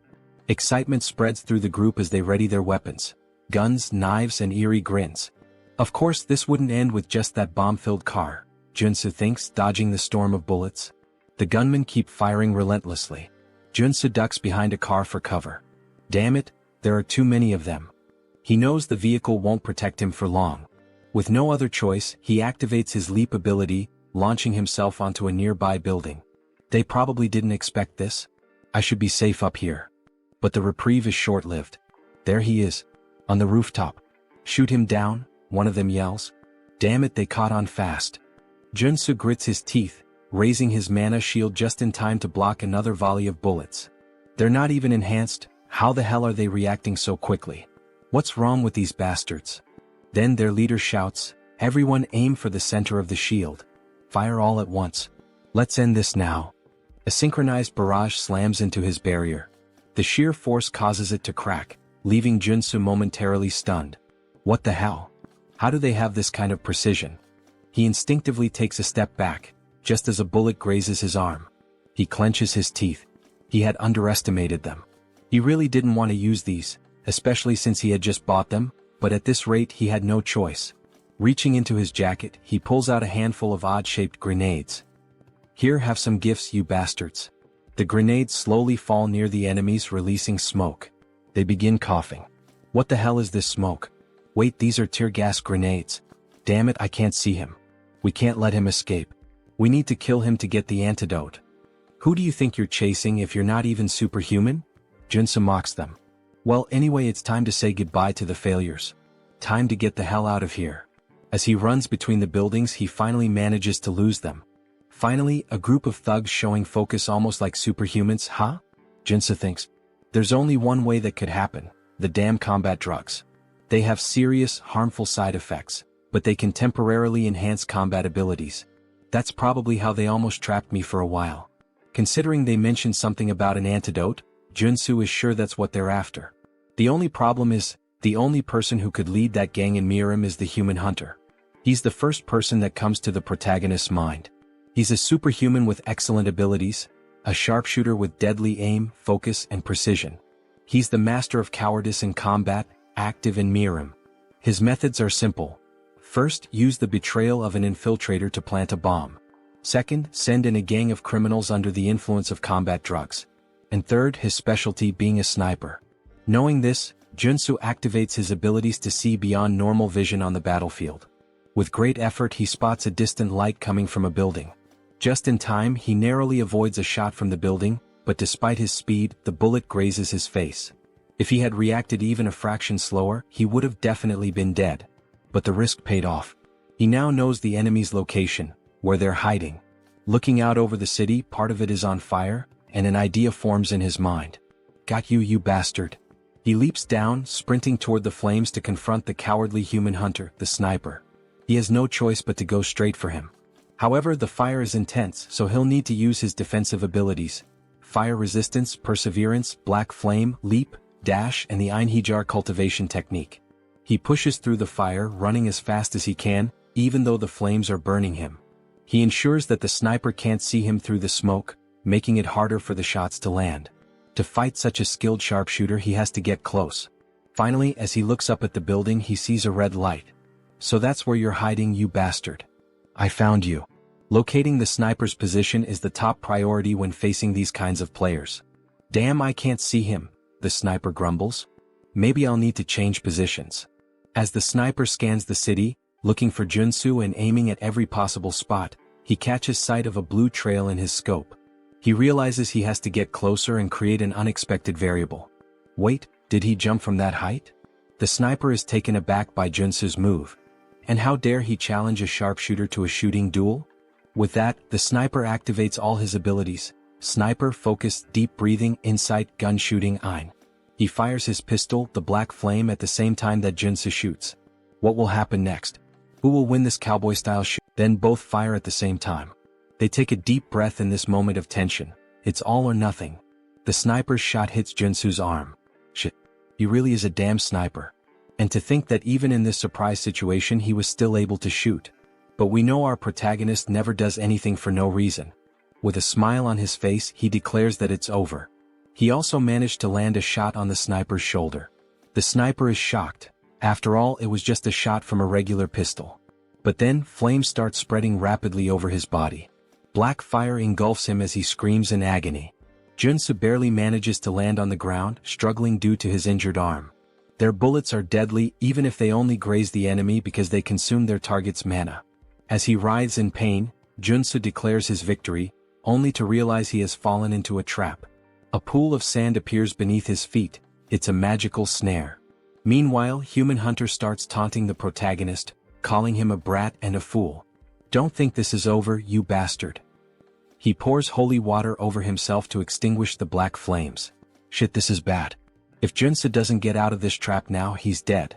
The moment I put out this damn fire, I'll fill your body with bullets. You'll look like a damn sieve. Damn it, I need to think fast or I'm a dead man. He hadn't expected this to turn into a race against time. For now, he needs to slow down the infiltration of magic and minimize the damage.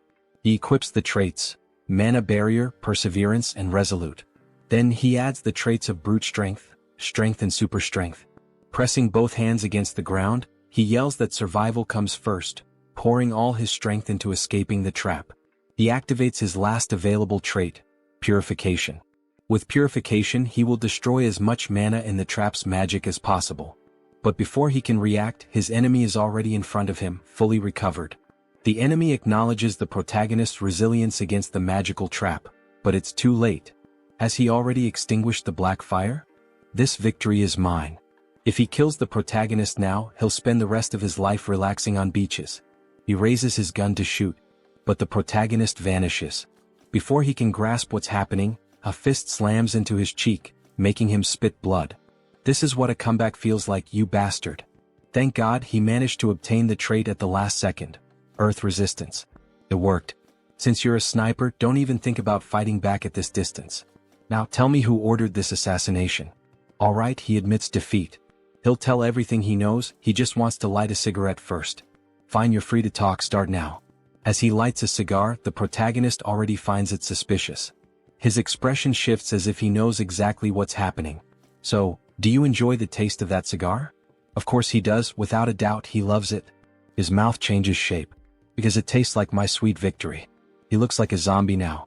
Just as he is about to attack Joonsoo, a sudden gunshot rings out, and a hole appears in the Human Hunter's chest. So, you knew what was going on. Of course he did. Did he really think that a player with 10,000 hours of experience wouldn't recognize the cigar that turns the smoker into a mutant? What a mess. In the end he had to put him down. That was unexpected and bizarre. The hunter was always a cunning bastard, but in the game he usually surrendered after admitting defeat. This time though he chose to fight to the very end, transforming into a mutant? Maybe he had a hidden motive. Not that it really matters. What's important is making it out of this alive. As he searches through the hunter's clothes, he finally finds a flash drive.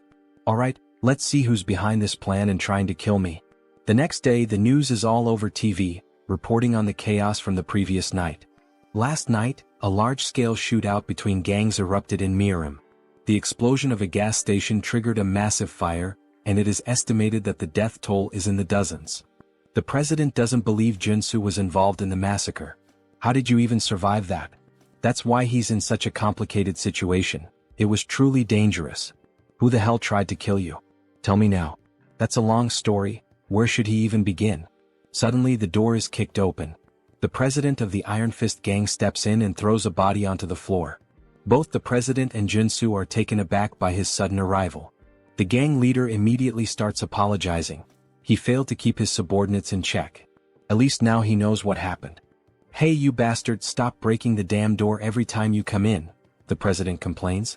So, was it the Iron Fist gang that attacked you? The president asks, his expression somber. The gang leader responds that it was one of the lower-ranking members of his group. Still, after interrogating the culprit, he managed to obtain some useful information. The guy who set up the trap was desperate for money? Something like that? How did you know? Turns out he had lost everything in illegal gambling and was drowning in debt to loan sharks. Well, the reason for his betrayal is pretty obvious, isn't it? Whatever the reason, it's his fault. Once again, I apologize. Apology accepted.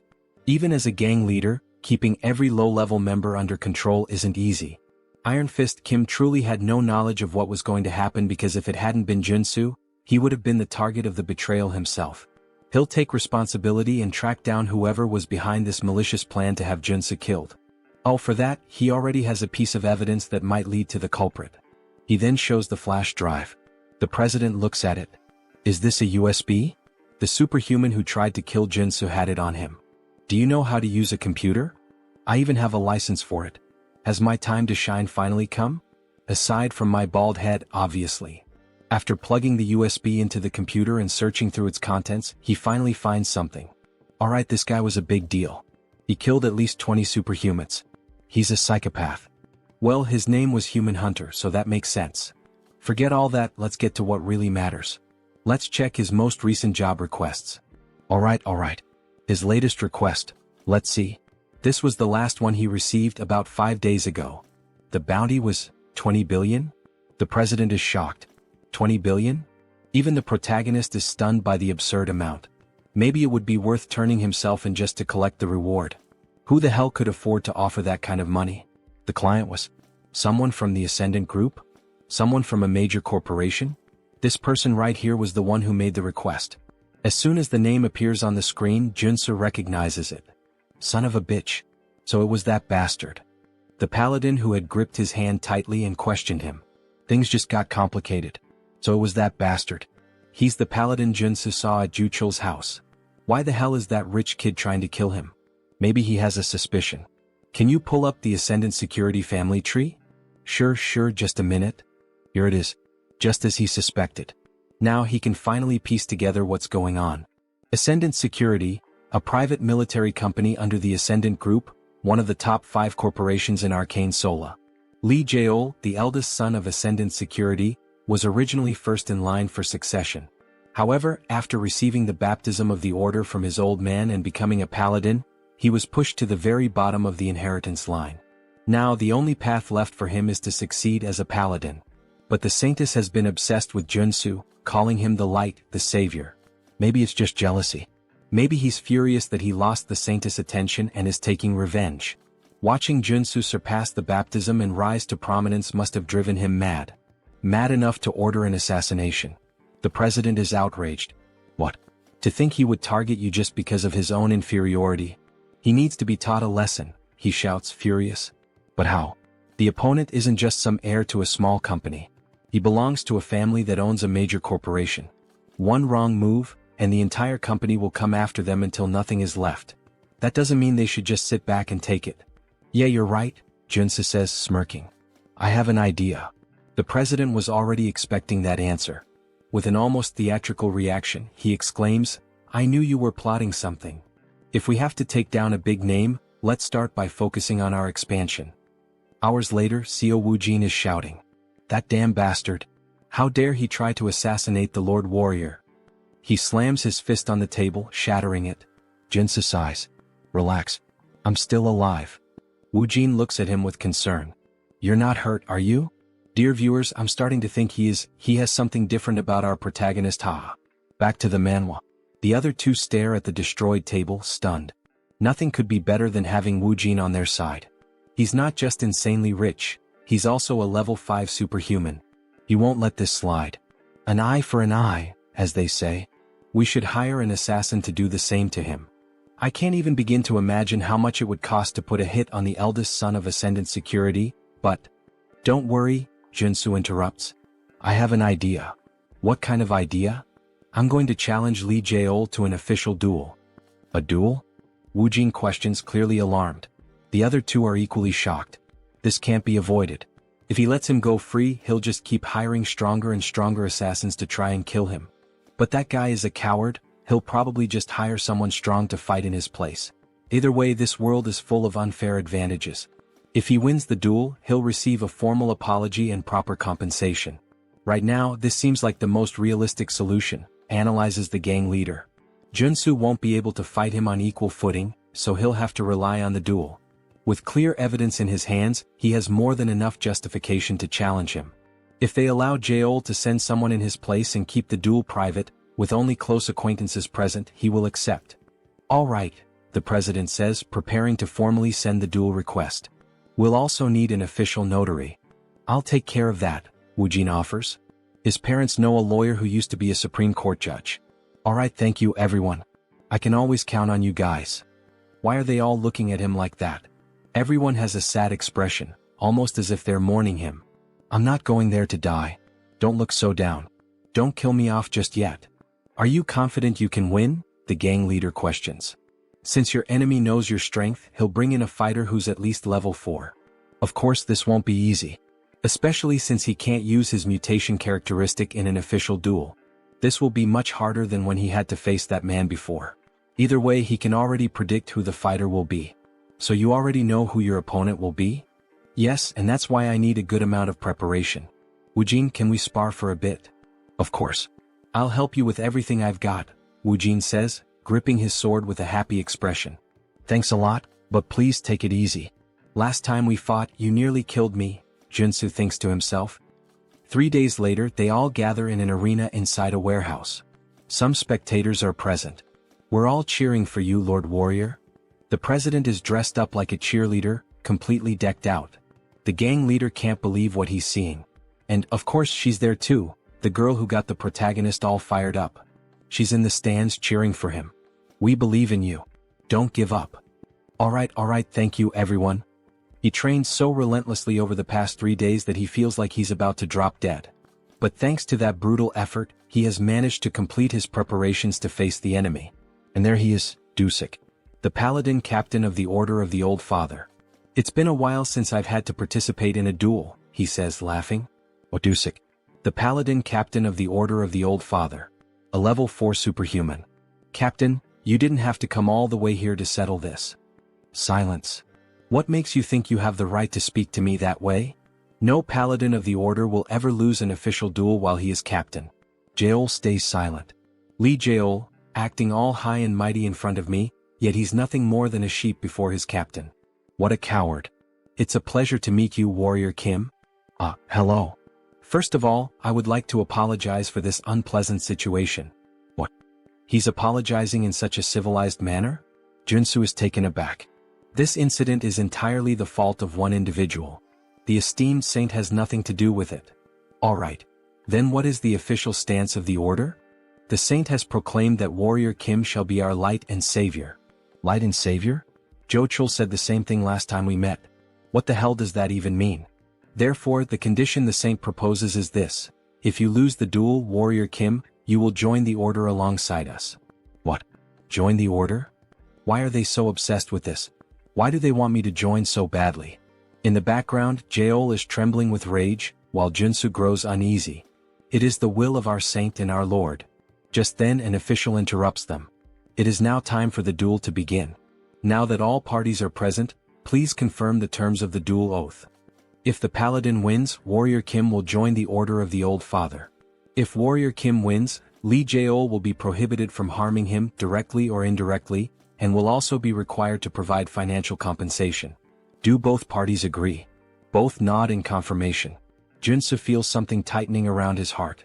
In Arcane Seoul, a duel oath is a magical contract. If you break it, your heart will literally explode.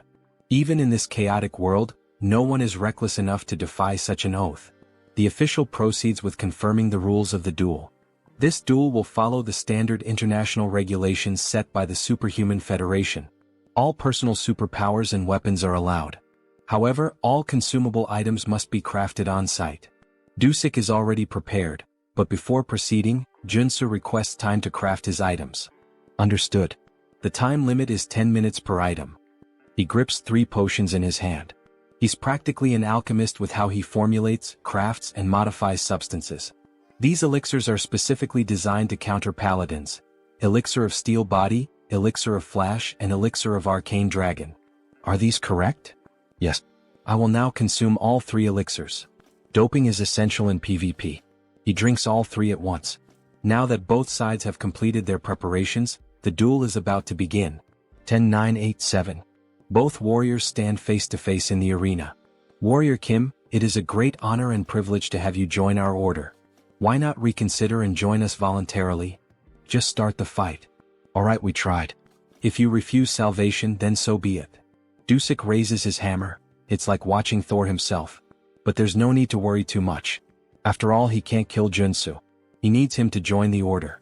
Then suddenly his entire body radiates an overwhelming aura, filling the arena. He looks like a Greek god, just like Thor. Meanwhile, our protagonist remains still, gripping his sword, a mere blade in the face of such power. The mana surrounding Dusik is incredible. He is clearly on an entirely different level. No matter how much Joonsoo has prepared, he cannot win unless he is willing to risk his life. 3-2-1-0. The paladin charges forward like a berserker. Then he vanishes. The only thing left in the arena is a trail of destruction carved into the ground. Joonsoo frantically searches for him. Where did he go? Wait, no. He didn't just disappear. He activated his haste ability. A moment later, Dusik reappears, right behind Joonsoo, hammer in hand. Warrior Kim, you shall ascend and become a god. As he prepares to bring the hammer down. Wait, say that again. I will become a god. Then Dusik strikes Joonsoo, causing a massive explosion of aura that lights up the battlefield as if two nuclear forces were clashing. Kim's friends watch from a distance. What the hell is that? He's insanely strong, comments the president. Did it really end in just one hit? Woojin questions with a worried look, while the gang leader stands there, speechless at such a display of power. However, our girl manages to see what really happened. Look right there. As the smoke clears, the two warriors stand face to face. Kim with his mana barrier raised and Dusik holding a hammer and shield. Becoming a god. Is that what he said? What kind of nonsense is that? Dusik is intrigued. So this kid actually managed to avoid his attack. As expected, he used his sprinting ability right from the start.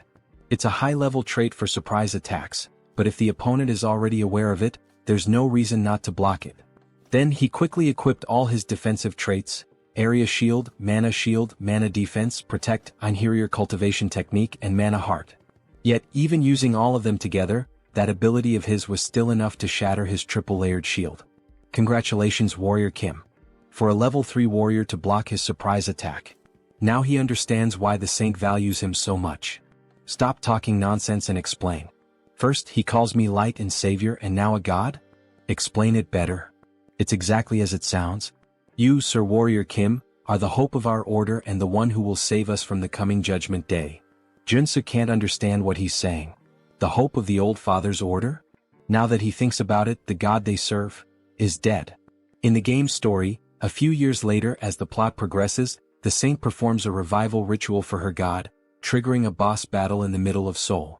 A massive octopus appears, wreaking havoc on the city, and it must be stopped. So wait, if they keep mentioning this over and over, does that mean that by savior, they're actually referring to the vessel of God? Yes, exactly, Dusik confirms with a malicious look. A noble sacrifice and sacred devotion. These insane bastards. So in the end, they've just been planning to sacrifice Warrior Kim this entire time? He had actually thought there might be some genuine purpose behind all of this. Your body and soul will become part of the old father and his avatar. Because you will lose this duel, and join our order. Dusik shouts, radiating pure hostility and arrogance. Yeah, go to hell, you bastard. He then charges forward, quickly activating his sprinting trait and striking at Dusik with his sword. However, he isn't fast enough. Dusik easily blocks the attack with his shield. But even so, he is sent flying backward from the sheer force of the blow, eyes wide with shock. What kind of power is this? Then we see the new traits of our protagonist: strike, rush, endurance, strength, super strength, perseverance. Confusing, isn't it? Of course it is. He has swapped out all his traits for those suited to an offensive warrior. Right now he is fully optimized for battle. He lunges at Dusik again, this time fully engaging in the fight. He unleashes a series of swordsman strikes, attacking relentlessly with every warrior trait at his disposal to keep Dusik on the defensive. Then, in an instant he switches traits again: mountain-breaking swordsmanship, smashing strike. With this, he delivers a relentless barrage of consecutive attacks, putting Dusik under immense pressure. Haha! Your swordsmanship is quite the challenge, isn't it? Alright, this is the chance. Now that Dusik is completely focused on defense, Kim grabs the axe he had equipped and quickly switches his traits once again. Strength, super strength, endurance, strike. Dusik is distracted. Taking advantage of the opening, Kim swings the axe and lands a solid hit on Dusik's left rib, cutting through his skin and drawing blood, forcing him to step back. Finally, things are starting to get interesting, aren't they? He says with a laugh. It's working. The 3 days of preparation weren't in vain, Kim thinks to himself. A flashback begins. The reason he trained with Siu Woojin wasn't just to acquire the right traits for this duel, but also to learn how to switch them instinctively in a fraction of a second. We see him training, shifting his traits while attacking Woojin, and when Woojin counterattacks, Kim immediately switches to defensive traits to absorb the hit. Back to the fight. When facing superhumans far stronger than him, he must use defensive traits at the right moment. Just like now, as he swiftly switches to defense to block Dusik's hammer strike. However, the strike is too powerful, shattering the shield and forcing Kim to step back slightly. But within a second he switches his traits once again. Use offensive warrior traits when executing a surprise attack. He dashes forward, aiming another strike at Dusik, who manages to block it. Use other warrior traits when unleashing multiple attacks to keep up the pressure. Dusik struggles to keep up, forced entirely onto the defensive. This is the perfect opportunity. Wielding both his axe and sword, Kim activates his berserker traits, taking full advantage of the opening to push forward. For a level 3 superhuman to fight a level 4, the only thing he can do is continuously switch traits mid-battle. And so, he keeps the pressure on Dusik, driving him further and further back. It feels as if he's fighting 4 different warriors at once. How the hell is this possible? Then, in a brief moment of distraction, Joonsoo seizes the opportunity. With a swift move, he disarms Dusik, knocking the hammer from his hand and sending it flying across the battlefield. All the paladins watching are stunned. Impossible. How could this happen? Even Dusik himself is shocked. He quickly turns to Joonsoo. This kid is actually going to win this duel. But there's no way he will let that happen. He has no intention of becoming a sacrifice for their rotten order. Alright, he admits it. He can't hold back against Kim anymore. He'll fight seriously now. Gripping his shield tightly, his aura begins to surge. He has given up on being Thor. Now he's Captain America. Dusik channels power into his shield and warns Kim. This next attack could kill him, so he'd better be ready. Then with a sudden motion he hurls the shield like a spinning blade. Kim quickly raises his own shield to defend. A direct attack like this won't work, or so he thinks. But in an instant, his shield shatters, and the sheer force sends him flying to the far end of the arena. Shit. The power output just skyrocketed. Was Dusik really holding back this whole time? Before he can recover, Dusik appears right in front of him and lands a devastating punch straight into his stomach, striking in a stance straight out of JoJo. How dare you mock our order? Kim is sent crashing into the wall, spitting blood as his body collides with the thick stone. If he begs for forgiveness now, Dusik will accept his surrender. But as Warrior Kim stumbles back to his feet, rolling onto his side, he simply smirks. No. The only way I lose is if you kill me. So be it.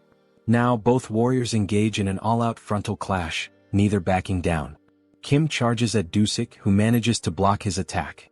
Then, in a calculated move, Dusik allows himself to take a few hits just to land a clean strike on Kim.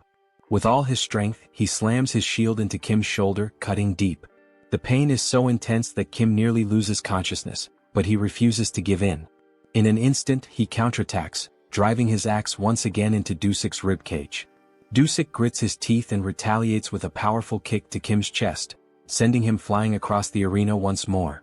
Both fighters lock eyes, exhaustion weighing on them. Their bodies are battered, barely holding together, they are at their absolute limit. Dusik declares that it's time to end this meaningless battle. Oh, great Father! Lord, hear my prayer and fulfill my wish. From heaven bring down the hammer of your wrath. Raising his shield to the sky, he calls upon a massive storm.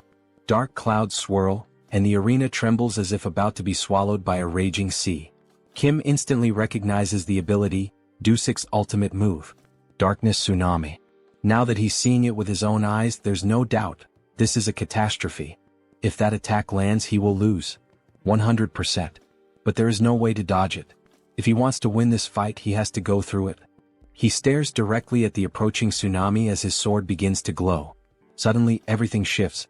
The colors around him fade to gray, as if time itself is slowing to a stop. He is afraid. But he has to trust in the traits he has built as Warrior Kim. He takes a deep breath, shutting out everything around him as if he exists in another world entirely. Mountain-breaking swordsmanship, the technique he has never stopped training. The swordsmanship, sharpened through battles and sparring against Seo Woojin. The Einherjar cultivation technique, honed through years of dedicated practice. Mana heart, which has grown alongside him. Rush, earned through sheer desperate willpower.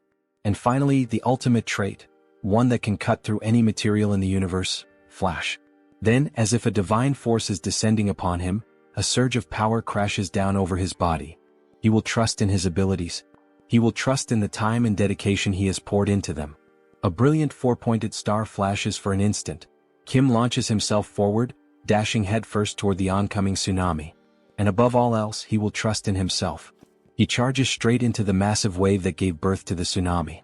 The entire arena is consumed in blinding light. No one understands what is happening. What the hell is that light? What's going on? Kim's friends question in shock. Then finally the light fades. Kim is on his knees, gasping for air, while in the background, Dusik remains standing. Suddenly, Kim starts coughing up blood violently. His body is battered, barely holding on. Dusik speaks, his voice steady.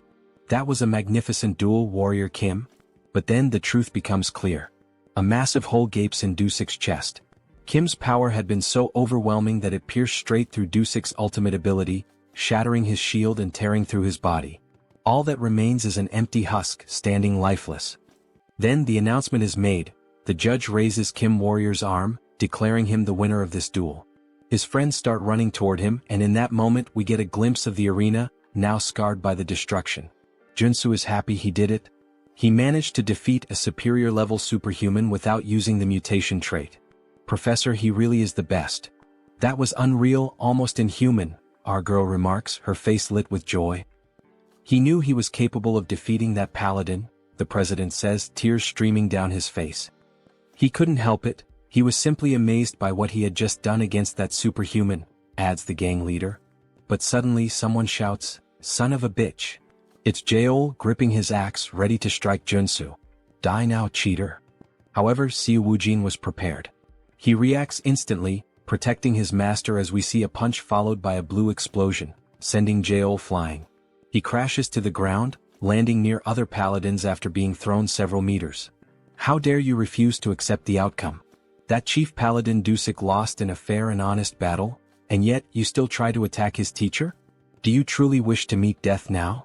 At last we see Woojin in a fighting stance, his expression filled with rage. Sir Lee Jeol, do not forget the magical pact both fighters agreed to. If he acts recklessly, his heart will explode. Kim Warrior, because of him, the captain of the paladins is dead. We see his heart being crushed by magic, making it impossible for him to even breathe properly. They will have their revenge. The Order of the Old Father will not forget this, the other paladins shout. So they're saying that Kim was the one who killed Dusik in this duel? Is that really what that worm is trying to claim? Yes, everyone saw it, he was killed by Kim Warrior's hands. Stop talking nonsense, Joonsoo says in a serious voice. The one truly responsible for Dusik's death was none other than Jeol himself. Though he was an enemy, Dusik was an outstanding example of a warrior. He fought bravely for what he believed in and battled to the very end. Without a doubt, he was not someone whose life should have been lost in an open duel, all because of Jeol's petty assassination plot, driven by his inferiority complex. In the end, he was just a captain trying to protect his battalion, the very battalion Jeol tore apart and led to his death. In the name of Dusik's honor, accept the outcome of this duel and uphold your promise. Jeol begins to cry. Deep down he knows the truth, Dusik died trying to protect his reputation. Captain, forgive me. We need to leave now, sir. The paladins lift Jeol and begin to retreat. Not even the Order of the Old Father would dare seek revenge after he had already gone this far. The next day we find ourselves at Seoul workforce. The president is on a call, bursting with excitement. That's right. He officially hired the superhuman warrior Kim, the one who defeated the captain of the Order of the Old Father. He understands you'd like to make a request. All right, my apologies, I'll call you back in a few minutes. Then we see that Joonsoo has entered the room. He had been worried that master craftsman Jo Chul might have tampered with his armor. But no, he had crafted it just as requested, embedding the giant and extreme traits. Wow, this armor really suits him. Here, why not try this on while we're at it? It's a gift from the president. A gift? Seriously, this is much better. It's a handcrafted luxury training suit. It even has self-cleaning and regeneration magic. Very nice, this is quite to my liking. President Choi knows exactly what I like. Thank you. Haha, wearing this you almost look like a model. Well done. Then our protagonist makes one of those familiar expressions just like Lloyd. In any case, maybe he can ask Joonsoo for something? And what would that be? Thanks to him, our business is thriving now. But since you have a relatively short work history with us, some people are questioning our contractual relationship. If that's the reason, then he should comply. Do you have any decent work for Kim? Yes, he has the perfect job prepared for Warrior Kim. The Sun Magic Tower wanted to study his black flame for research purposes. The Sun Magic Tower, It's one of the 4 great magic towers of Seoul Arcana. If he remembers correctly, this is the place where one can acquire fire-related magic. It's an excellent trait for mages, maybe even for him. They will reward him with membership. Very well, he'll accept. This character is in the Sun Magic Tower, so he knows exactly what rewards he can get from them, Joonsoo says with a sinister grin. Then he heads to the designated location, a place where magic and science intertwine. It truly is a fascinating sight. Superhuman Warrior Kim? The man introducing himself is Park Hyungju, a senior researcher. You must be here because of our request to study your black flame, correct? Park Hyungju, senior researcher, level 5 mage. Yes, that's correct. He had expected him to be much older, but he's actually quite young. There's not much time, so they'll get straight to the point. Please, this way. Then he introduces a capsule surrounded by cables and a computer. First, we'll perform some basic measurements. This machine looks oddly familiar. Please step inside. You only need to remain still. So he enters the machine.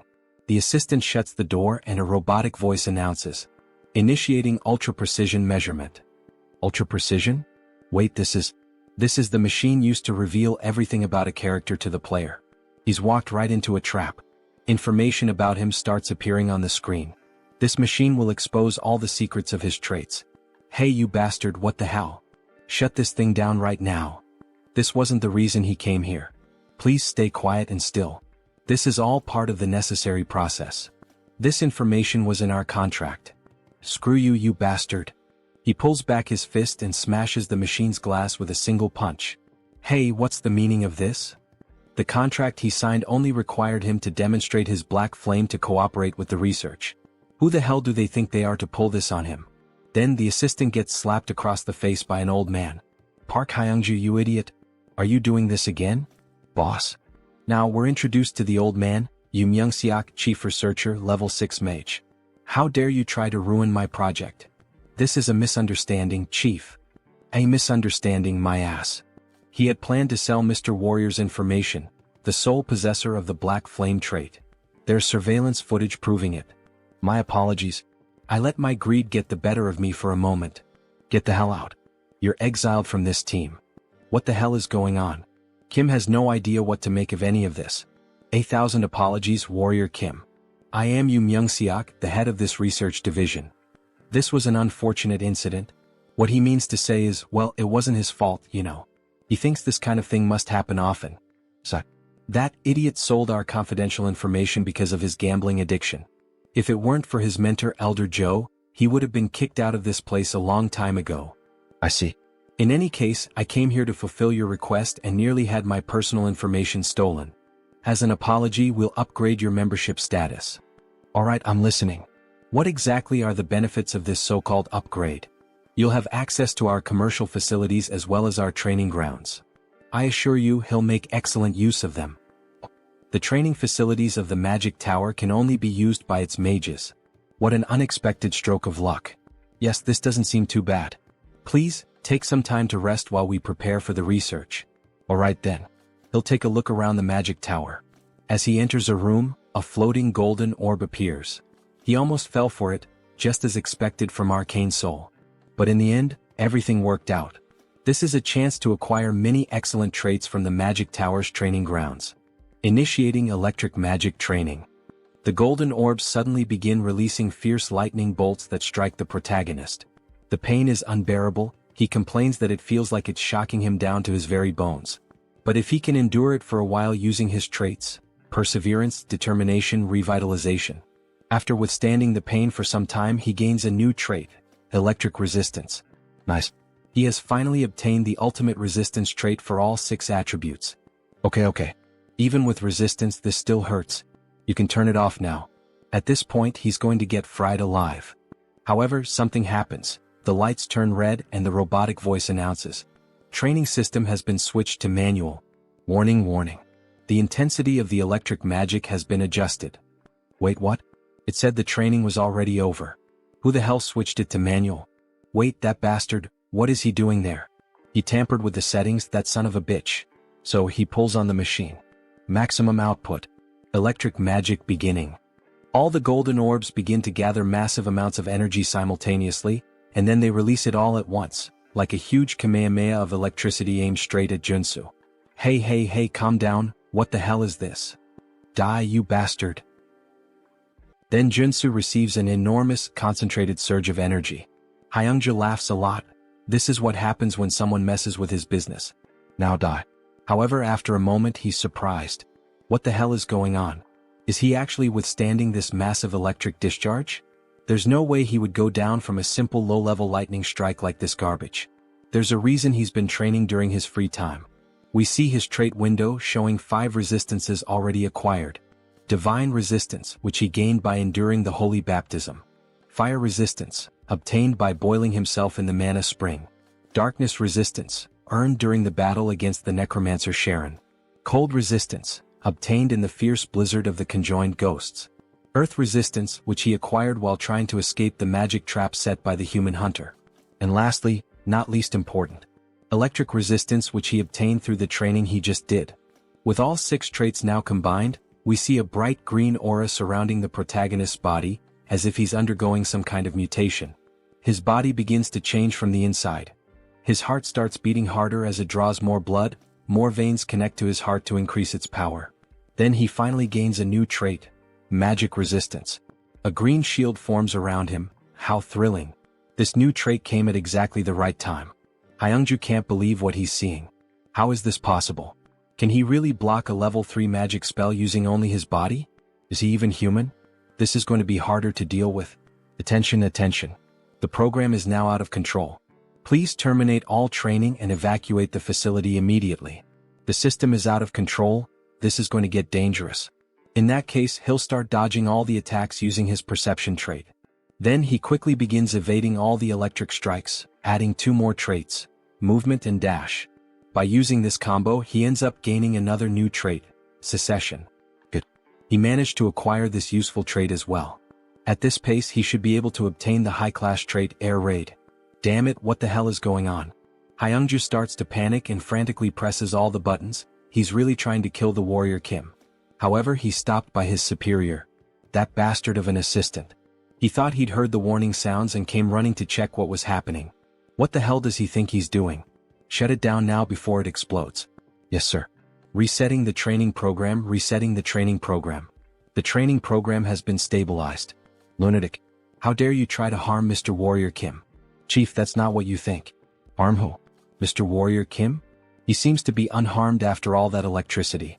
Well, it was definitely a bit electrifying, no doubt. But it was a good warm-up. Everyone present is left in disbelief at what they're seeing.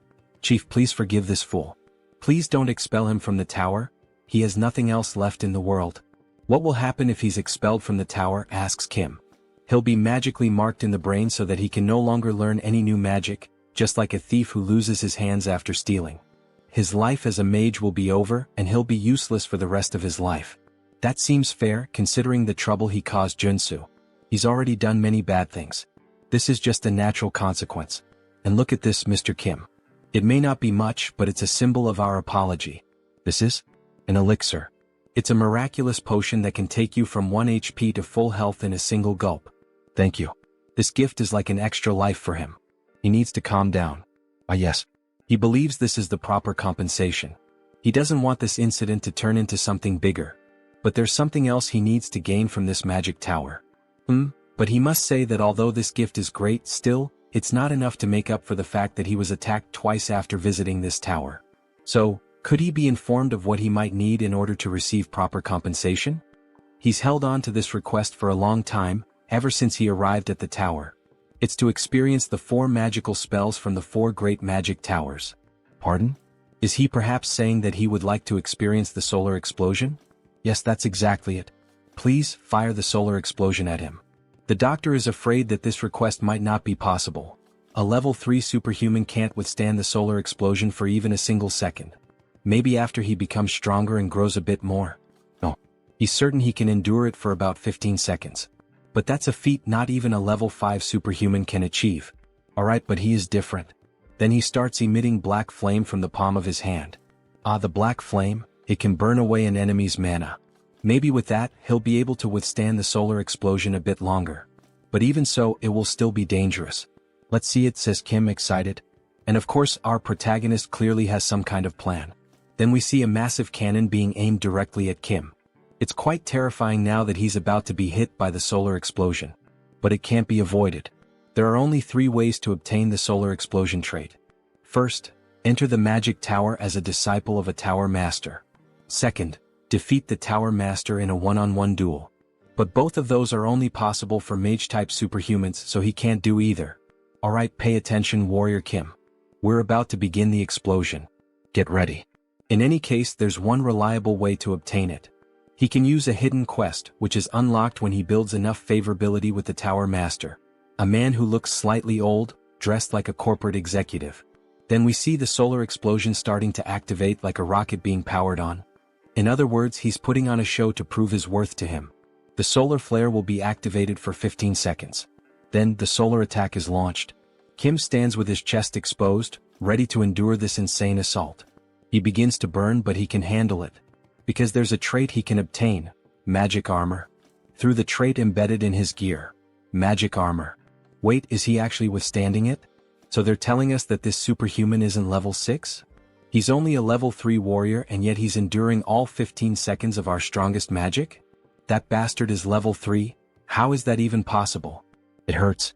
He prepared so much, acquiring all the necessary traits, but even so, it still hurts a lot. Alright, the 15 seconds are over. Shut it down now. Abort the solar eruption. Finally, the machine stopped. We see smoke rising from it after being used. Damn, it's finally over. He really thought he was going to die. Those were by far the longest 15 seconds of his life. Even longer than when the woman's on top, haha. What was his name again? Warrior Kim? Truly very impressive. Then we see the 2 of them having a cup of tea together. That was truly impressive, Mr. Kim. Using the black flame to endure the solar explosion for so long. He will be a great help to our long-awaited project. It would be a great honor if he could help in any way. Favorability increases at this moment. Haha, he enjoyed the words spoken by Warrior Kim. So, he would like to request a favor from Kim. A request, you say? Yes. It worked. I triggered the secret quest. Grandfather, I came because I got a call. Was it you? Yes, and say hello to Mr. Warrior Kim. He's a level 3 superhuman. Nice to meet you. Nice to meet you too. His name is Mage Kim. Magic Kim is the mage-type tutorial character who appears after Iron Fist Kim and Priest Kim. Apologies, he's late. Was he always this gloomy? He's my grandson. He has the potential to become a high-level superhuman, but his growth was halted at level 1. That's strange. He apologizes for being strange. Forgive me for being the shame of this magic tower. That's not what he meant. What the hell is wrong with this kid? So, how does this work, Mr. Kim? He heard that Kim also healed Director Seo's son. He believes, and hopes, that maybe Kim might have some idea on how to awaken this boy. Awaken him, right? Of course I can help. Would be an honor. Is that true? Please help us. If he somehow succeeds, he will be given anything he desires. Anything you say? And we see the protagonist's famous look, as if he had something in mind from the very beginning. This marks the start of the hidden quest of the solar explosion. And a beautiful shot of the prettiest girl in this manhwa. What? Say that again. Warrior Kim wants what? Solar explosion. Should he spell it out for him again? Right, solar explosion. Of course, he can do that for him, since the future of their tower depends on it, but he's not sure if he would be able to use it. That's why he's going to give it to him in the form of a memory chip, right? So he can learn it instantly. Well, fine. If he can solve the problem with his grandson, then his request won't be a problem. Alright, sorry to interrupt you both, but how is Warrior Kim planning to train him and make him awaken? Alright, let's begin. First, we need to figure out what the cause of the problem is. His biggest issue is that he's stupid. The grandfather says harsh words. He needs to become a mage, but he barely knows any math. Meanwhile, the depressed grandson starts tormenting himself. Sorry for being so terrible at math. Alright, of course Joonsoo already understood Mage Kim's problem very well. He's smart enough to have graduated in business administration from Seoul University. However, he gave up on mathematics, which makes him unsuitable for magical research. No matter how hard he tries, he just can't grasp magic. He's just making excuses at this point. Sorry? So, why don't we learn a type of magic that doesn't require mathematical calculations? What did he mean by that? Magic that doesn't require mathematical calculations? By using spirits, he will become a flame sorcerer. He says he's a flame sorcerer, but that's not the same as a mage. So does he prefer to let his grandson remain in that state forever? Or would he rather train him as a flame sorcerer, so that he can unlock his potential? Alright, for now, explain your theory in detail. The problem is the magical enchantment, isn't it? Since he can't perform the calculations for the formula, he can't cast spells. So, just leave that difficult task to the spirit that will assist him. In exchange, he only needs to supply mana directly to the spirit. That's not possible, he has no familiarity with spirits. How is he going to deal with one? He just needs to make a contract with a spirit like he already explained. The boy will only be using the spirit's strength. He inscribes just a single spell into the mana circuit. That way, the user handles the mana, and the mana circuit handles the spell itself. Incredible, he's right to suggest that we capture a spirit and use it as a mana circuit. Or better yet, we could simply transplant it into his circuit. That's right. Truly amazing. An incredible theory. He thought he was a warrior. How does he come up with something like this? Of course, he knows, after all, the guys thought of this in the future of the game. He didn't just come up with this now. And honestly, he doesn't even know what the hell he just said. He just repeated what he saw in the game. But there's a problem. The gate to the spiritual realm is closed at the moment. We can't summon any spirits. So instead, we can use spiritual animals. Spiritual animals? Like a phoenix? That sounds difficult. How are we going to find a legendary creature? Don't worry about that. Warrior Kim has a way. Then we see several phoenixes gathered, flying. Wow. There really is a phoenix valley in a place like this. Even high-level superhumans have difficulty finding places like this, so how? Contrary to the rumors, it was hidden in the alleys. He also found it by accident. My god, he really is one of the luckiest. So, about the promised solar explosion. Yes, he'll make sure to give him one. This mission can only be completed with the knowledge of a sweet spot. By the way, how do you plan to use the solar flame as a warrior? You would like to enhance it? So, he begins producing the black flames. His goal is to create his own polarization. Polarization, he says? That's not an easy task, not by any means. We've spent a whole decade working on it. This won't be easy, but approaching it as a mage and approaching it as a warrior might produce different results, you know? Who knows? Maybe his polarization is better than yours. Really? Then how about we make a 2-year bet? Let's compare the magical tower's polarization with yours and see which one is better. That sounds fun. How much are we betting? If Warrior Kim wins, the director will grant him one wish. But if the director wins, Warrior Kim will join the magical tower's security team. Alright, that sounds like a fair bet. Don't forget this promise. Another chance to benefit from the magical tower of the sun, hee. Alright, now it's time for the verification. Then we see Kim waiting near the operating room. That was incredible, superhuman Kim. And to think that he paved the way for flame sorcery in our magical tower. Hello, boss. Yes, that's what happened. But first, we need to hope that the operation is successful. Indeed. But about that mage who was expelled earlier. That failure? He did a thorough investigation on him after he was expelled from the tower. And it became clear that he received money from the Humo Group.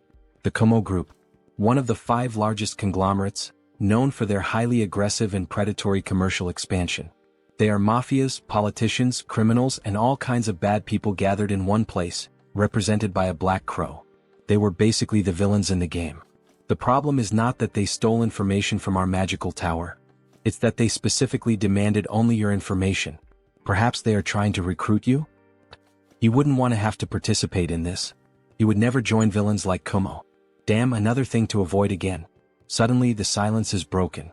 That was a huge success, all thanks to him. Superhuman Kim. Your grandson is now a mage, no, a superhuman. Ugh, it's good to hear that, but that slap really hurt. Incredible, so this is the power of an 8th level mage. Seriously, really thank you, Mr. Kim? We see the boy surrounded by flames. Mr. Mage Kim. What the hell is this? Is he already as strong as Joonsoo? Starting at level 3? This is the power of genetics. Joonsoo took so long to reach this level. He feels so strange while being able to use magic so easily. From now on, he suggests he drinks fire attribute elixirs to accumulate more mana. He's even telling him how to get stronger. Thank you. Good work, Kim. Here's what was promised, your reward. That didn't take too long. Yes, solar eruption. But what the hell is this? Open it and see for yourself. He placed an allowance for him in this bag, enchanted with space expansion magic. I like you, Master of the Tower. Your favorability is off the charts. Moments later, we see the protagonist back at his boss's side. You received a bonus reward of 5 billion? That's incredible. He thinks it's time for you to get used to his greatness, Director Choi. Anyway, he thinks it might be time for him to take that nectar he's been saving for a while. Nectar, he says? It hasn't even been a month since he reached level 3. Doesn't he think it's a bit early? He might suffer side effects. So, can you refine the nectar, Director Choi? Refine, huh? You can count on me. Then he opens a cupboard with several items ready to start the process. Yes, Director Choi. He just needs the main ingredients. These are the most popular ones. He will gain different resistances depending on the ingredients used, so it's done. We see some items on the screen that grant different attributes. Super resistance, steel, regeneration. He already has super strength and regeneration, and he has steel armor on his shield. He will choose the heart of the horned tiger. Oh, this one? Does it have to be the horned tiger? What's the problem? It's an endangered species, so it's hard to find these days. Endangered? Well, in the next scene we see a car speeding down the road. If that's the case, then he will search for it himself. The problem is how he will find the horned tiger in such a vast area. He is in a wide forest looking like the safaris in Africa. He didn't want to resort to this, but he would rather smell a durian. Surströmming is too much. It's a smell that many YouTubers make videos reacting to and vomiting. Fermented herring from the Baltic Sea. So after vomiting he gains a new trait. Dog nose. God, it still smells like rotten shit in his lungs. But thanks to this trait he can now smell all kinds of things. Like this. He smells a lot of blood here. Was there a predator nearby? That means yes. Here it is. He spots a car with hunters in it. They're chasing some animal. Shoot, guys, over there. Get that damn thing. Shit, other competitors? Wow, that's Scar. It's not an ordinary horned tiger. King of the mountain. It's the most famous mystical creature of the Chulwan Plains. And it also has 6 full traits. The monster charges toward our protagonist. He will die if he lowers his guard and doesn't take this fight seriously. Then the king of the mountain charges swiftly toward the protagonist, who narrowly dodges the sudden attack. However, even while using the evasion trait, he still gets slightly injured on the face, showing that the monster is a real challenge. He won't have many chances if he plays around. He needs to take this seriously. He has to finish it with a shot. A lethal shot, fast, and preferably one that doesn't damage the heart. He needs to trust his own senses and instincts. The tiger charges quickly to strike him, but he dodges by leaping over the tiger, equipping all the perfect traits to execute the shot perfectly. Gun shooting. Focus. Resolve. Shooting technique. Rapid reloading. Then, with steady composure, he pulls the trigger. However, he misses the target, hitting only part of the face. Alright, so even after using all those traits, that monster still managed to easily dodge the perfect shot. But he's not done yet. He has one last trick up his sleeve. Face to face with the king of the mountain, he unequips the rifle and draws his pistol, while wielding a sword and a shield. He's feeling confident in his shooting techniques even while fighting as a warrior. So he switches his trait, resolute for black flame. Then he manages to land the shot. The black flames, which primarily target the enemy's mana, begin to consume the body of the Tiger King. However, even with Kim thinking it was over, the king keeps advancing toward him, as if the flames weren't affecting him as severely as Kim had expected. He narrowly dodges the brutal attack from the king. This thing can still move like that even after being hit by the black flames? What an insane monster. If the black flames aren't enough, then he'll have to engage in close combat. After all, he is a warrior. The tiger notices the shift in Kim the warrior's stance and prepares as well. With all its strength in its legs, it charges swiftly at the protagonist using the trait Rush. There it is, the strongest ability of the King of the Mountains, Rush. He accelerates his massive body, weighing over 1.5 tons, and pierces straight through his target. Compared to its infamous reputation that has frustrated countless users, the strategy to defeat it is ridiculously simple. So, with a leap to the right, he narrowly avoids the explosive attack. The key is to use the tiger's own strength against him. Surprised? With that speed and mass, there's no way he can dodge in time. Alright, he already knows he can't evade this attack. So, with a precise, swift, and incredibly powerful and skillful strike of his sword, he cuts the body of the king of the mountain in two. At sunset, in front of the monster exchange shop, several people are stunned by what they're witnessing. What the hell is that? Someone says. The king of the mountain, I think, says another guy. Hell yeah, that's right, that's the king of the mountain. Look at his heart right here, living proof. Wow, impressive, say the onlookers. He handled it himself because he was worried a contractor might try to scam him, and he ended up gaining a trait in the process. The trait, Butcher. It's a 1+1 event. He only needs the heart of the king of the mountains, so he's planning to sell off the rest of the body. Anyone interested in buying? Let's see how much the king of the mountain is going to go for. 1 billion. Someone wants to buy the Tiger King's carcass for that amount. Another man raises the bid to 2 billion, then 2,200 million, and then 2,500 million. Good. Then suddenly, a woman announces an offer of 5 billion. Everyone is left speechless by the outrageous amount she offered. Joonsoo quickly accepts the offer. 5 billion, it will be sold for 5 billion, it's hers. Alright, she's going to transfer the money right away. We see Warrior Kim holding up a sign with his bank account number, like a ring girl during a match. Here's your bank account number. The other bidders walk off, grumbling, whatever. That offer was rude. Alright, one question. By the way, did he actually hunt the king of the mountain by himself? Yes, he did. Kim was just lucky that day. There's no such thing as luck when it comes to hunting monsters, especially not the king of the mountain, who has been a challenge to countless hunters for years.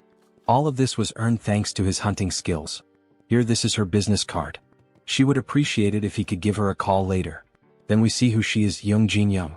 Hunter Association. So, she's from the Hunter Association? That look in her eyes feels familiar to Joonsoo.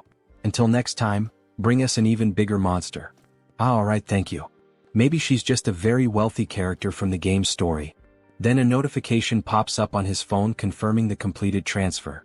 5 billion won, which would be roughly $3.7 million in the real world. The king's heart and 5 billion won. This was certainly quite a fortune. So, 2 days later we see Warrior Kim holding something in his hands. Just by looking at it and analyzing its color, he can tell the nectar was well processed. A shade of yellow that's almost golden. Director Choi added the king's heart into the nectar mix, so there won't be any side effects. He seems so confident in his own skills when producing this nectar that Kim feels he can trust the quality of a product made by the director's hands. Still, he feels a bit nervous. After all, this nectar was extremely difficult to obtain, and the benefits it offers are incredible. Even so, he equips a few traits in advance just in case something goes wrong. Then finally he drinks the nectar in a single gulp. Smoke begins to rise from his mouth and from all over his body. It's extremely hot, hot like lava. It burns from the inside all throughout his body. Then we see the nectar entering his lungs, passing through his heart, and beginning to circulate throughout his entire body. His body is evolving. A hormonal shift is being detected. Adrenaline secretion is accelerating. The activation of his body is increasing efficiency. The effect is working. Mana circuits are being restructured. We see his entire body being transformed from the inside. He leveled up. Level 4. His stats increased significantly. Awakened. Level 4. Superhuman, Warrior Kim. Now that he's at level 4, he definitely feels completely different. It's as if his soul has ascended to another plane, to another level.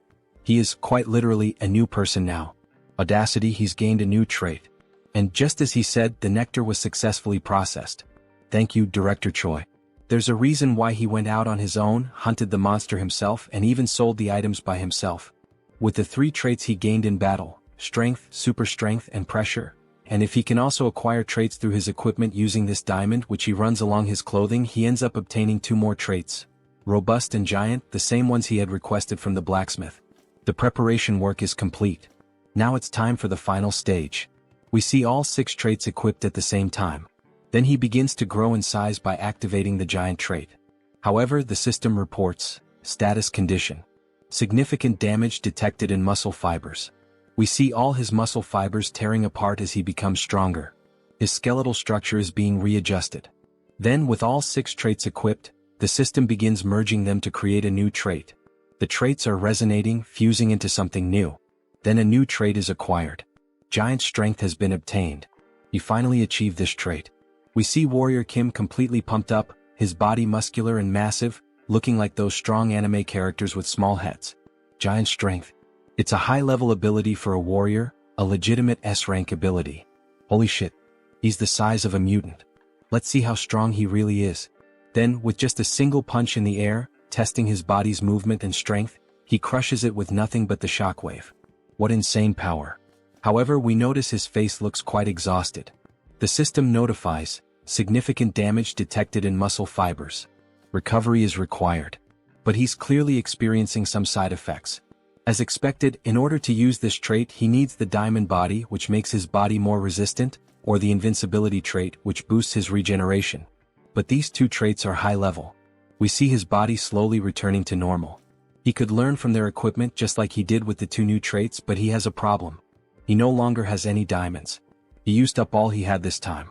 Well, no problem. Because he knows exactly where to get more diamonds. Alright, we don't have any more diamonds available. Kim is stunned. Seriously, none left? No, they'll be replenished next month as soon as possible. But he thought the Shinwon market would have everything he needed. Next month? That's so late. I need them as soon as possible. Then Warrior Kim, the old man, begins speaking softly, as if to ask if Kim has an interest or urgency in obtaining the crystals. So, he could accompany him to extract some diamonds. He says, "Mine?" He doesn't remember that from the game. This is a route that can't be leaked under any circumstances. So, Warrior Kim, are you interested? Of course, Kim replies. Let's go ahead. Time for faster growth. Then, in the city, the old man drives Kim in his truck. He's sure Kim already knows that obtaining something like diamonds requires taking risks, right? He'd assume so. Just like everything else in Seoul Arcane. First, brush up, and if you don't feel like doing that, you can quit. What's with all these disclaimers? Then, the direction of the city they're headed to, Buchin. Buchin, right. Now he understands where they're going. The place we're headed is where superhumans fight for their lives. Beat them. Kill them. Dismantle them. Everyone in the arena is ecstatic as they watch the battle. The largest battlefield in the capital, the Colosseum. And right off the bat we see two men fighting with blood splattered everywhere. Warrior Kim and Chunbok watch from a distance. The scale is enormous, the Colosseum is truly massive. Did he already know anything about the Colosseum? No, he's only heard some rumors. This is his first time visiting the place. By the way, is he affiliated with this place? Ah, he got him. Well, he was wondering where all those rare items were coming from. After all, they were from here. Now that he thinks about it, Chunbok's history in the game also seemed pretty suspicious. Kim Chunbok, the owner of the antique shop. One of the founding members of the Shinwon market. He sells magical items from unknown sources and occasionally offers high-level magical products at surprisingly low prices. But he'll let him know that he didn't bring him here to force him to participate. After everything he's done for him, how could he? But anyway, he brought him here, right? As part of his plan. Well, yes.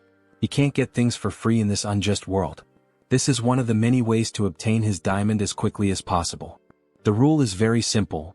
The winner takes everything from the loser, including the diamonds.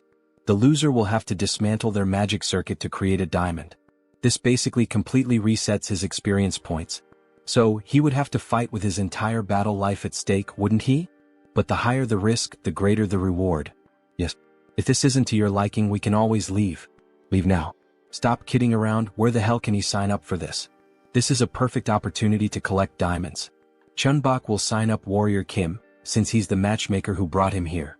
Well, that means he'll get something out of it too, right? Half of the victory bonus is his, and the rest goes to him and the organizers. Sounds good. Let him experience this place first. Then, we see the protagonist already fighting another competitor.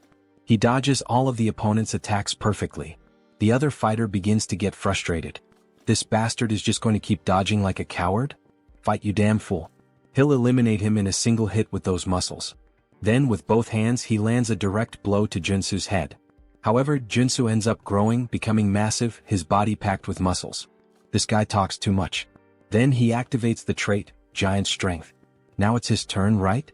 He then strikes a pose to deliver a powerful punch, just like All Might from Boku no Hero.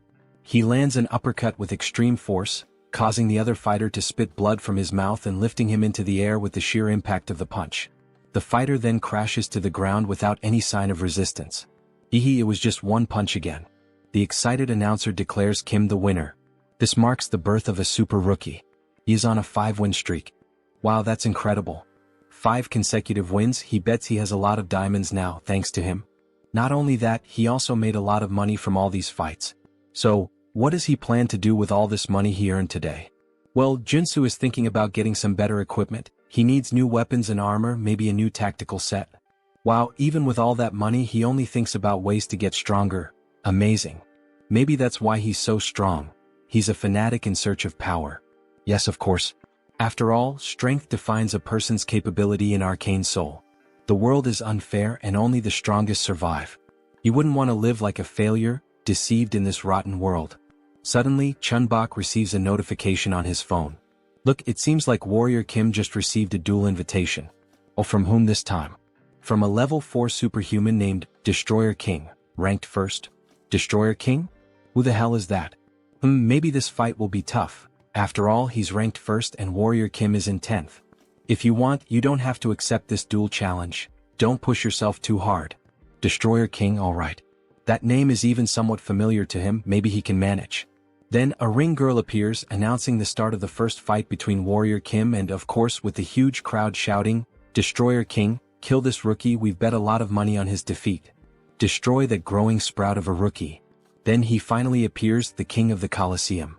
Wearing a characteristic WWE outfit, he introduces himself as the Destroyer King. And while laughing, he shows off 2 silver teeth with diamonds embedded in them. He then begins speaking to Kim. He didn't expect him to accept the duel challenge, maybe he's out of his mind. After all, no one would accept a duel against the top-ranked fighter of the Colosseum. Alright, this Destroyer King. He's certainly someone hard to deal with. He's a character with 3 rank S attributes. Practical combat, giant strength, fighting technique. He is the strongest when it comes to unloved fighting, possessing these 3 top-level traits. But it is possible to beat him. Difficult, yes, but there's a chance. Back in the game he was level 5. However, at this moment he's still level 4. So, there is a chance to take advantage of the level difference. Besides, he was starting to think that diamonds weren't a good enough reward after all. Let me wipe that smile off his face. Then the king rushes forward, attempting to strike Kim, who quickly dodges. He will beat Kim into a bloody pulp and watch him cry on the ground. Kim would like to say the same to the king. Don't make a mistake, he will defeat him. Then the king finally manages to grab Kim. Look at those arms. Our protagonist really must have taken those forbidden poisons that bodybuilders use. However, it was all part of his plan. As expected, he knew the king would target the joints first. After all, the Destroyer King is a wrestler. The moment he lifts his opponent, he will slam him to the ground. But you know, that's exactly what Warrior Kim wants him to do. So, as the king attempts to take him to the ground, Kim quickly manages to break free from the king's grasp. By adding strength, super strength, and the giant strength along with counterstrike, and activating the counterattack at the perfect moment, combining all these traits, he manages to dodge the king's attack and counter perfectly. He lands a precise elbow strike to the king's chest. He is able to surpass his incredible technique by combining these characteristics. The king suffers the impact, spitting blood. However, he quickly reacts by grabbing Kim's hand and using the arm lock technique, pressing his fists against Kim's neck. But it was already expected that his next move would be this. Kim saw the attack coming from a mile away, so he is able to break free from the king's grip again.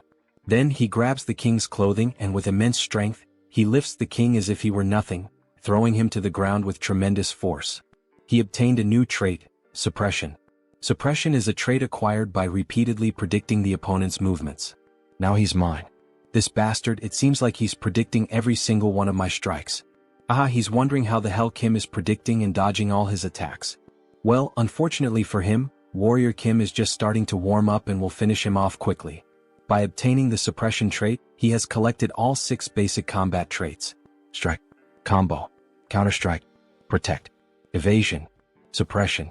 And when combining all these 6 traits, we see the 6 traits merging and evolving into a single trait, practical combat. He has obtained a new characteristic. Alright, let's put this bad boy to the test, shall we? Then we see him assuming a new fighting stance, emitting an intense aura. What the hell is that? What the hell is he trying to do now? Then he advances with a classic boxing stance to strike the king. What the hell is this? What did he do to completely change the atmosphere of the fight? He even changed his fighting stance. It's like another person is fighting. He's sharp. No wonder he's ranked so high. He's right. When he first entered the ring he was just a big newbie. Now he's a complete fighter. Now that he has gained practical combat experience. Those blue eyes with that fighting expression remind me of Satoru Gojo. Then he lands a precise blow to the king's stomach. Even though the king blocked with both hands, the impact is still so strong that it forces him to retreat. By equipping the new trait, Practical Combat, his basic attacks now always have the combo trait active, in addition to adding all types of bonuses to all of his combat moves. So now he can use 6 traits at the same time, taking up only 1 slot, leaving 5 more free slots to add more damage or defense. However, the king gets angry and tries to return the punch, but Kim easily dodges the attack. And while using Practical Combat, if he combines other lower-level traits once again, even the Destroyer King won't be able to stand against him. Then he grabs the king's arm and applies an arm lock, pressing with all his strength as the king groans in pain. Touch the ground if you don't want him to break your arm. Surrender now. Shit. Fine, he gives up, he surrenders and taps the ground 3 times.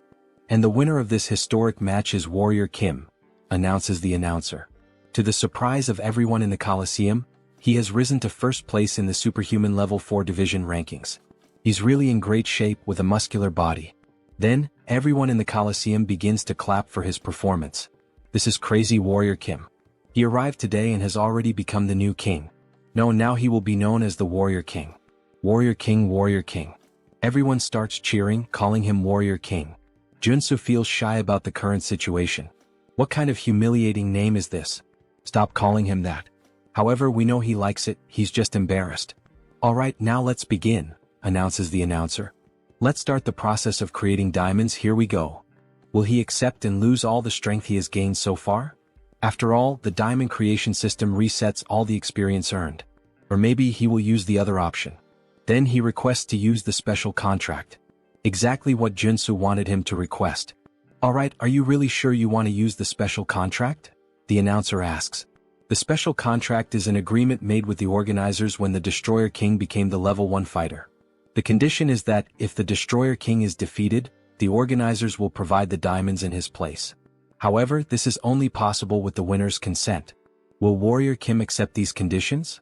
If he accepts these terms, they promise to give him 10 diamonds. Even the announcer gets excited. Wow, this is an unprecedented deal. Considering that it is expected to extract 3 or 4 golds from the Destroyer King, it's a good deal. He suggests that Warrior Kim should accept the offer. However, Joonsoo doesn't think it's enough, he wants more. Both the former king and the announcer are surprised by Warrior Kim's audacity in refusing the offer. The mana and experience points of a level 4 superhuman are at stake. He can demand more and take advantage of this unique opportunity. Alright, in order to accept this agreement he would like to add one more term. But this does not involve diamonds in the discussion. So what would he like to add to the contract? He wants the item he was using when he first appeared in the game. If he gives him the Steel Fist, the item he has been hiding all this time, he will accept the conditions presented. Give me that damn SS level magic weapon. He is perplexed by the proposal. What did he just ask for? Steel Fist? He has no idea what that is. It's too late to act as if he doesn't know anything. He saw the look of surprise and suspicion on his face. He will accept nothing less than the 10 diamonds and the Steel Fist. If he doesn't accept, he will lose all his mana and experience points. Damn, how does he know about that? This bastard is very suspicious. So what will be done? He can't refuse Kim's proposal. If he breaks his magical circuit to create diamonds, he will lose all his abilities. Alright, he will give the Steel Fist as part of the offer, however, he will have to accept a rematch against him in this Coliseum, betting the Steel Fist again. Fine, that sounds good. They can decide later when the day will be. After all, he's a busy man too. Then we see the new glove being worn by the protagonist. Holy shit, this is so stylish. So clean and fresh. Then a system notification appears to explain the item a bit better. Steel Fist. Increases strength and resistance. Reduces all damage for 10 seconds. Damage reduction? That's totally a scam, Kiki. And of course he also got several diamonds as a reward. Now he could create a high-level characteristic and even have some leftover. This was a win, a victory. So he equips some characteristics. Regeneration. Revival. Wound recovery. Vigor. Energy. If he applies the healing characteristic from the necklace that Father Kim gave him a few months ago during the mission to drink gold, what should happen is, Then suddenly, a blue aura begins to consume his body, even his eyes turning white. He then obtains a new characteristic, immortality. Perfect, it worked exactly how he wanted. Now that he has giant strength and immortality, he just needs one more characteristic to complete the warrior's build. He is a true RPG player. Alright. For now, these diamonds will be kept until their usefulness arrives. Then the phone starts ringing on the table. Jeong Jin-young, who is it? Isn't that the hunter who bought the Mountain King? I think that was her name. Then the next day we see the Hunters Association. Thank you very much for accepting the invitation. The guild leader would really like to meet Warrior Kim. Oh yes, he would also like to meet the guild leader. Since the leader of the Hunter Guild is an NPC who often gives many missions with good rewards, it might be a good idea to build a friendship with him early on. Warrior Kim has arrived. Superhuman Kim, it's an honor to meet him. Kim was slightly startled. Something seems wrong. He is the leader of the Hunter Guild, Yoon Byungjin. We see a classic older man wearing a black suit and red tie, but what stands out are his vampire-like teeth. What the hell is this? This isn't the guild leader, at least not the one he knew from the game. He is the head of the assassin organization. Why the hell is a guy like this here? Something is off. Oh, it's an honor to meet you. I'm known as Warrior Kim. Haha, the honor is mine. Right. There were some rumors that after an incident at the Hunter Guild, he was expelled, but the details were vague. Suddenly, someone opens the door, a chubby man panting. Huff. Apologies, he's late. Director Kong, what's going on? What's all this fuss about? Haha, he heard that the person who defeated and tamed the Mountain King was here, so he rushed over as quickly as he couldn't miss this opportunity. This is the real guild leader, the one introduced in the game. Besides, the united competition is today. How could he miss that? What the hell is going on here? Joonsoo is lost with all this information. Hello, he is Director Kong, a pleasure to meet you. You can call him Kiziak, haha. No, how could he dare to call him by his first name? Apparently he likes to joke around, Director Kong? As expected, he has a good personality just like in the game. Alright, if the introductions are over, let's get to the main topic for which Mr. Kim was invited. Mr. Superhuman, we would like to invite you to become a full member of our guild. He's talking about the Hunters Guild? He'll have to think a bit more about this. Becoming a member with full access for free is a good deal. But he's hesitant because of the current guild leader. To be honest, the guild is in the process of creating an exclusive hunting ground in Yonkian. An exclusive hunting ground? Yes, to be honest, the position of our guild is unstable. At the moment, we can only hunt with the permission of the two armies, the Western Army and the Eastern Army. But if that permission is revoked, we risk being dissolved. Therefore, our goal is to create a territory where only we can hunt without the need for things like this. A territory between the two armies that allows us freedom. We need someone skilled like Superhuman Kim to establish this. Alright, that sounds very reasonable, but there's one detail. Well, guild leader, this isn't actually our real goal anyway. Our guild leader isn't just trying to stabilize a hunting territory for us. He wants the guild to be recognized as a force, an army, and thus, be acknowledged as a military power in order to create a military kingdom in Yonkian. Wow, and something of this scale can really be created with just the guild? Aren't the generals of the two armed forces people with great influence due to their history of independence and militarism? That's true, so it's impossible, says Director Kong. However, the guild leader interrupts. It's possible. Superhuman Kim, if you lend us your strength, you might even be given the position of guild leader in the future. The position of guild leader? It seems so, his eyes are overflowing with ambition. Well, he should forget about complicated things like that for now and join them. Director Kong will take good care of him. Director. Thank you. Don't you think she can handle something like that? She says with a malicious look. Yoon Byungjin. A cruel man whose actions are unpredictable. The man behind the assassin organization, not trustworthy.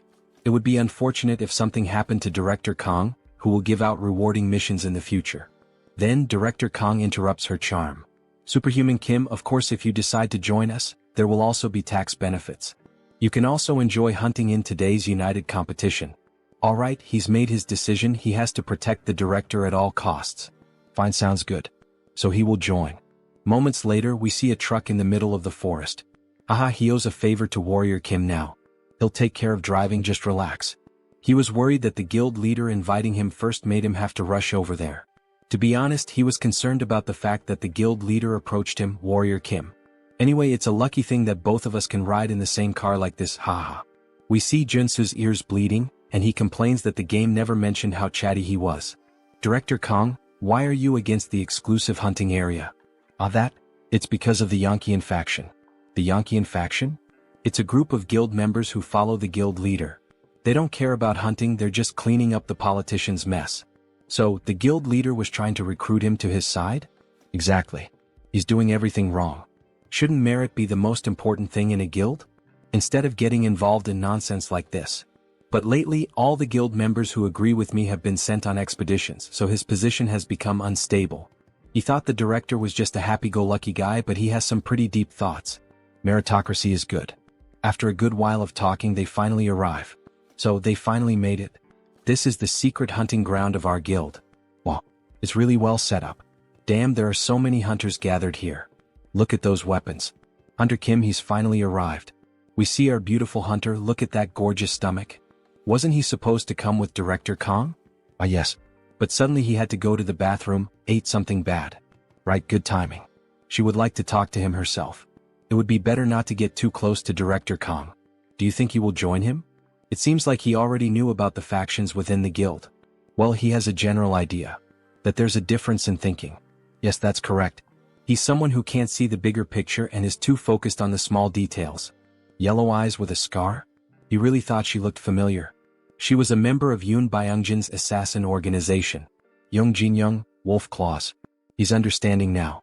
The Yankian faction is the predecessor of the assassin organization. Even about the hunting grounds. He had been going crazy with some small illegal activities. He likes him, you know? So Joonsoo, in an intimidating position, says, he doesn't speak behind others' backs and seems to be a genuine person. This leaves the little girl feeling all awkward. Well, do it your way. Just don't regret it when it's too late, I won't be able to help you. Now that he has a sense of the situation, he should start preparing. Then we see several sunscreen bottles placed on top of a sink. His face is covered in sunscreen. Then he acquires a new trait, sensitive skin. He only acquired it after buying cheap skincare products and applying them until it hurt. But he finally got all of them. Sensitivity. Bright eyes. Enhanced hearing. Dog nose. God's tongue. Sensitive skin. Now he can combine all of these into an absolute trait for hunting. Sixth sense. The sixth sense is a great trait for hunting, but it's also useful in other situations. We see the protagonist with his face all distorted from the excess of products. Should he check if someone is having evil thoughts? Then, as he leaves the bathroom, he is shocked by the situation. Everyone in that area has a purple aura. What the hell is this? Don't tell me most people here are evil? Warrior Kim, finally he found Kim. Let's have some drinks and eat something before the competition begins. These two people are hunters who are like his right-hand men. Director Kong had many good things to say about him. He can drink. But in reality he wouldn't want to drink because of that person whom the director thinks is his right-hand man. He smells like something rotten. The poisonous stench of betrayal. So by late afternoon, everyone was already pretty drunk. Director Kong already needed help just to stay on his feet. Meanwhile, Joonsoo was handling the barbecue, watching the whole situation unfold and thinking about what to do. They don't even know there's a spy among them. What should he do? He needs to tell the director. But will the director believe him, someone he just met today, if he tells him that his right-hand man has betrayed him? Mr. Warrior, please take care of the director for a moment. All right. Meanwhile, the director is shouting from the back that he's going to buy more drinks. After all, today is a good day. Kim will have to just observe the situation for now. Then the director comes up to Joonsoo, reeking of alcohol and rambling a bunch of nonsense. Mr. Warrior, how are you enjoying the party? Having fun? Haha. With a discouraged look, Joonsoo replies that yes, he's having fun. Without mentioning that there's a traitor here. What is this, a mafia game? Then the traitor announces to everyone that there's still more beer for everyone. Yes. Please serve drinks to all of us, says the director. He will have another shot of alcohol. Soju and beer for Director Kong, right? Let him mix one with the other. Yes. He always loves his usual ratio. Here it's ready. He should drink it all at once to fully taste the flavor of the drinks. All right, hand that drink over now. But then Warrior Kim shouts, asking them to wait. He takes the glass from Kang's hands and offers the first shot to the man who prepared the drink. The man is surprised by the situation. What's going on? Why does he have to try the drink first? Kim applies more pressure. What is it? Is there some reason why he can't take the first sip? The best time to expose a traitor is right when he's about to set his plan in motion. He couldn't hide the malice in his expression. And he seemed nervous. While he was mixing the drinks in the glass, this was the perfect moment to use poison to assassinate Director Kong. Did he actually put poison in that drink? What the hell is this nonsense he's saying now? This is a false accusation. Mr. Warrior, why are you saying this so suddenly? If he's wrong, then just take a sip of the drink in the glass. Come on, it's just one sip. No need to be shy, prove it to everyone here. Then, feeling cornered and irritated, he slaps Kim's hand, making the drink spill onto the ground, where it's clear that something green had been mixed in and dissolves into the air. Choi realizes the mess he's made by trying to poison the director. Manager Choi, this bastard. Did he really try to poison his own director? He betrayed him first. He heard everything from the chairman, that he was against the idea of his promotion. What are you talking about? He didn't do any of that. Yes, he did. Then Kim quickly kicks Choi's leg to make him lose balance, taking control of the situation. With the sword now at his neck. Alright, then we've confirmed that he really was a traitor, director. What should he do now? Stop, please. Spare him. He doesn't want to die, please. Or are you going to do it yourself, Director Kong? The chairman manipulated him into doing this. Please don't do it. Then we see the director picking up an axe that was lying nearby, and with a swift motion, he cuts off the traitor's head without a second thought. I have to admit, as a reader, I didn't expect that reaction from the director. He seems so soft. Leave a comment on the video if you agree with me that the director didn't seem like the kind of person who would kill someone so easily. We see the director covered in blood, with an angry expression on his face, still holding the axe. He always knew his right-hand man was greedy from the start, but he never thought it would reach the point where he would try to kill him just to take the position of director. In the next scene we see them driving at high speed. They need to get out of there as quickly as possible. If anyone finds out they killed the spy, they will come seeking revenge. Yoon Byung-jin, that bastard. He thinks he can get away with this? That's why he got rid of all his men. That cunning bastard. Then the sound of a car horn breaks through. The hunter Young Jin-young is on their tail. Director Kong, did he get anything? She heard a rumor that he found the grand prize.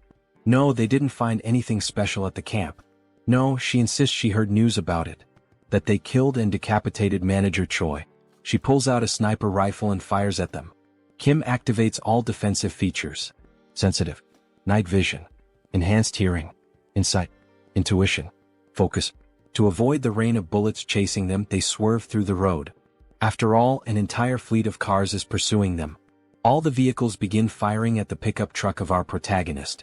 Director Kong leans out of the vehicle and points a magical item toward them. Damn Yankeean group. Those filthy bastards. How dare they shoot at Director Kang's car? Then we see some of the pursuing cars being destroyed in a powerful explosion. However, there are still many more cars and trucks continuing the chase. Director Kong tells Kim to slow down a little because at this speed he can't hit them properly. Wait, let me show you something, says Joonsoo. Show what? Then he lets go of the steering wheel and begins aiming by himself.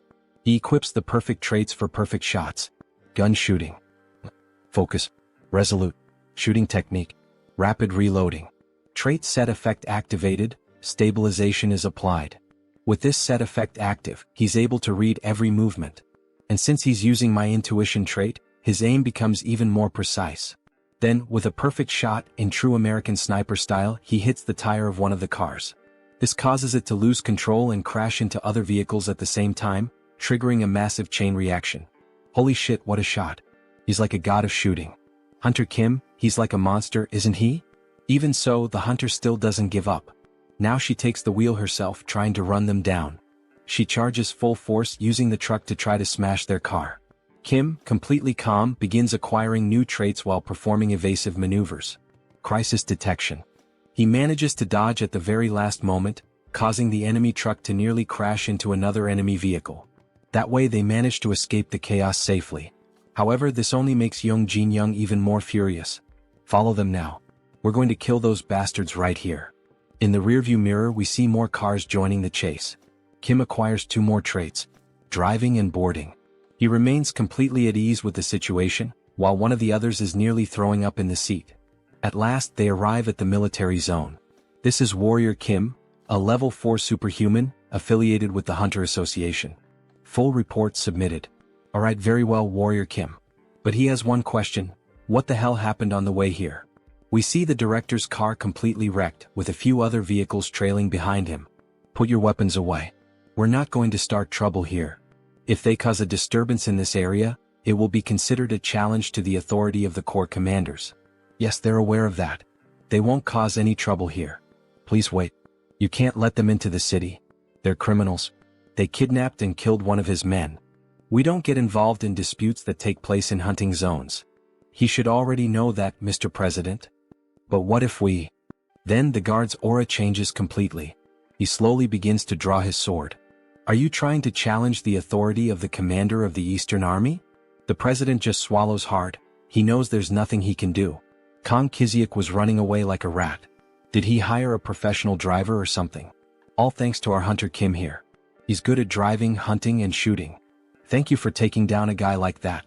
If I had a daughter, I'd let you marry her. Marrying into that guy's family? What a horrible thought. Damn it. He didn't think Warrior Kim would take the side of that fat bastard. Director Kang, come over here for a moment. We don't want to see any blood spilled. No. He must not forget, this isn't his territory. He better not cause any trouble here. Then someone suddenly appears, yelling. What the hell is all this noise? Everyone is caught off guard by the sudden voice. It was a short-haired man named Gu Hyungwon, a level 7 warrior, division commander of the Eastern Army. Division commander. My apologies. We were just trying to talk. There he is. One of the 4 division commanders of the Eastern Army. A level 7 superhuman, Gu Hyungwon. He couldn't care less about other hunters fighting among themselves or even killing each other. But they cannot do that on this territory. This shit isn't some damn playground. You two understand, right? He doesn't want to have to say it again. If he sees this happen one more time, before he could finish his sentence, he looks at Warrior Kim, thoroughly analyzing him as if he could see everything about him. Alright, he will mediate this dispute between the two as representatives of the Eastern Army. What is this? With all due respect, sir, this is a matter for the Hunter Association. Not even he can get involved in this. This is an order from the heavens. Everyone is shocked. Wait, does that mean the Corps commander? At noon tomorrow there will be a duel of honor in front of the city hall. Only one person present at this location may volunteer to fight. What? Why is he looking at me? The loser must offer their head. If anyone refuses the duel, their head will be condemned. The next day, exactly at noon, everyone gathers under the rain near a park. Hunter Kim, is he sure about this duel? He knows he volunteered, but still. Don't worry. This duel of honor was prepared to test me from the very beginning. He must be behind this sudden challenge. Then we see Gu Hyungwon approaching the duel scene, followed by greetings from several members. The level 8 superhuman, the one who stands in the tower called Heaven. The commander of the Eastern Army Corps, the Tiger King Kyujigam. Alright then, let's begin. Judge me as much as he wishes. We see that Warrior Kim's opponent is the president of the Hunter Association. Kim is wielding a shield and sword. It's a shame, Warrior Kim. If only he were on our side, we could have had something wonderful. But he refuses to work with their dirty group. Well, if that's his choice, then he just has to kill him. We see the president transform into what we suspected from the start. He's a vampire. Wow, that bastard is a vampire. He was a shapeshifter? It's understandable that everyone is shocked. Vampires are known as extinct monsters. But Kim has known his true identity from the beginning. And he knows all the countermeasures. The night before, just a few hours before the duel, we see Kim holding a diamond. He went through every exchange house to gather as many as possible. Are you sure that will help him fight this vampire? Just wait and see, Manager Park. Then he begins acquiring new traits to finally reach the Trinity. Endurance, Perseverance, Iron Armor, Acropolis, Resolute, Extreme. Mixing the 6 traits, he obtains a new one, Diamond Body. He will soon reveal it in the duel. He now has the Trinity build. Then the vampire attacks first. With his claws extended, he tries to strike Warrior Kim. However, Kim easily blocks the blow with his shield. How can a mere level 4 block his attack so easily? Because he isn't at a level where a monster could kill him. Then Kim uses the trait, Giant Strength, counterattacking with a sword strike that forces the president to retreat several meters. What the hell kind of power is that? He is utterly shocked. Did you fake your level? The correct answer is this, Giant Strength, Diamond Body, Immortal. It's the synergy of the 3 most powerful traits in the game, combining Diamond Body and Immortal to withstand the full force of Giant Strength. He can exert power that surpasses that of a level 4 superhuman. He then continues attacking the president with full force until he finally breaks his extended claws, his steel claws. Now that it has reached this point, there is no avoiding it. Red eyes and veins appear on his face. He is beginning the transformation. His body starts to change. His face takes on a more vampiric look with huge fangs. His claws grow again. He begins to sprout new arms. Director Kong, what the hell is this? Oh my god. Is he a mutant? This is the secondary awakening of a shapeshifter, using the mutant trait. There is a risk the user will lose consciousness and become enraged, but he gains enough power to annihilate an entire group of level 5 superhumans. That's why the highest priority is to suppress him before this transformation fully develops. Then Kim quickly tries to strike him with black flames. However, the mutant manages to block the sudden attack. He resisted the black flame. He could possibly become a level 7 if he completes his transformation 100%. While Kim was thinking of a solution, one of the vampire's wings hits him in a blind spot, leaving him badly injured. So much power in a single strike. Then the vampire advances, attacking with all his wings at once against Warrior Kim. He finds it truly regrettable, Warrior Kim, thinking he would have to kill such a talented individual. Then he hits him with a powerful blow, attempting to pierce his heart. We see debris on the ground and some black flames around the vampire's body. Wait, why is he still alive? Damn, he was almost screwed this time, he nearly died. Then we see him using the new item he acquired from the tournament, Steel Fists. Effect: reduces all damage for 10 seconds. But what the hell is this? With his awakened power he should have died right there with no chance of survival. Yes, he's right. If his black flames hadn't slowly halted the mutant's growth. Had your fun? Now it's his turn. Now that the transformation has stopped, there's only one thing left to do. He begins to gather golden energy in his sword. Kill this before he reaches 100% transformation. Then he unleashes a pure energy slash, the same one he used to defeat the president of the staff while using the mutation. Say goodbye, hideous monster. What the fuck? We only see a trail of golden light on the vampire. Even the sky started to clear after the heavy rain. He actually defeated the level 5 vampire. He still can't believe it even after witnessing it with his own eyes. Phew. It was a fierce battle. He knew from the beginning that he would win. He defeated the president of the association. We're screwed. Screwed, he says. Hunter Young, say something, what are we going to do? But she remains silent, showing no reaction, only a look of sadness in her eyes. What is Director Kong planning to do with the association now that the president is dead and there's a vacancy? He's not sure what to do, but what if Hunter Kim were to take the position of president? It would be great to have him as president. No, thank you. The director knows the association better than Joonsoo could ever imagine. So he wants to believe the director will do a good job.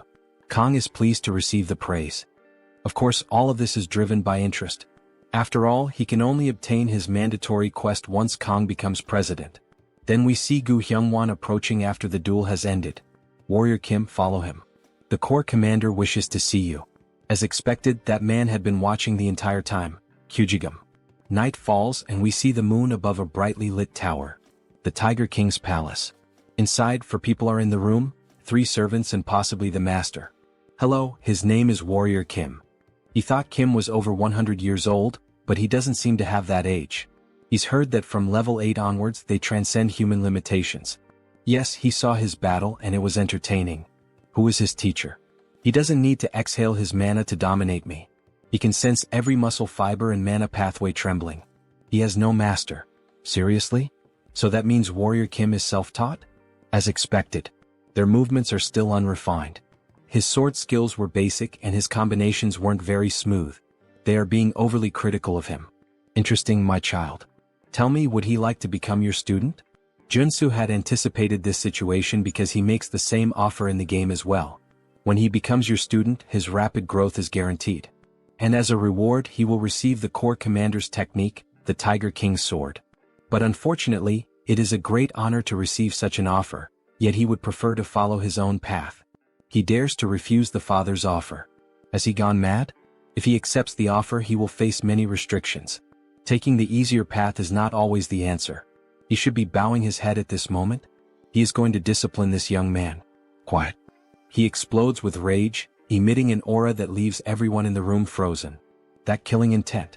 Just feeling it is like being stabbed by millions of blades all over the body. But somehow he will endure it. Then he activates defensive and morale-boosting traits. Oh, so this kid managed to hold out? He is genuinely a little surprised. After all, not even his own subjects could.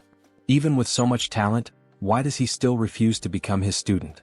It's as if he has to face a tiger bigger than a mountain. He almost fainted. Because he has a dream he wants to fulfill. That is to reach level 9. It's to reach the constellation that only 4 have attained so far. But to reach level 9 as a warrior, he would need a high-level swordsman, mana cultivation techniques, and most importantly, enlightenment. However, he worries that his bad habits might hold him back when he reaches level 7. Even so, he wants to follow his own path, whether it's right or wrong. Because that is his resolution. Understood.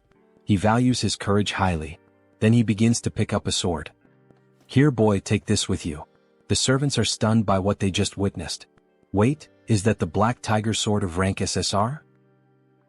He unsheathes the sword, which emits a golden aura. Is it really the SSR rank Black Tiger's sword? Even his hand trembles with nervousness. Yes, boy. Now come over here and take this. I have another gift to give you. The elders present are stunned by the situation. Then Joonsoo approaches Kyujigam, who places something in his hand. We see a flash drive. It contains the Tiger King's secret technique. The Tiger King with the sword. From what he's heard, the sword you use, the one that shatters mountains, is known for symbolizing dominion. The Tiger King's swordsmanship is similar. As dominance and speed blend together in perfect harmony, it will suit you well. Thank you, Commander of the Army Corps. But why would Kyujigam give such great gifts to someone like Joonsoo, a complete stranger? He's not going to refuse them, of course, he's not insane. But still, it's a heavy burden. Answering the child's question, he saw both passion and talent in him. His eyes lit up as he spoke about the ambition to follow his own path. If he reaches level 9 within 10 years, no, even if he reaches at least level 8 within that time, the Eastern Army will be his. And he will be free to lead it however he wants. Everyone is shocked by his controversial statement. One of the elders stands up, showing clear outrage at the announcement. Commander of the Army Corps, this is utter nonsense. That was nothing but an empty bluff. Then he turns his attention to the other elders. You all listen closely as well. The moment anyone here reaches level 8, that person will take his position. That damn Tiger King, he can't be allowed to act like this. 10 years. He can follow his own path during that time, but if he fails to reach level 8, he will have to return the Black Tiger's sword. Gripping the sword tightly, he makes a promise. That's fine, he'll remember it well. Kneeling down, he makes his declaration. He promises to show results within 10 years. No, in just 5 years he will bring results. He has no real interest in succeeding the Eastern Army, but it doesn't hurt to have another option. Besides, turning down a favor isn't exactly polite. He says this while hiding a sly smile. Oh yeah. The next day he is at the Hunter Association's tower. Now they should be calling him the owner of the Black Tiger's sword. By the way, why did he refuse to become his disciple? Because his dream is to be independent and free. But of course there is a hidden reason behind it. To collect all 3 high-level swordsmanship techniques, he cannot afford to be tied to just one place.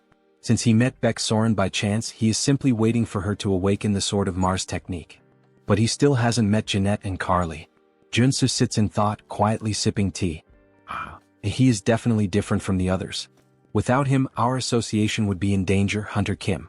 So, he had something he wanted to ask.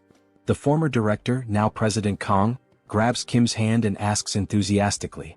Since he refused the position of association president, then how about becoming an honorary director? Wait, what does he mean, an honorary director?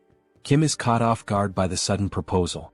He only needs to attend the quarterly meetings, and we promise to provide him with all kinds of social benefits. He needs some time to think it over. Our protagonist likes to play hard to get. Basically, it's a dream job where he doesn't even have to work to get paid. Of course, the president argued that this still wasn't enough, so he prepared a few more things, a special gift. Joonsoo becomes curious, looking like a child faced with a new present. What could it be? Then inside the box we see 2 weapons adorned with golden details. One is a shotgun and the other looks like an automatic rifle. Dear God, is it really what he's thinking?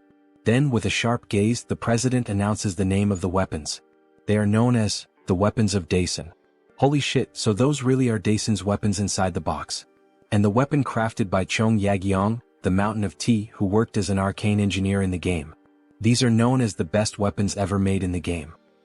He's going to give him both pieces that our association owns, its treasures. How about that? Maybe it's a good time to start collecting the rest of the set. They say that if you collect all 5, you'll be able to find Daison's magical tome. But of course he already knew that story, after all he was a game addict. It's a relic that unlocks the high-class traits needed for building the gunslinger class. He'll have to gather a few more when he gets the chance. So, would he like to sign the contract now, Director Kim? We can see that the current president is excellent at marketing and negotiation. Yes. He is looking forward to working with you, Director Kong. No, President Kong. Then the two share a firm handshake, symbolizing their commitment to the agreement made today. He absolutely loves this president. The first rewards have already begun. Back at his house, we see sparks flying. More precisely, golden lightning bolts. We see Kim training with his newly acquired sword. The 4 sword forms of the Tiger King. The Tiger King's advance. He charges swiftly at enemies as if using the rush trait. The Tiger King's fierce strike. A slashing attack in the shape of a crescent moon. The Tiger King's double slash. A dual strike performed simultaneously. And of course the final move. He stands still, channeling all his power while holding the sword. The essence of the Tiger King's swordsmanship lies in mana control.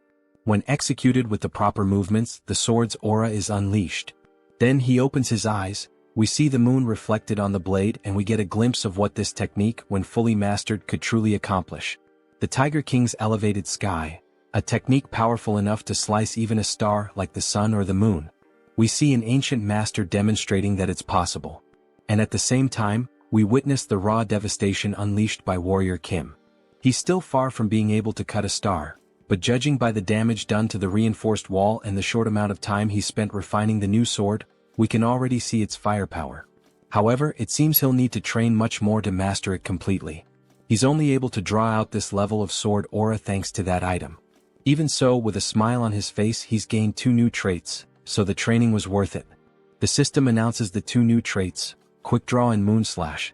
Soon he will unlock the Sword Specialist trait. Only 2 more traits to go. He wishes he could obtain them right now, but he's taking a break today. It's time to enjoy life. We see him calmly sipping tea on the balcony of his house, completely relaxed. But of course he wasn't going to stay at peace for long. Something catches his attention. What is that? He thought he would finally be able to rest.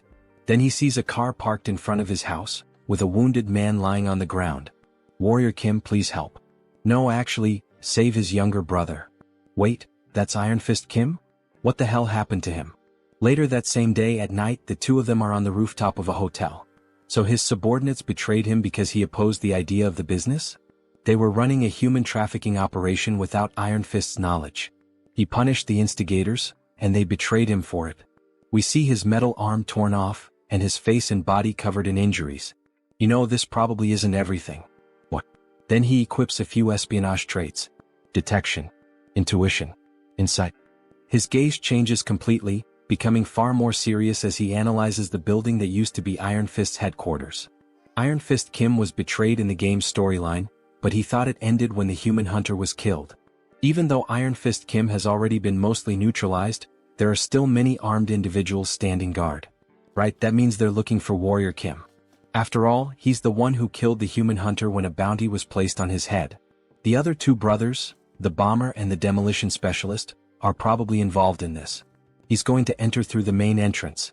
In the meantime, the others should find his younger brother. The main entrance? Is he insane? He's sure there will be traps there. Why would he? Just trust him. After all, he's a level 4 superhuman now. You know how it is. Then, in great style, he begins reloading the weapons he received from the president. The bullets float through the air as if charged with mana and electric currents. Not to mention he's armed with top-tier weapons. Then the door opens and Kim enters carrying the automatic weapon. It even looks like an AK-47. That idiot really went in through the main entrance, huh? We see several guards waiting for Kim, armed with pistols fitted with silencers and armored shields. They look like a SWAT team. So this is him, right? The man who betrayed Iron Fist Kim. He didn't betray him. He opposed the business plan meant for the organization. But still, human trafficking is a bit too much. Don't you think? Then he draws his weapon. What are you doing? The guard laughs. This is a bulletproof shield. Go ahead, shoot me. He doubts Kim has that kind of audacity. Unfortunately, it's the worst mistake that random guy has ever made in his life. Alright, since he asked for it himself. With a huge smile on his face, mana channels at the tip of the weapon. He finally fires a shot that easily pierces the shield, hitting the enemy directly. How did he penetrate the bulletproof shield with a single shot? Because the weapon he's using is the superpowered weapon that surpasses all defensive abilities, the Daisen weapon. Why are you just standing there? Shoot him and kill him now. Then a gunfight begins straight out of an action movie. As he runs and dodges bullets, he modifies the weapon's mechanism, extending its magazine. The first weapon he received from the Hunters Association was the Daisen shotgun. The skill this weapon possesses is devastating. It's a powerful trait that shreds and pushes back everything the bullet touches. We see multiple shots fired at once, hitting the entire front line of enemies. He keeps running while using his mana shield to deflect attacks. He equips 6 traits for this combat. Einherjar cultivation technique, mana heart, mana shield, gun shooting, insight, rapid reloading. And if he adds more traits that have synergy with these, we see him reloading the weapon with incredible speed as he rushes toward the enemies. He could obtain the final piece needed to complete the gunslinger build. With a single shot, he hits several enemies at once again. He gains a new trait, Spitfire.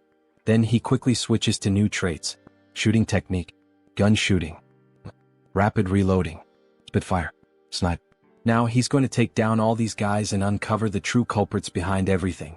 Post-credit scenes. We see a funny image of Iron Fist Kim smoking a cigar, and in the background Warrior Kim sucking on a lollipop. Until the next chapter. If you watched all the way to the end, leave a comment and subscribe to the channel as well as like the video. Then he starts gunning down all the guards who try to shield themselves behind ballistic shields. However, they don't work. At least not against those special bullets which completely bypass all forms of defense. One by one they begin to fall to the ground. They look just like the zombies from Resident Evil 4 when they're hit by a submachine gun. If you got that reference, leave a comment on the video. When the storm of bullets finally ends, only one soldier is left alive. It's the same one who, at the beginning of the invasion, was confident and laughing, thinking that Warrior Kim was a fool for entering through the front. What the hell? How did he manage to pull all of this off on his own? This guy is literally a one-man army. There's no way he came up with this entire plan by himself. Where are the others? As he interrogates the last remaining soldier, a phone on the ground begins to ring. Kikik, very well done Warrior Kim for getting past those worthless soldiers. Alright then Warrior Kim, let him give you a little farewell gift. Wait, what does he mean, a gift? Suddenly, he hears a deafening sound coming from above. No way, that can't be. We see a massive explosion heading straight toward him. The noise he heard was the bombs detonating inside the building he had just invaded. The building is shown in ruins. Columns shattered by the force of the blast, chunks of concrete falling from the sky. Pieces of metal torn in half and collapsing. Anyone left inside wouldn't stand a chance of surviving. However, that's not the case for Warrior Kim. By using the trait known as dash, he managed to run fast enough and leap through a window, narrowly escaping being consumed by the flames or crushed by the building's debris. We get a clearer view of the building's condition. These lunatics. They used the entire structure as a trap. He's going to have to teach them a lesson. He activates the trait, trace to locate the two brothers. We then see a red line extend from the protagonist's hand and spread across the floor, moving as if it had a life of its own. Something that wouldn't stop until it had tracked down whoever he was looking for. Eventually, it reaches a new building, stopping on the 25th floor. So that's the way then. They can try to hide all they want. With his traits, he can find people like them with his eyes closed. However, before he even finishes that thought, he's suddenly caught off guard by a ballistic missile flying straight at him, which he narrowly manages to dodge. A massive explosion erupts behind him, showing that the brothers aren't playing around, they're actually trying to kill Kim. Alright then, so that's how they want to play, huh? Fine. He's going to settle this long-standing feud once and for all today. We then see Kim equipped with a powerful sniper rifle, one from the Daisen collection. A beautiful sniper with electric blue lines running along its frame, giving it the appearance of being charged with energy. He then activates the 6 core traits of a sniper. Gunner. Sniper. Focus. Insight. Intuition. Alright, let's see what these bastards are up to. He brings his eye to the scope and begins aiming. The visual effect makes it feel like he's inside a first-person shooter game. In fact, it almost looks like he's using wall hack, that infamous cheat that lets players see through walls. A glowing purple line marks the direction of the enemies. Alright, target acquired. Time to eliminate. He begins to channel the shot with mana swirling around it. A beautiful effect forms around the weapon. Fire. As the brothers attempt to escape, one of them takes a perfectly guided headshot straight to the skull. If he ever pursued a career as a professional FPS player, he'd definitely make it big. Hey, what the hell just happened, brother? We hit ourselves intentionally between the buildings, so how? You'd better find a good place to hide. Because the shots he's firing now can't be blocked by walls. That's because these are special bullets that pierce the tangible to strike the intangible. Then we see another shot fired in their direction. They're known as soul bullets. The bullet flies straight between the buildings and hits the second brother directly in the head, making it a double kill. Warrior is the MVP.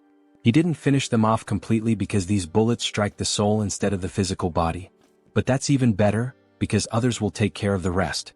He then grabs the brothers and throws them to the ground like gifts, dropping them in front of Iron Fist Kim. As he assesses the situation, he hears someone calling out, "Brother. Everyone's alive and well. We've been protecting your younger brother, boss." You have no idea how worried he was. Worried both for his brother and for the rest of the team who had been taken hostage. Wait, where are the other members?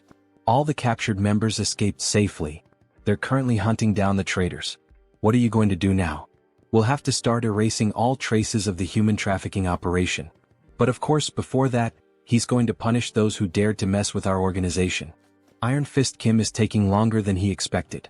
Finally, the wait is over. Warrior Kim, please listen to what he has to say. He then bows deeply before the protagonist. What happened? Tell me everything that happened.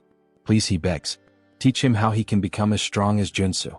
He's learned from this incident that he needs to become stronger to protect his people. And that right now he doesn't have the strength to do that. If you teach him how to become stronger, he will serve as your slave. So please. How annoying. If he's that grateful, then give him a reward that's actually useful. He doesn't want him as a slave. But still, he starts analyzing Iron Fist's body. Maybe with that method, Kim can definitely turn him into a stronger enhanced soldier. They can even perform a magical oath right away. He'll swear his loyalty. Wait, he's seriously willing to take a magical oath? Yes, of course he is. Alright then. He's going to train him like he's going to die starting tomorrow. Thank you. He swears he'll serve him well, sir. Maybe it's finally time for him to have a loyal subordinate. The next day, we see an abandoned area with several destroyed buildings surrounding it. Warrior Kim and Iron Fist are walking through the deserted place. Wait a minute, wasn't this place? Yes, this is where the body modification facility is located, the one we took from the Caretakers Association. That's right. And it's probably the place where those traitors continued their human trafficking operation. Wait, this place? He told those guys to use this facility only for enhancement purposes. Wait then. He finally realizes the reason they're here. You brought him here to modify his body? Yes. This place is the best for enhancing a reinforced superhuman soldier.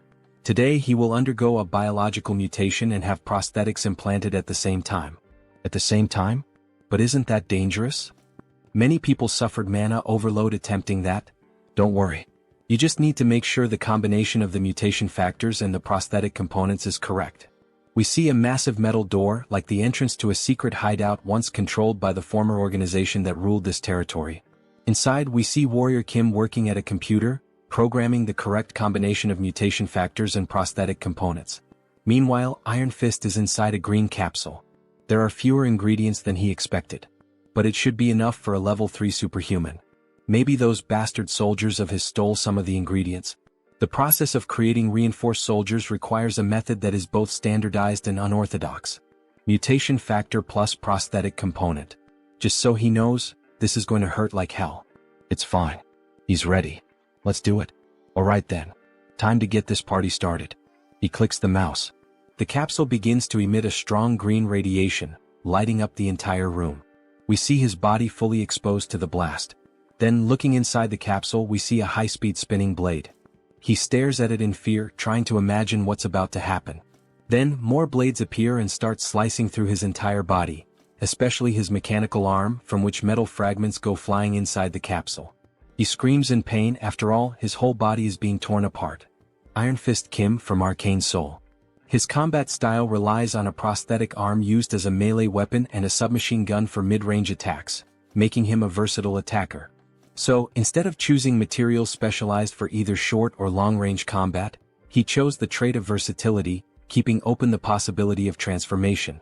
And finally, if he manages to incorporate this mana core, then he inserts it into the machine, causing the green liquid to flow into a syringe, which is injected directly into his neck. Iron Fist begins to undergo a mutation. His entire body starts to bulge with glowing green veins, his eyes shine intensely, and he screams in agony with a deafening roar. It almost looks like he's turning into the Hulk. The protagonist looks a bit uneasy at the start of the transformation, but then a sly smile creeps across his face, as if everything he had planned was going perfectly. A huge success. Ah. He starts laughing like a mad scientist. We see the capsule slowly opening with thick steam pouring out. And then Iron Fist Kim. We see the foot of a beast. We see a massive mouth filled with sharp teeth. So, how does it feel to be reborn? He has transformed into a werewolf, the first one to appear in the story of the Manhwa. So this is what it feels like to be reborn. Werewolf mutation factor. The mana absorption through the prosthetic allows for the mutation, which is a necessary step for the rapid growth of an enhanced soldier. If he starts to recover, he shouldn't have any trouble reaching the intended goal. My God. Thank you so much, sir. What should the Iron Fist gang do from now on? How about you start expanding your influence throughout the entire Guanagu district? He needs a gang to maintain public order and keep an eye on dangerous and violent gangs. Throughout the whole Guanagu region, he says? With this kind of power, it might be possible. Then suddenly, Iron Fist's henchmen appear. Boss, please take a look at this. Guys, what happened? Wait, that voice, is that really the boss? But what the hell happened to his body? He enhanced himself by modifying his own body. By the way, what brings you all here? Alright. We found human trafficking sites that the traitor Ko Jumbum used. We also discovered traces of biological experiments. What? He said to destroy them as soon as they were found. But, it's really hard to get close because there's a young witch shooting lasers. A young witch? A young witch who underwent a biological experiment? Wait, could it be her? Then they rush over to an abandoned building. The walls are being blasted apart by lasers, or at least by bursts of something powerful. Look over there. Inside that cage. From a distance, they can see a female figure locked up, with the ground around her completely destroyed. Is all this the work of that witch? The entire building might collapse if they don't hurry. As expected, with so much power there's no mistaking it. Inside that cage is one of the 3 most powerful warrior units in the entire game. Rank SSR. A heroine named Jeanette. If Beck Soren has the heaven-slaying star, then Jeanette possesses the natural-born energy. That's exactly what allowed her to rise to the rank of one of the top 3 warrior units. But the fact that she's using such a precious ability non-stop means she's currently fighting to stay alive because her mana is almost completely drained. She's instinctively using her power to protect herself. She keeps launching a relentless barrage of arrows made of pure energy toward the protagonist and Iron Fist. The wolf barely dodges her attack. Damn it. At this rate, they won't even be able to get close to her. Then Kim starts sprinting toward her, weaving through the beams of light. The beams suddenly focus all on him, and a massive explosion erupts, with thick smoke hitting the protagonist dead on. Iron Fist shouts out in worry, asking if he's alright, even though after an attack like that, it clearly doesn't look good. Then we briefly see the girl inside the cage and suddenly the traits start activating. Giant S strength. Diamond body. Immortal. Strength. Super strength. Sturdy. He transformed and modified his body to withstand the impact and, with sheer brute force, broke open the cell where the girl was trapped. Damn it, this hurts more than he expected. Then all of a sudden she starts conjuring an energy beam at point-blank range, which hits Kim directly, causing a massive explosion that leaves even Iron Fist panicking about what just happened. Holy shit, is he okay? All they can see is thick smoke rising, unable to make out what's underneath it. But then a mana potion is quickly used, leaving the werewolf stunned. Like he almost died burned alive. They see him carrying the girl in his arms, completely wounded, while she rests quietly against him. Sir, are you alright? Sure. He calmed her down with a potion for now. They need to get out of there before the effect wears off. Should he order his men to take her to a hospital? No, he will take her to his own house. He will take responsibility for healing this child himself. Then later that same day at sunset, Beck Soren appears in front of her master's house. Ah, so she's already at level 3? Congratulations. Haha, she knew he would notice, thank you so much. By the way, what kind of training did you want to do to call me over to your house? The situation is a bit uncertain, but his second disciple candidate is a bit unwell at the moment. They see her sleeping on the armchair hooked up to an 4 drip. My God, what did this child go through? She still can't even control her power properly, but he plans to make her his disciple and awaken her true talent. And he thought that you as a senior could help her a bit. Can you take good care of her? If that's what being a senior means, of course. She will do anything. A few days later, they can be seen deflecting the beams of light with their swords, while the girl remains seated in the chair, completely unconscious.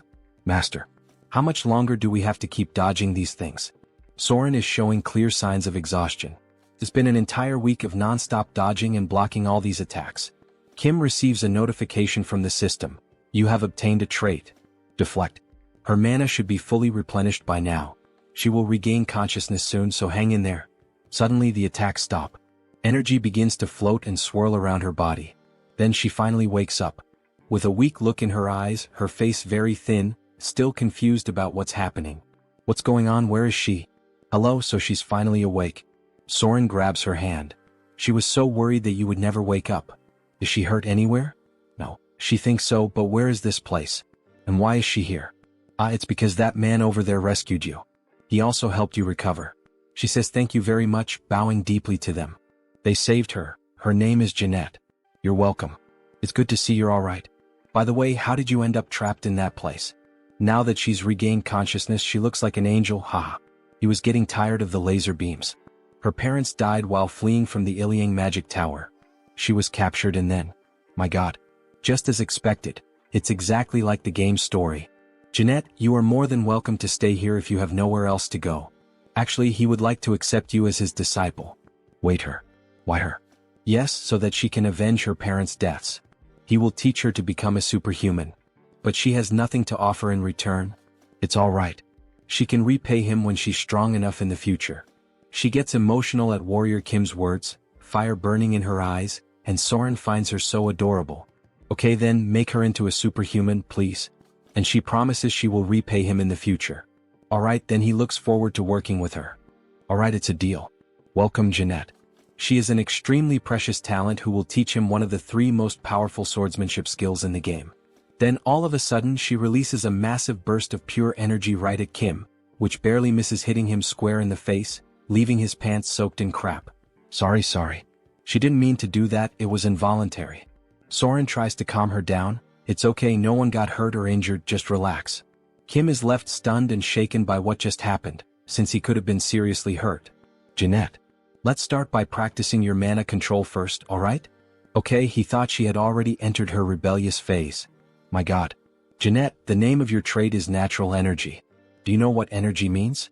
Do you understand what energy means here? No. Oh, she does know. It's like the aura of a sword, right? Yes. This trait is similar to Soren's Heaven-Slaying Star trait. However, you need to train your body to handle the power of the aura you wield. Because with a small vessel, the water will inevitably overflow. Although this trait gives you terrifying attack power, Jeanette is a tank. So it's important to focus on this first. You really think she can build up physical strength? Of course. He's going to teach you one of his own traits, Diamond Body.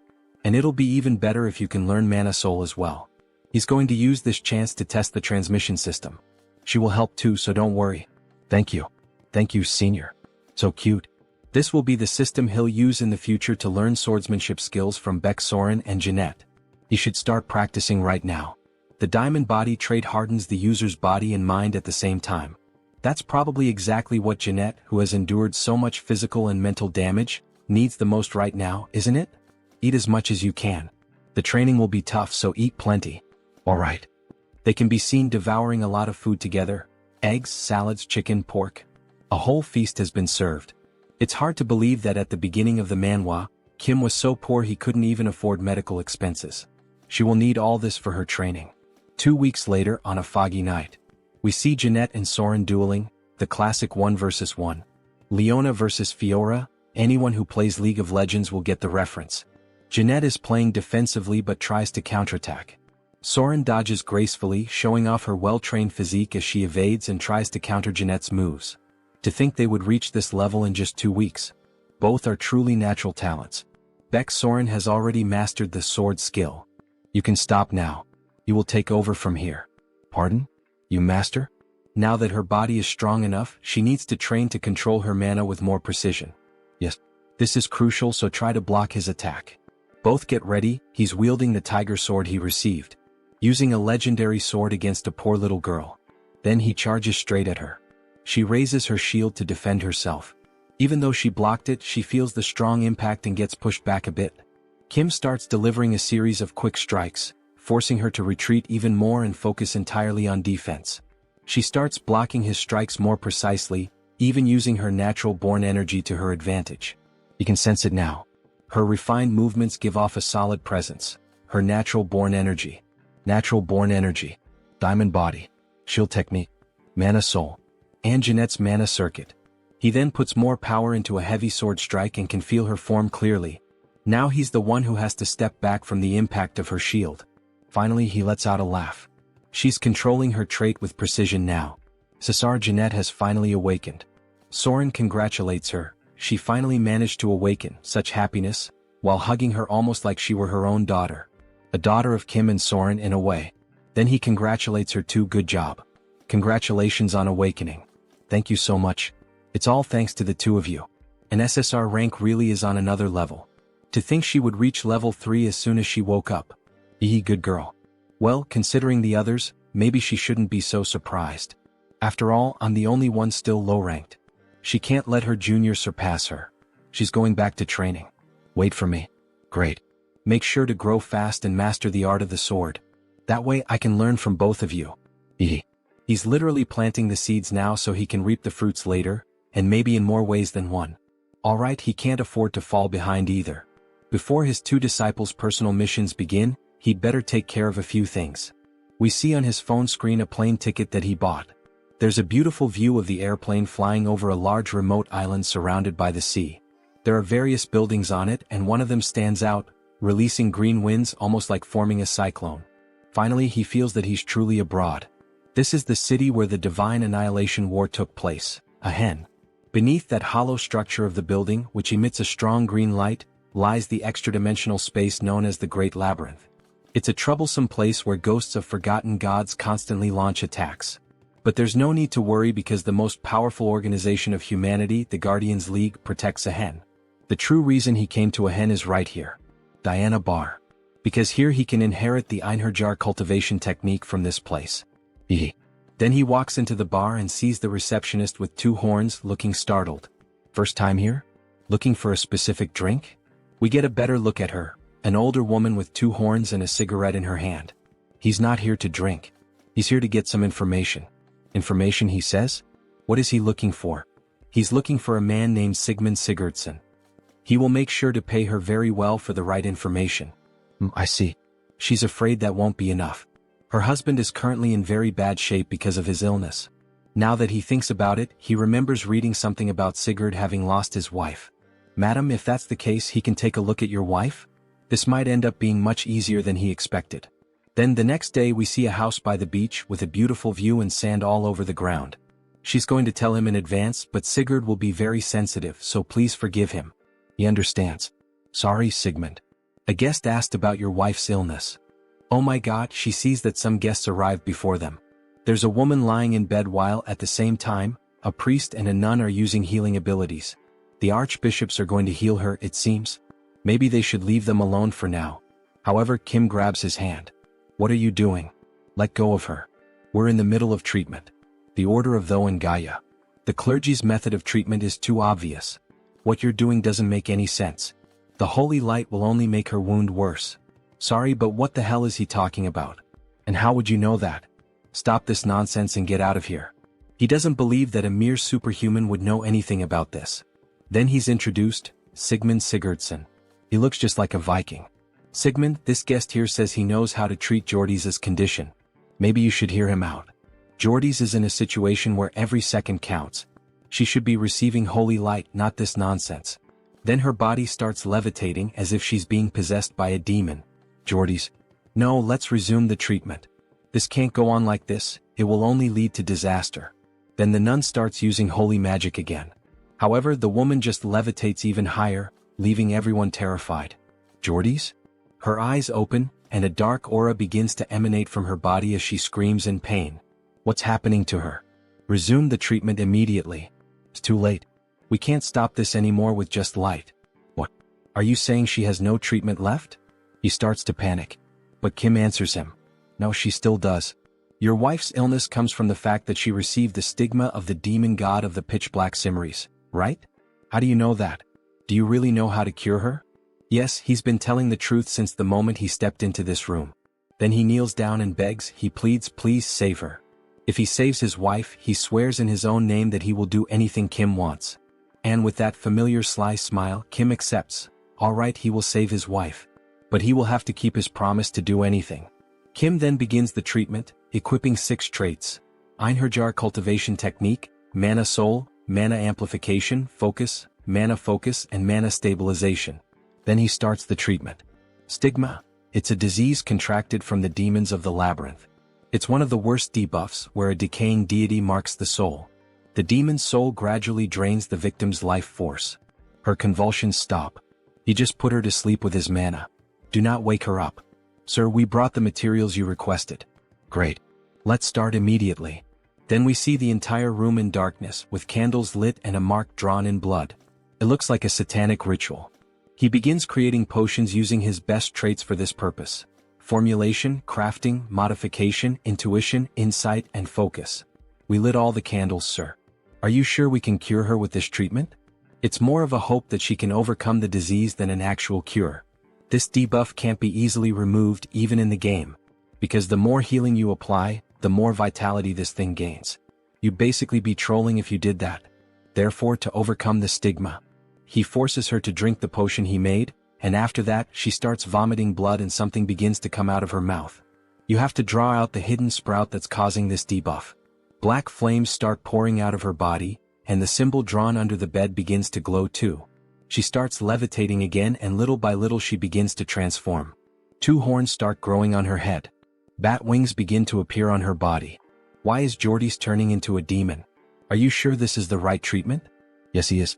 It's going very well. And while holding a cross in a hand blessed with holy water, he says, because demons must be punished personally. Then he punches her right in the stomach with the cross. Begone, demon. Our protagonist, besides having the ability to possess countless traits, has now turned into a priest. A strong light begins to fill the room, all the black light drains out of her body, leaving only a golden glow. She finally falls back onto the bed. Darling, are you alright? Can you hear me? Can you see me? Sigmund? What happened? Why is he crying? Darling, you had been asleep for almost a year. Of course he was sad.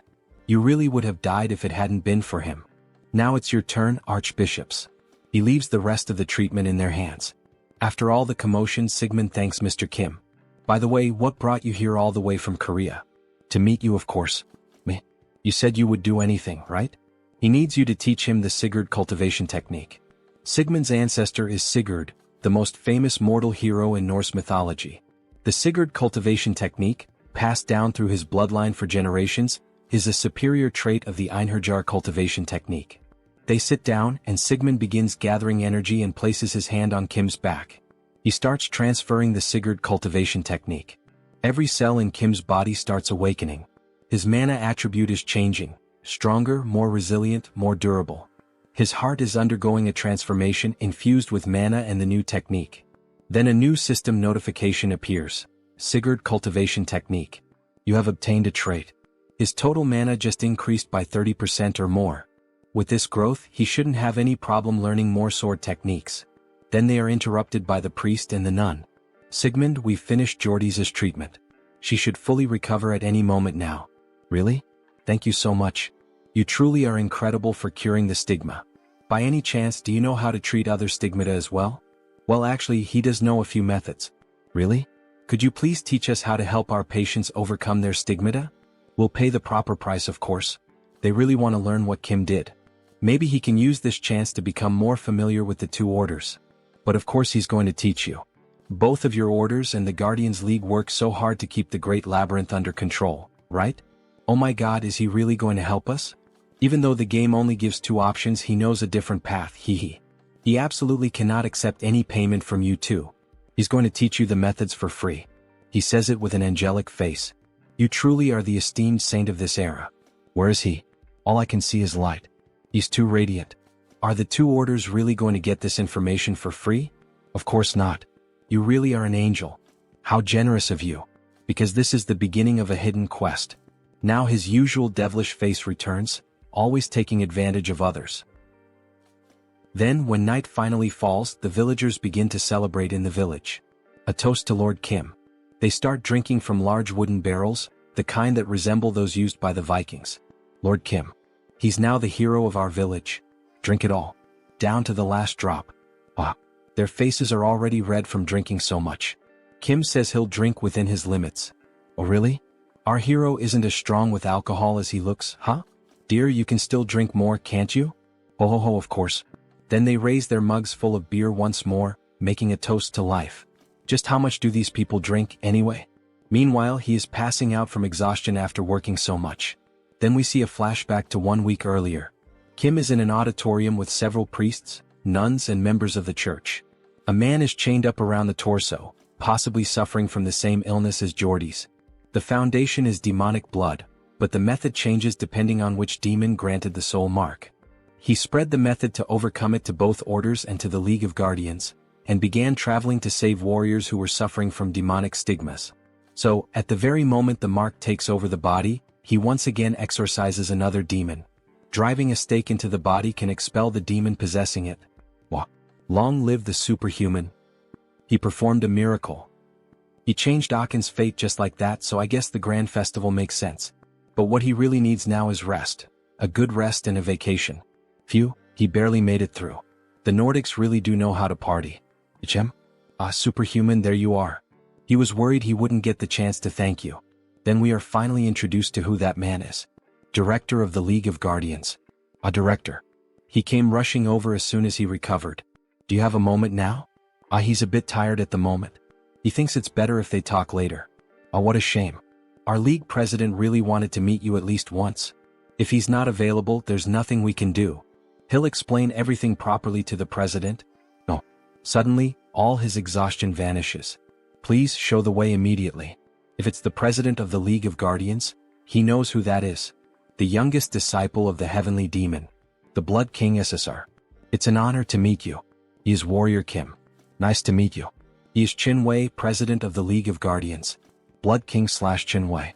The president who protects the labyrinth and the dedication of the League of Guardians, he knows it well. Thank you for your words. It's simple, but please have a seat. They said you spread the cure for the soul mark in Akin? He's truly impressive, just as they had heard. Does he know Warrior Kim? In this world, there's no information that doesn't reach the League of Guardians. He heard you were called a rising star of Korea. Would you consider becoming his disciple? What? What do you mean by that? You happen to resemble his master quite a lot in temperament. Like someone with a vision that sees beyond. You mean, the heavenly demon? Yes, the heavenly demon. The greatest martial artist of all time, his skills reached the heavens. Although he has been in closed-door training and hasn't been seen for over a decade. The disciples of the heavenly demon, Divine Lord, Demon Marquis, Blood King. All of them are SSR rank in level 8, but the heavenly demon is on an entirely different level, level 0. And the reason for that is the heavenly demon's divine art. It is the ultimate technique of offense and defense, a cultivation art of mana, and even a movement technique, because it embodies the most powerful martial art in the world. Although the heavenly demon's divine art was passed down to his senior disciple, which is a shame, his own blood heaven divine fist art is still not something to be underestimated. Anyone who seeks power would never regret it. Unbelievable. The blood heaven divine fist art is level 1 among martial arts. This is a golden opportunity. But he thanks him for the offer but fears he cannot follow him, President. What? Is he saying that he's not good enough as a master? Not at all. It's just that he already turned down an offer to become someone else's disciple. Then he shows the tiger sword he received.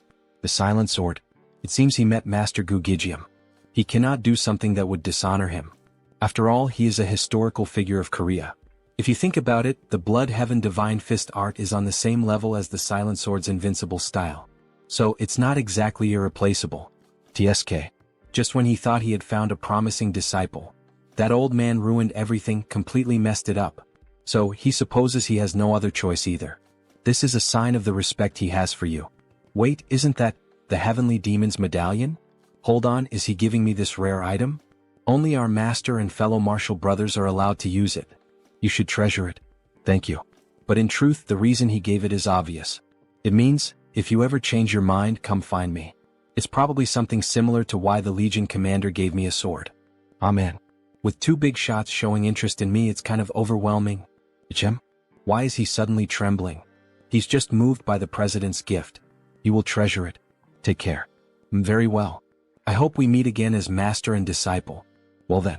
Time to go claim that hard-earned mission reward. The next day in a massive building. We see the priest and the nun speaking with Kim. Transcendent One, we've prepared a modest gift for you. Here, please open it. You really didn't have to go through the trouble? You didn't do any of this expecting thanks. Good heavens. To think that someone this humble still exists. No wonder they call you the saint of our era. But eternal grace deserves an expression of gratitude worthy of it, and what is worldly also deserves its own form of appreciation, don't you agree? Please accept it. Grazie. That's exactly what he was saying. He opens the chest, which shines brightly. Inside we see nothing less than a massive axe, the same one from Thor in the Avengers movie. This is a gift from the Order of Thor, Mjolnir. If he doesn't recognize Thor's hammer, he must be a spy. Just like a sacred sword, it is especially powerful against dark-type monsters. It's an SSR-grade weapon that unleashes even greater power. Please take a look as well at the gift from our Order of Gaia. It's a shield, of course, Athena's Aegis. An invincible shield that can freely shape magical force fields. Did you like it, Transcendent? You're really giving me all these over-the-top gifts? It would be a bit disappointing to stop here. Of course there's more. Come on, hand it over already. He's already getting dizzy. 10 bottles of IAS nectar, 7 diamonds, even the tears of an angel. What's this? Isn't that a demon heart? Exactly. We prepared it to be refined together with the nectar when you consume it. Maybe he should try to get a little more? So, by any chance do you have a flame demon dragon heart? Isn't that something used by fire-type mages? Yes, he can use black flame, so he needs it. The trait of the flame demon dragon is hellfire. If he's going to face the Lord of the Sun Tower, he's going to need it. Oh, understood. We will gladly deliver the heart of the flame demon dragon to you. This is our final gift to you, Transcendent. Wow, thank you so much. Secret mission reward, jackpot. And by direct order of the Pope, he will be named an honorary Holy Knight of the Order of Thor. The same goes for the Order of Gaia. It's only honorary, so there's no pressure. All right.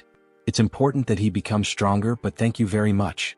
He will gladly become an honorary Holy Knight. One day, if it's necessary to keep the old father's order in check, he might need the power of those two orders. Back to the present, the party continues. This village festival shows no sign of ending. This is exhausting. Maybe he should head home now. Yang. Ichem? That voice sounds familiar. Priest Kim?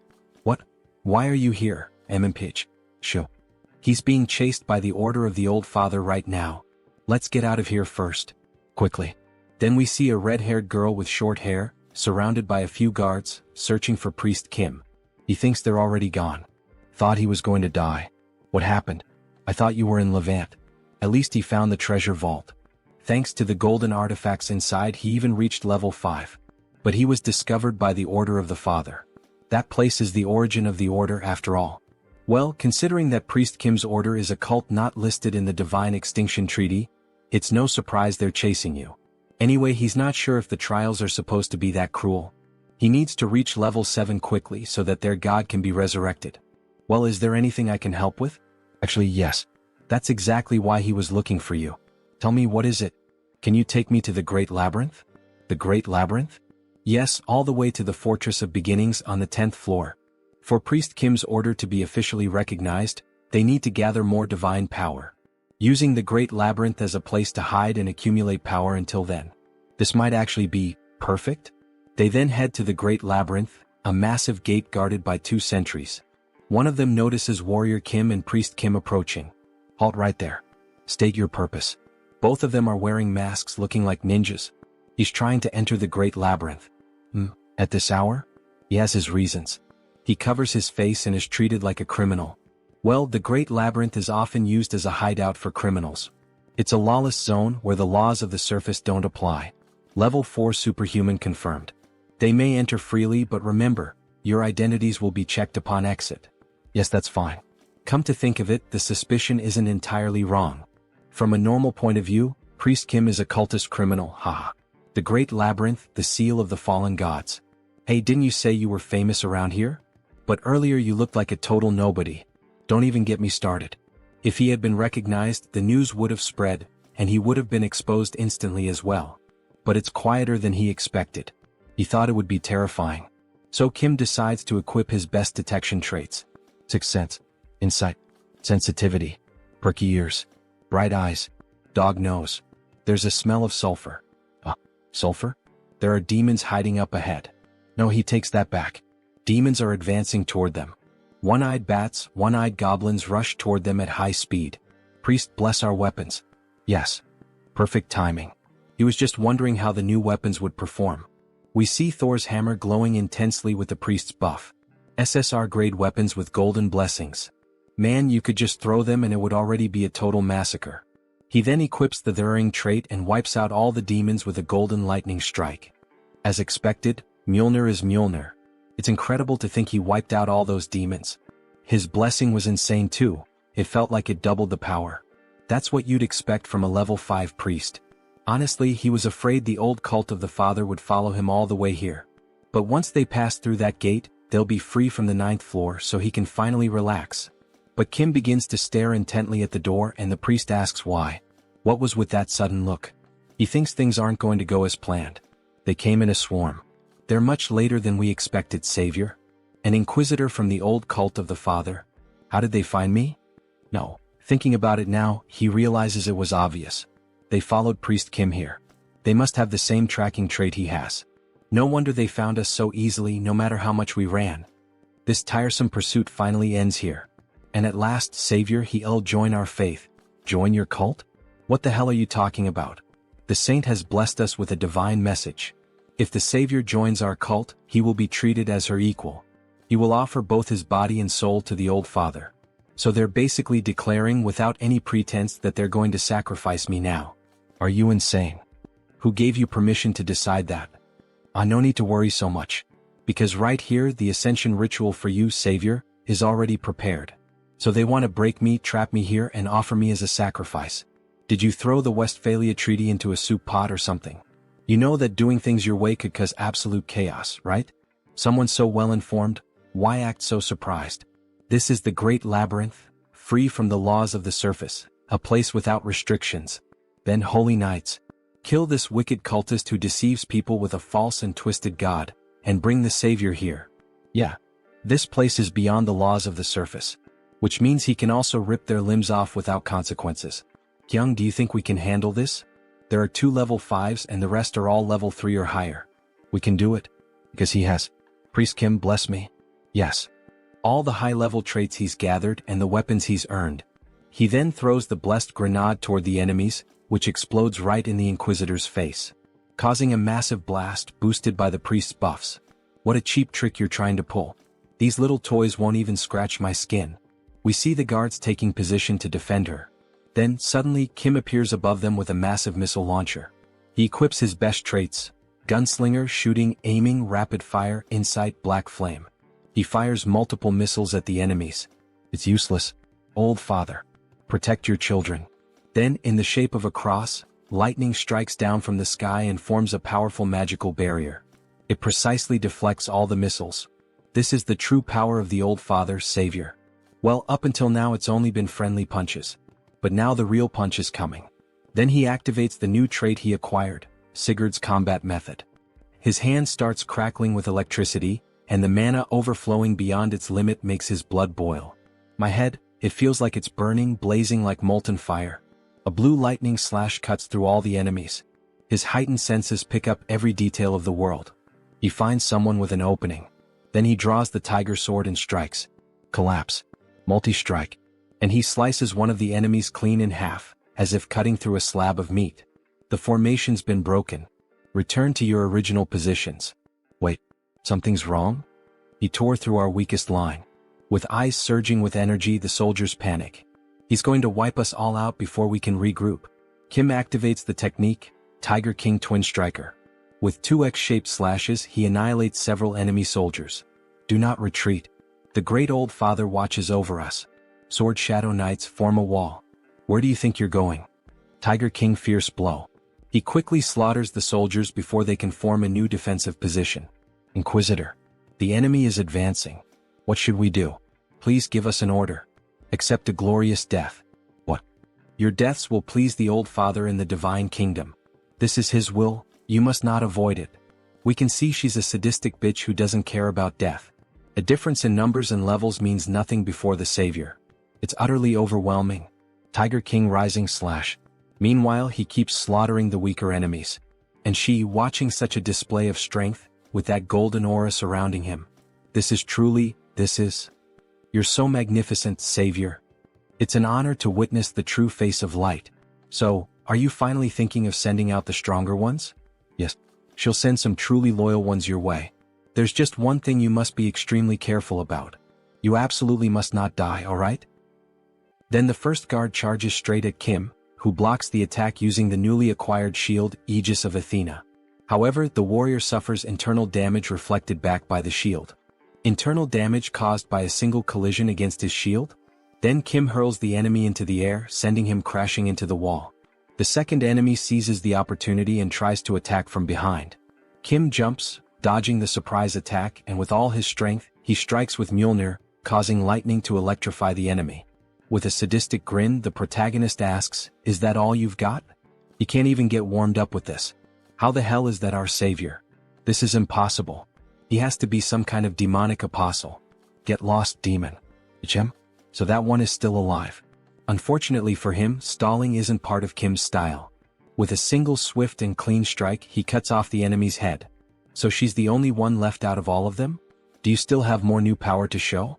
Just as expected from the prophesied savior of our order, we see Kim massive and muscular. He's equipped several traits for this battle: giant strength, mana soul, smashing strike, Tiger King swordsmanship, Sigurd cultivation technique, moonlash. On top of that, he's receiving multiple buffs from Priest Kim. As he prepares for the final blow, he asks, "Are those your last words?" What else does she need to say? All that's left now is to wait for his soul to reach the divine land. Then a massive explosion erupts, and we see the body of that lunatic lying on the ground, along with her guards. Wow, he really took them all down by himself. It was all thanks to his blessings. Nice work. Did you see how she kept talking until the very end? That's why you don't mess with fanatics. Disgusting. It was almost frightening. Anyway, maybe he overdid it a bit. There's nothing left to loot because he destroyed everything. There's still that shield. It's broken too. That's a shame, but thanks to that battle just now, he gained 3 new traits: destruction, massacre, fierce assault. He managed to gather the necessary materials to create a high-level trait, one capable of facing 1,000 foes.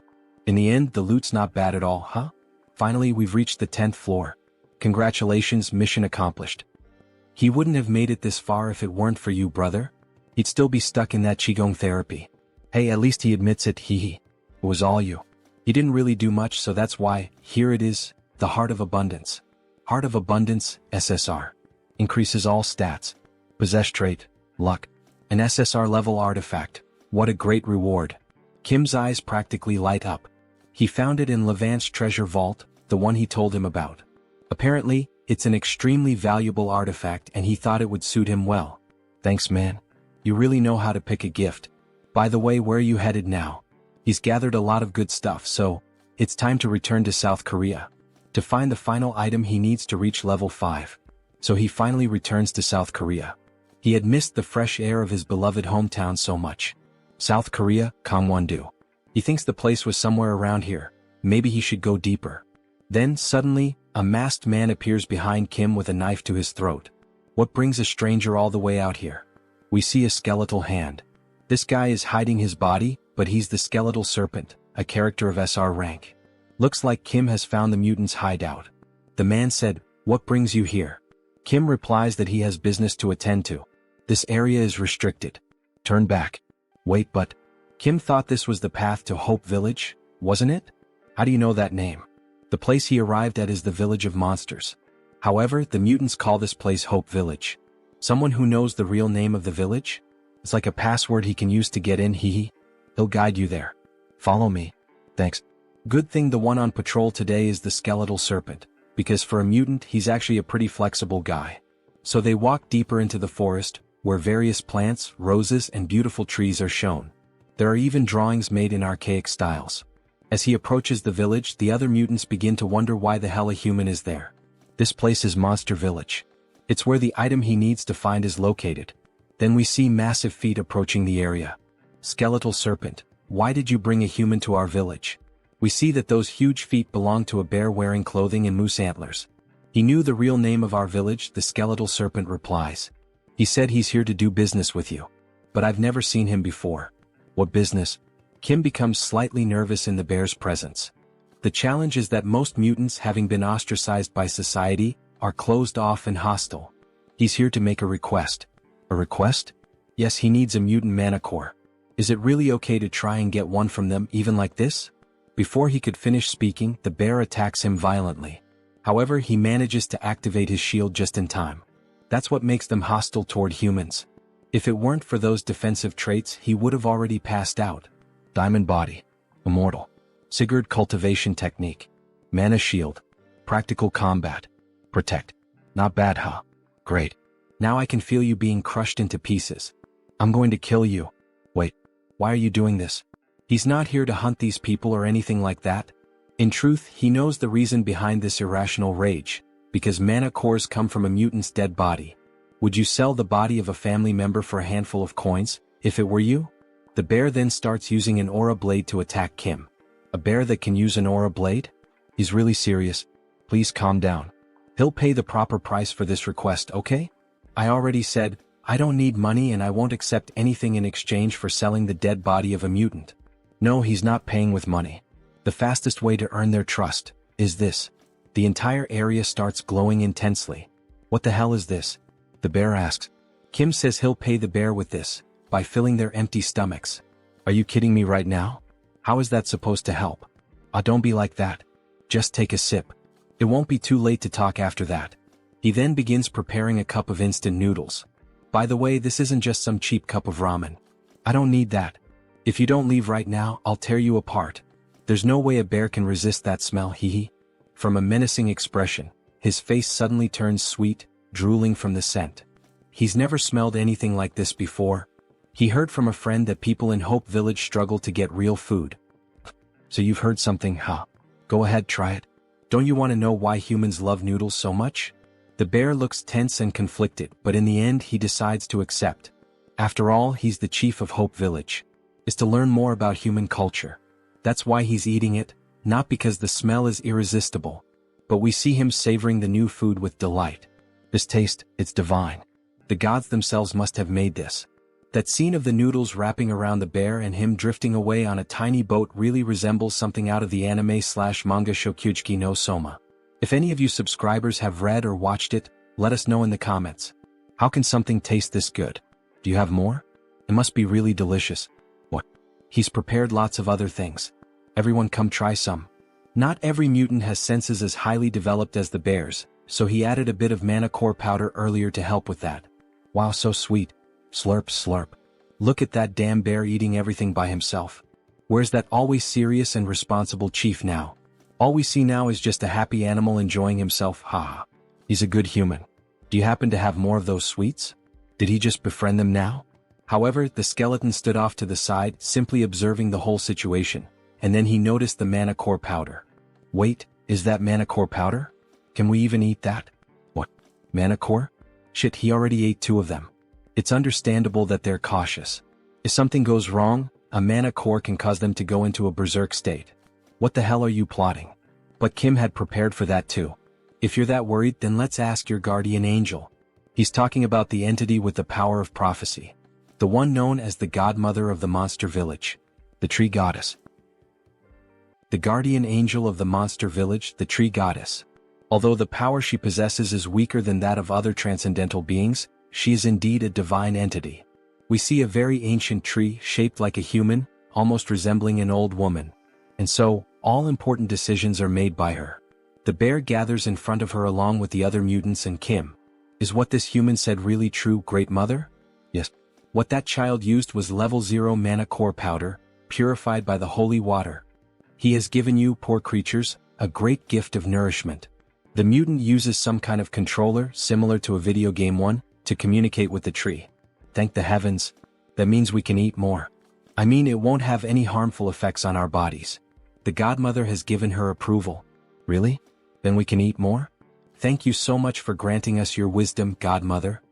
He kneels down to offer the proper thanks, while the other mutants celebrate, many of them overjoyed to finally eat something good. Then the skeleton approaches Kim. With this, the doubt has been cleared. It seems he made a fuss for nothing. Sorry. It's alright, he understands. There's no need to apologize. Now that the misunderstanding between us has been resolved, how about we have a Korean barbecue party?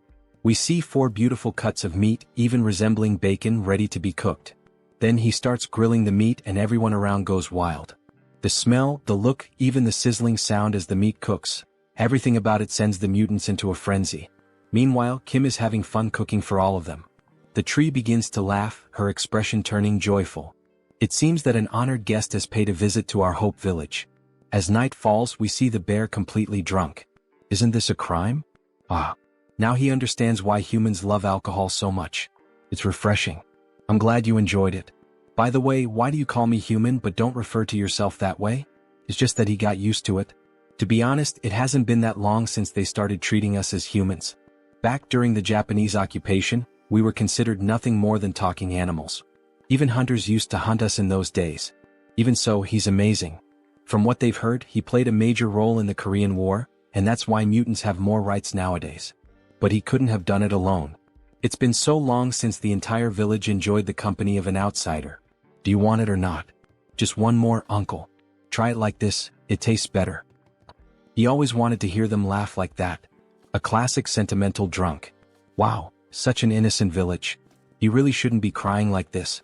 He's just giving them what they want and his reputation keeps skyrocketing. Alright, you said you needed a mana core, right? Here are 4. Go ahead and take them. Reputation quest complete. Come to Papa mana cores, haha. Thank you very much. And with that, he finally wraps up the festivities for the day and starts heading out. He's finally ready to become level 5. Good job, me. Suddenly he hears a voice. Hey, are you leaving? It's the skeleton. He still hasn't properly thanked him. There's no need. He already received valuable gifts from the village. But the skeleton feels that he gave the village something far more precious than that. Understandable, since they hadn't had real food in decades. With a somber tone, he says that if he ever needs more mutant mana cores next time, just let him know. He'll gladly give him his own. What? Please don't say something like that again. He has no intention of taking the heart of someone who's still alive. He's not that kind of person. But he's serious, really. He truly means it. Because he received a prophecy from our godmother. She said that he was destined to give a part of his body to someone who would return my blood and flesh. Okay, Korean barbecue isn't worth that much. He knows the skeletal snake's quest has something to do with this, but he's never heard anything about a mana core being part of it. Maybe it's just a metaphor? She could be talking about something other than her mana core. Of course, he'll find out when the time comes. You can go now. Sorry for taking up your time. Alright, take care. He's looking forward to the day he sees you again. Obviously, that skeletal snake is hiding something. The next day we see a new house, quite large even with a pool. Yes, finally. What's right in front of me now is the large single-family home that will be mine from now on. The entire property spans over 660 square meters. And there's even a pool. But it's not just those perks. The real reason he came and chose this place. He takes an elevator down to the basement of the house. It leads to the high-quality, high-security secret training center. Yes, he never thought he'd see this day. Kim is truly happy. Enjoying the nice weather, sir? Yes, Director Choi. Thank you so much for suggesting this amazing place to him. Don't mention it. Still, why did you decide to make the move so suddenly? Because his disciples have been visiting his home quite frequently lately. He just wanted to provide them with a better environment. He also needed a bit more space. And since you brought that up, of course he's already prepared everything. Please feel free to use this to help you reach level 5. We see a massive capsule, equipped with advanced technological components. Hello, Master. She is a magical spirit born to support you, Master. How can she assist you today? First, precise measurement. From this point on, leveling up requires a more complex process. To achieve the best results, he needs the help of a spirit. Beginning precise measurement. Inside the capsule, all of his attributes, abilities, and powers begin to appear on the screen. Level 4 Warrior Class. Musculoskeletal Class, Giant. Musculoskeletal Class, Diamond. Healing Class, Immortal. Mana Class, Soul. Mana Class, Sigurd. Battle Class, Tiger King Swordsmanship. So that's how it's structured. However, several error messages suddenly start flashing on the screen. He doesn't understand what's going on. Master, there's been an error in reading your mana circuit. That's probably his fault. He's capable of altering his mana circuit in real time. That's actually top secret information, by the way. Is that even possible? That's not recorded in any of his data. She just saw it with her own eyes. So yes, she just witnessed it herself. That's why he'd like to prepare a level 5 elixir that suits him well. The spirit pauses in thought. A regular elixir wouldn't work, but if it's custom-made, it's possible. Really? The performance does match the high price, huh? Please tell me all of your abilities. Please tell her all of his abilities. All right. First of all, he possesses 11 high-level traits, successfully registered. The master's abilities total 136. The design has been completed based on the Celestial Throne elixir. Celestial Throne? He's referring to that elixir that only exists in theory. Is everything ready for the elixir's production? That's not the elixir he expected, but that's fine. He trusts that the spirit found the right elixir for him. Absolutely. Let's begin. Then, initiating production of the level 5 elixir. We see the mutant's mana cores being used in the process. The full moon night has arrived. The house is lit up from top to bottom. Congratulations on becoming level 5. Congratulations, Master. We brought you some gifts. How did you know? That man over there told us. Great day for a party, don't you think? Congratulations, warrior. You told them, Director Choi? Of course he did. It would have been a waste not to celebrate an occasion like this. Then he hears an explosion. It was fireworks from the first family he helped. The great achievement of Warrior Kim. Congratulations, from security number 1. Wow, unbelievable. He turns red like a strawberry. You too, Woojin? You're making me embarrassed. Oh, and by the way, there's also a flower wreath at your door. Congratulations on reaching level 5, Warrior Kim. From the Order of the Old Father. How far has this news spread? Is this supposed to be a provocation? Now that he's level 5, he'll have to act discreetly. Everyone will be watching his every move. And they send me something like this?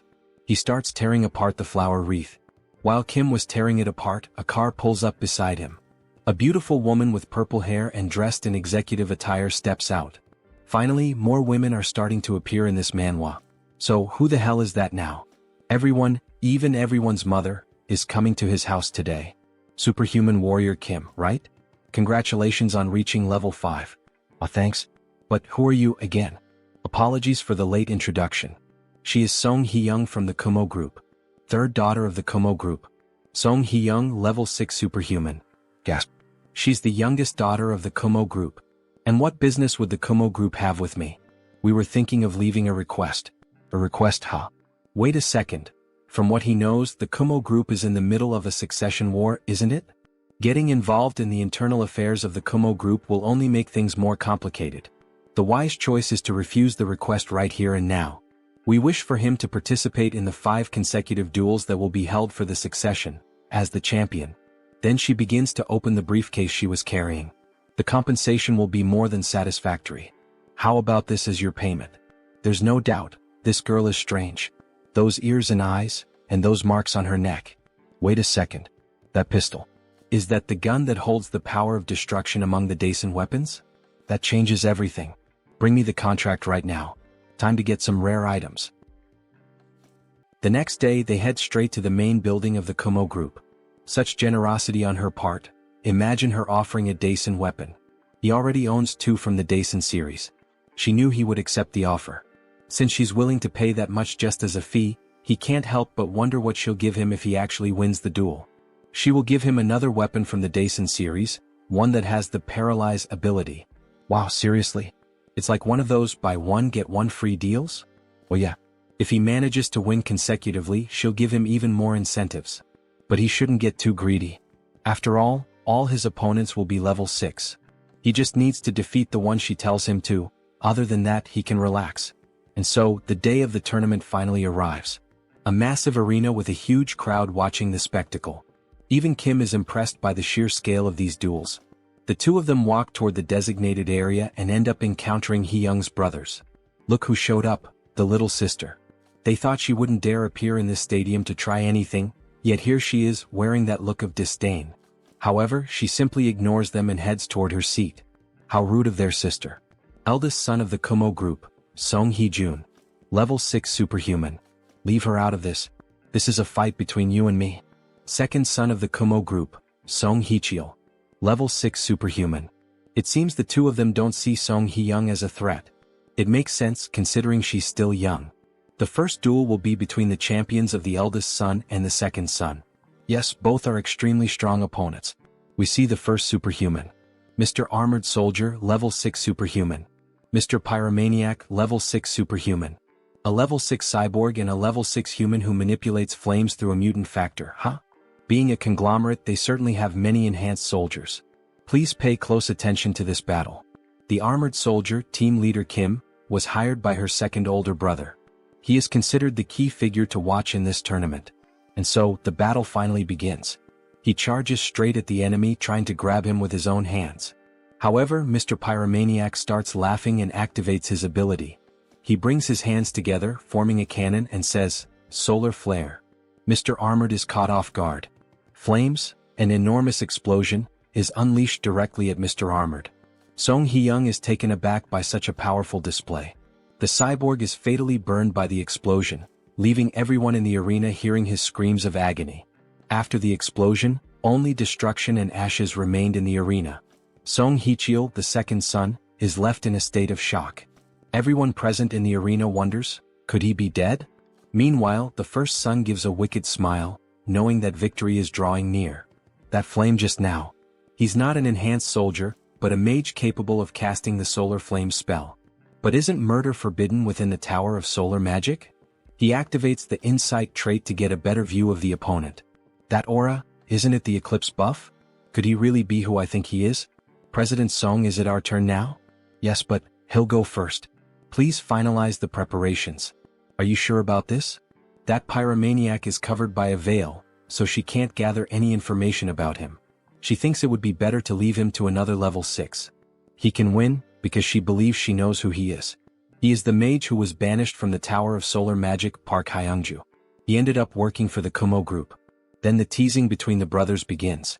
He wonders if the person brought by their youngest sibling can defeat the pyromaniac. And finally, the two stand in the arena.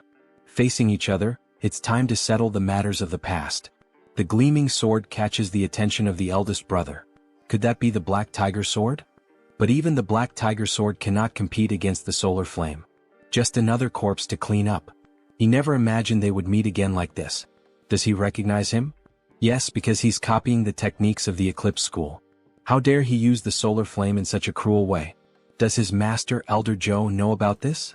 His master knows everything. Before leaving, he received some information from Director Choi.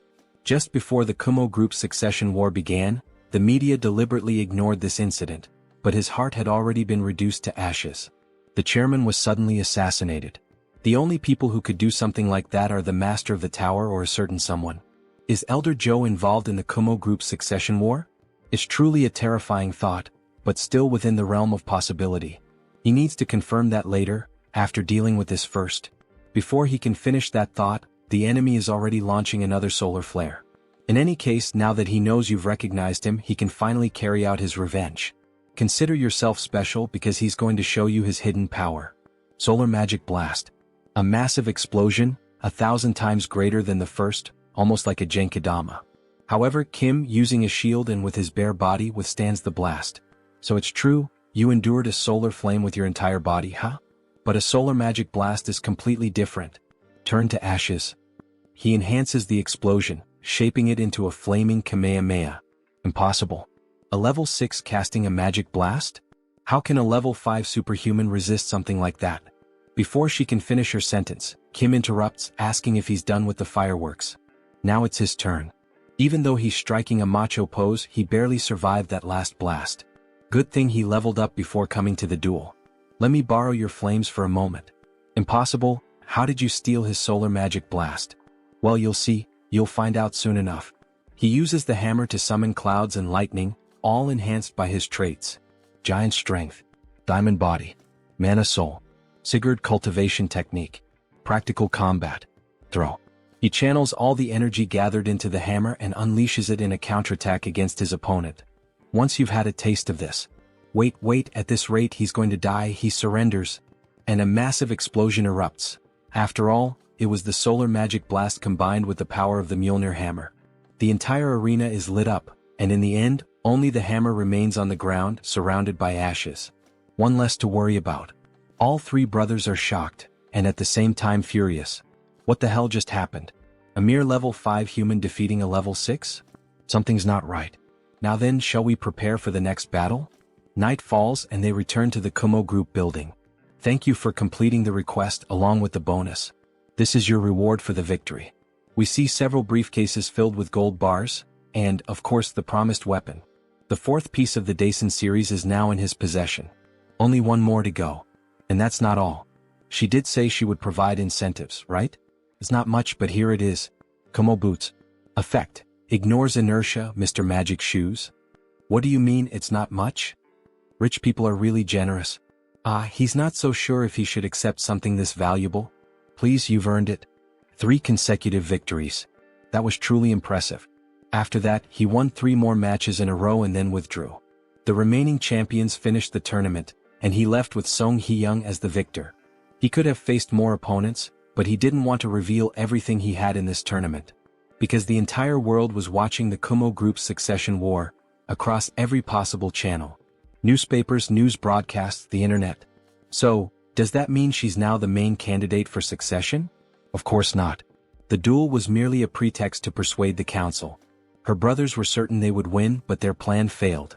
Still, they won't give up so easily. I see. It's true she's at a disadvantage since she's the youngest. The only thing the Kumo group believes in is not morality or the law, it's overwhelming strength.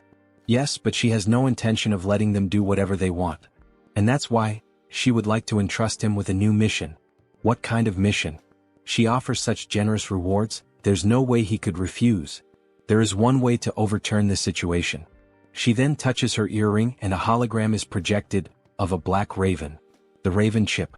This chip contains a mutated gene that responds only to our family's DNA. If we can secure it, she'll be able to reach level 7 and turn everything around. So she's willing to risk the dangers of the mutated gene. Of course he'll give it a try. Really? Obviously. He'd be a fool to turn something like this down. Because, in a place that looks like a shopping mall, a raven with deep black eyes appears. A strange-looking boy is on the phone. President Song. He's found the item. He already knows where it's located. Returning to the present. If he manages to bring her the raven chip, she'll give him double that amount. Something around 10 billion won. And if he manages to secure the position of president, she promises to grant him the Kumo helmet and belt that belonged to her brothers. But before she could finish speaking, she asks if the protagonist is okay, since he's completely red. Sorry? His nose itched for a second. Please go on. The Kumo equipment that the 3 of them possess will end up going to the president in the end. That means the full set of Kumo equipment, which has effects comparable to rank SSR gear, will be mine, right? He looks like a cowboy. What insane rewards. Anyway, her brothers can't find out about this, so please keep it confidential. If he needs anything for this request, let her know. Alright then. Can he get some diamonds? Well, he can see the entire Gangnam district from up here. Money really is a great thing, huh? Then the protagonist starts using the diamonds on the items he obtained. Detection helmet. Extreme speed shoes. Rage axe. Crisis detection ring. Time to absorb the attributes of these magical items. All the new traits begin to be absorbed into his body. And by accumulating them all, he unlocks a new one, Air Raid. Movement skill acquired. Now that the preparations are complete, it's time to begin. He leaps at high speed toward his target, landing right on top of a raven statue. Now time to report to the client. President Song, he found the item. Already? Where was it? Right in front of the raven statue in the main hall. But there's just one small problem, President. And what problem would that be? He's going to have to make a bit of noise to get the chip. So, she'll have to take responsibility for what's about to happen, Chairman. He then destroys the raven sculpture, revealing the chip he was looking for, being carried by a golden raven. Raven chip secured. Where does he need to go now? Head to the body modification facility on the 2nd floor. She's heading there as well. Her brothers have probably already noticed. She needs to hurry. Don't worry. She's always hated the fact that she was born after them. So this time she's going to be faster than they are. She finally arrives at the body modification facility. Youngest president? What brings you here at this hour of the night? The modification room is empty, right? Start everything up now. Okay. The lab assistant begins initializing the modification program's commands. But, What are you planning to do with that? You arrived just in time. She's ready, warrior. And so is the chip. Let's begin immediately. Don't tell me, is that the Raven chip? Then she'll leave the rest to you, warrior. Yeah, leave it to me. She's going to stay right here and see everything through to the end. Someone bursts into the room shouting, Song Hee-young, you treacherous bitch, how dare you act behind his back? Brother, he thinks she's already started the process. Nonsense. Stop her right now. He won't let you go any further than this. So, you took down a few of those superhumans back then, and now you think you can go against him? Do you even know who he is? Of course he knows who he is. The president of Kumo Electronics. Or maybe, he should call him the former president of the company? You son of a bitch. Wielder of the Black Tiger Sword. No matter how great a warrior you are, you can't fight both me and my brother, 2 level 6 superhumans at the same time. We'll offer you a reward equivalent to what Hee-young promised. So, how about we make a deal instead of clashing? Alright. If you want, he can give you the position of Deputy Director of Security at Kumo. How does that sound? Kim thinks over the proposal. Oh my god. What a shitty idea, man. Asking me to betray a defenseless client? That's such an old man way of thinking. Maybe it's because of your age? And he's even offering me an equivalent reward, like, he might have at least considered it if they'd offered double or triple the amount. But of course he values trust above all else, so he wouldn't have accepted it anyway. Siding with trash would only make him trash too, heh. Before he could finish, the older brother had already launched his attack, eyes red like a raven and sword in hand. He strikes directly at Kim, who defends himself using the shield he got from the island. Arc. This hurts more than he expected. So this is the power of a level 6, huh? Maybe he shouldn't have taunted them. Like they said, he can't handle both of them at the same time. But we see the older brother has been wounded. When? He missed by just a little. But it was close, huh? Moonslash. Since they don't have practical experience, it's doable. How dare he do that? Then the second brother draws 2 automatic pistols and unleashes a true rain of bullets. New trait unlocked, shield blocking. He was wondering why the shield felt sturdier. Shoot as many bullets as you want, he's not going to budge an inch. Brother now? The older brother dashes forward, aiming to disrupt the body modification process from behind. However, Kim quickly switches equipment. The second brother is caught off guard. Daisen gun of halting? The older brother is frozen in place. That bastard, where the hell did he get that weapon? Wait, where did he go now? This is a leap boosted by the air raid trait. Exploit the opponent's opening in an instant. We see the 6 traits he's using: gunner, gun shooting, spitfire, focus, rapid reloading. And he rains down attacks like an airstrike. Are you thinking of giving up now, Mr. Song Hee-jun? How laughable. To think you'd win with such a minuscule amount of power. What, are you relying on an item now? He then transforms.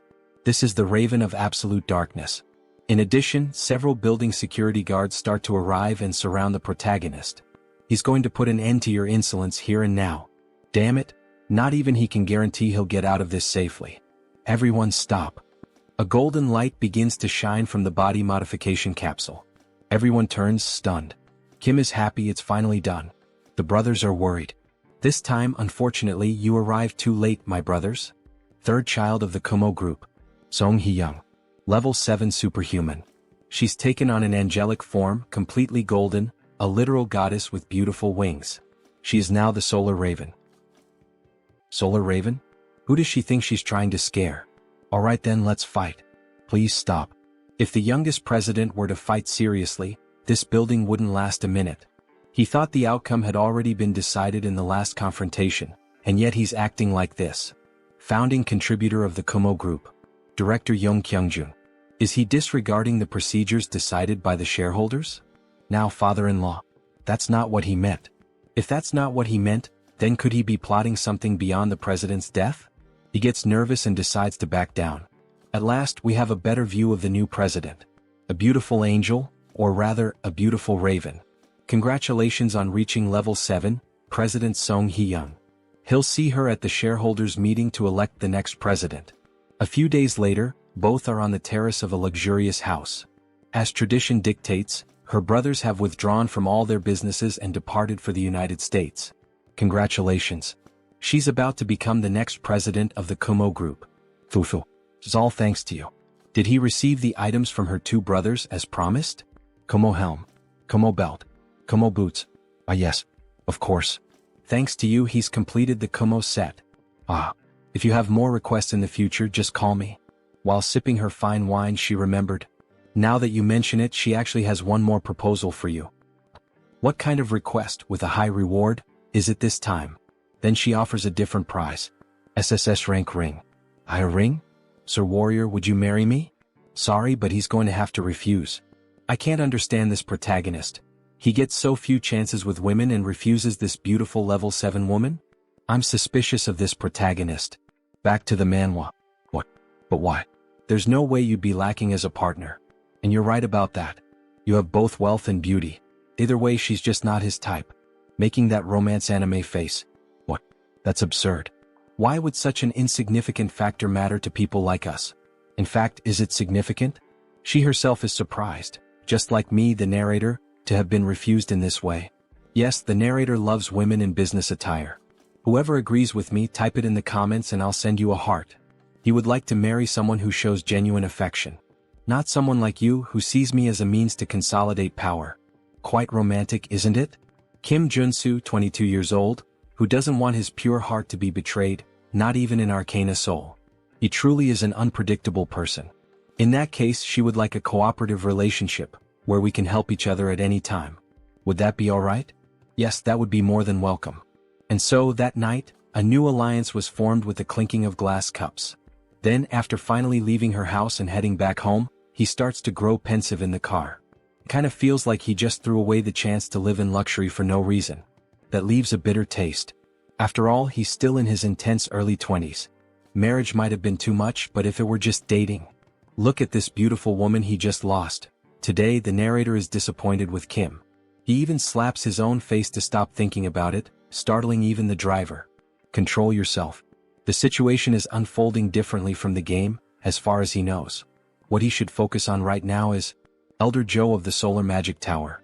Back at the tournament, that bastard said his master knew everything about what was going on. She's acting suspicious. And just as he was thinking about this matter, he got a call from the Solar Magic Tower. The director's son. What convenient timing. The next scene is in Phoenix Valley. However, it looks deserted. Kim wonders why he doesn't see any phoenixes flying in this area. Well, it's been quite a while, hasn't it, Superhuman Kim? Oh, or should he call you the owner of the Black Tiger Sword? Tower Master. It's been a long time. And of course his grandson is with him as well. He's noticed that you've become a greater person, huh? He'd like his grandson to learn from you. Grandpa, why don't we get straight to the point? Now that Mage Kim has awakened, he's starting to show his true nature, huh? Superhuman Kim. He's sure you already expected this, but we called you here to make a request. Is it because of all the Phoenix disappearances? Correct. He has no idea where they might have gone. He supposes that some mythical beast might have taken them all. That's very possible, but have you considered the possibility of unauthorized poaching? That's highly unlikely. Our security was flawless. But what if someone on the level of an elder of the Magic Tower had acted? Someone on the level of an elder, huh? That would be possible, yes. But who would dare do something like that? The misuse of a phoenix is a clear violation of the rules. He then starts to get angry and ignites his entire body, showing why he is the tower's director. Of course, he will find every last missing phoenix, and find whoever is responsible for this. But you have to promise me an extra fee. Then we see a car speeding over the water at high speed. What do you think of this red stove? It's an amazing sports car. And it's really fast. If he entrusts the driving system to a spirit, automatic driving is possible. But no speeding. Meh. Asks the spirit with an innocent face. By the way, how did you come up with the idea of getting this car as our advance payment? He could never even dream of driving it because his grandfather really treasures him. Because he needed it for the request. We need a very fast car to catch that thing. A huge bluish-green phoenix flying at high speed. A moment ago. Sir, what the hell is that? Oh, can he recognize what that is, made on the ground? It's a phoenix. Made of steel wires. It definitely doesn't look like one. You only replicated its bone structure. You can save the compliments about the quality. I will. He managed to get some crafting attributes from it, so of course. Alright then, Mr. Mage. Let's take a bit of your blood, shall we? Says Kim with a scary face. What does that mean? To think that that small amount of his blood transformed that wire into an artificial phoenix. His blood contains the essence of the phoenix, so if we can just use its homing instinct, we'll be able to find out where the rest of them are. When night falls, they finally arrive at an island called Ulungdu. So this is where they were, huh? But they don't seem to be in good condition. They look tired and dehydrated. They should have lived for more than 20 years, but they seem drained of energy. Can you check their mana, please? Yes. He begins to check using fire as a sensor. These guys had their mana stolen. From the heart to the blood vessels, everything was burned dry. Wait, this traces. Yes, Mage Kim. He believes you can find out who did this. He then focuses more and finally discovers the Eclipse School? Yes, that's right. How clever. Let's contact the Tower Master immediately.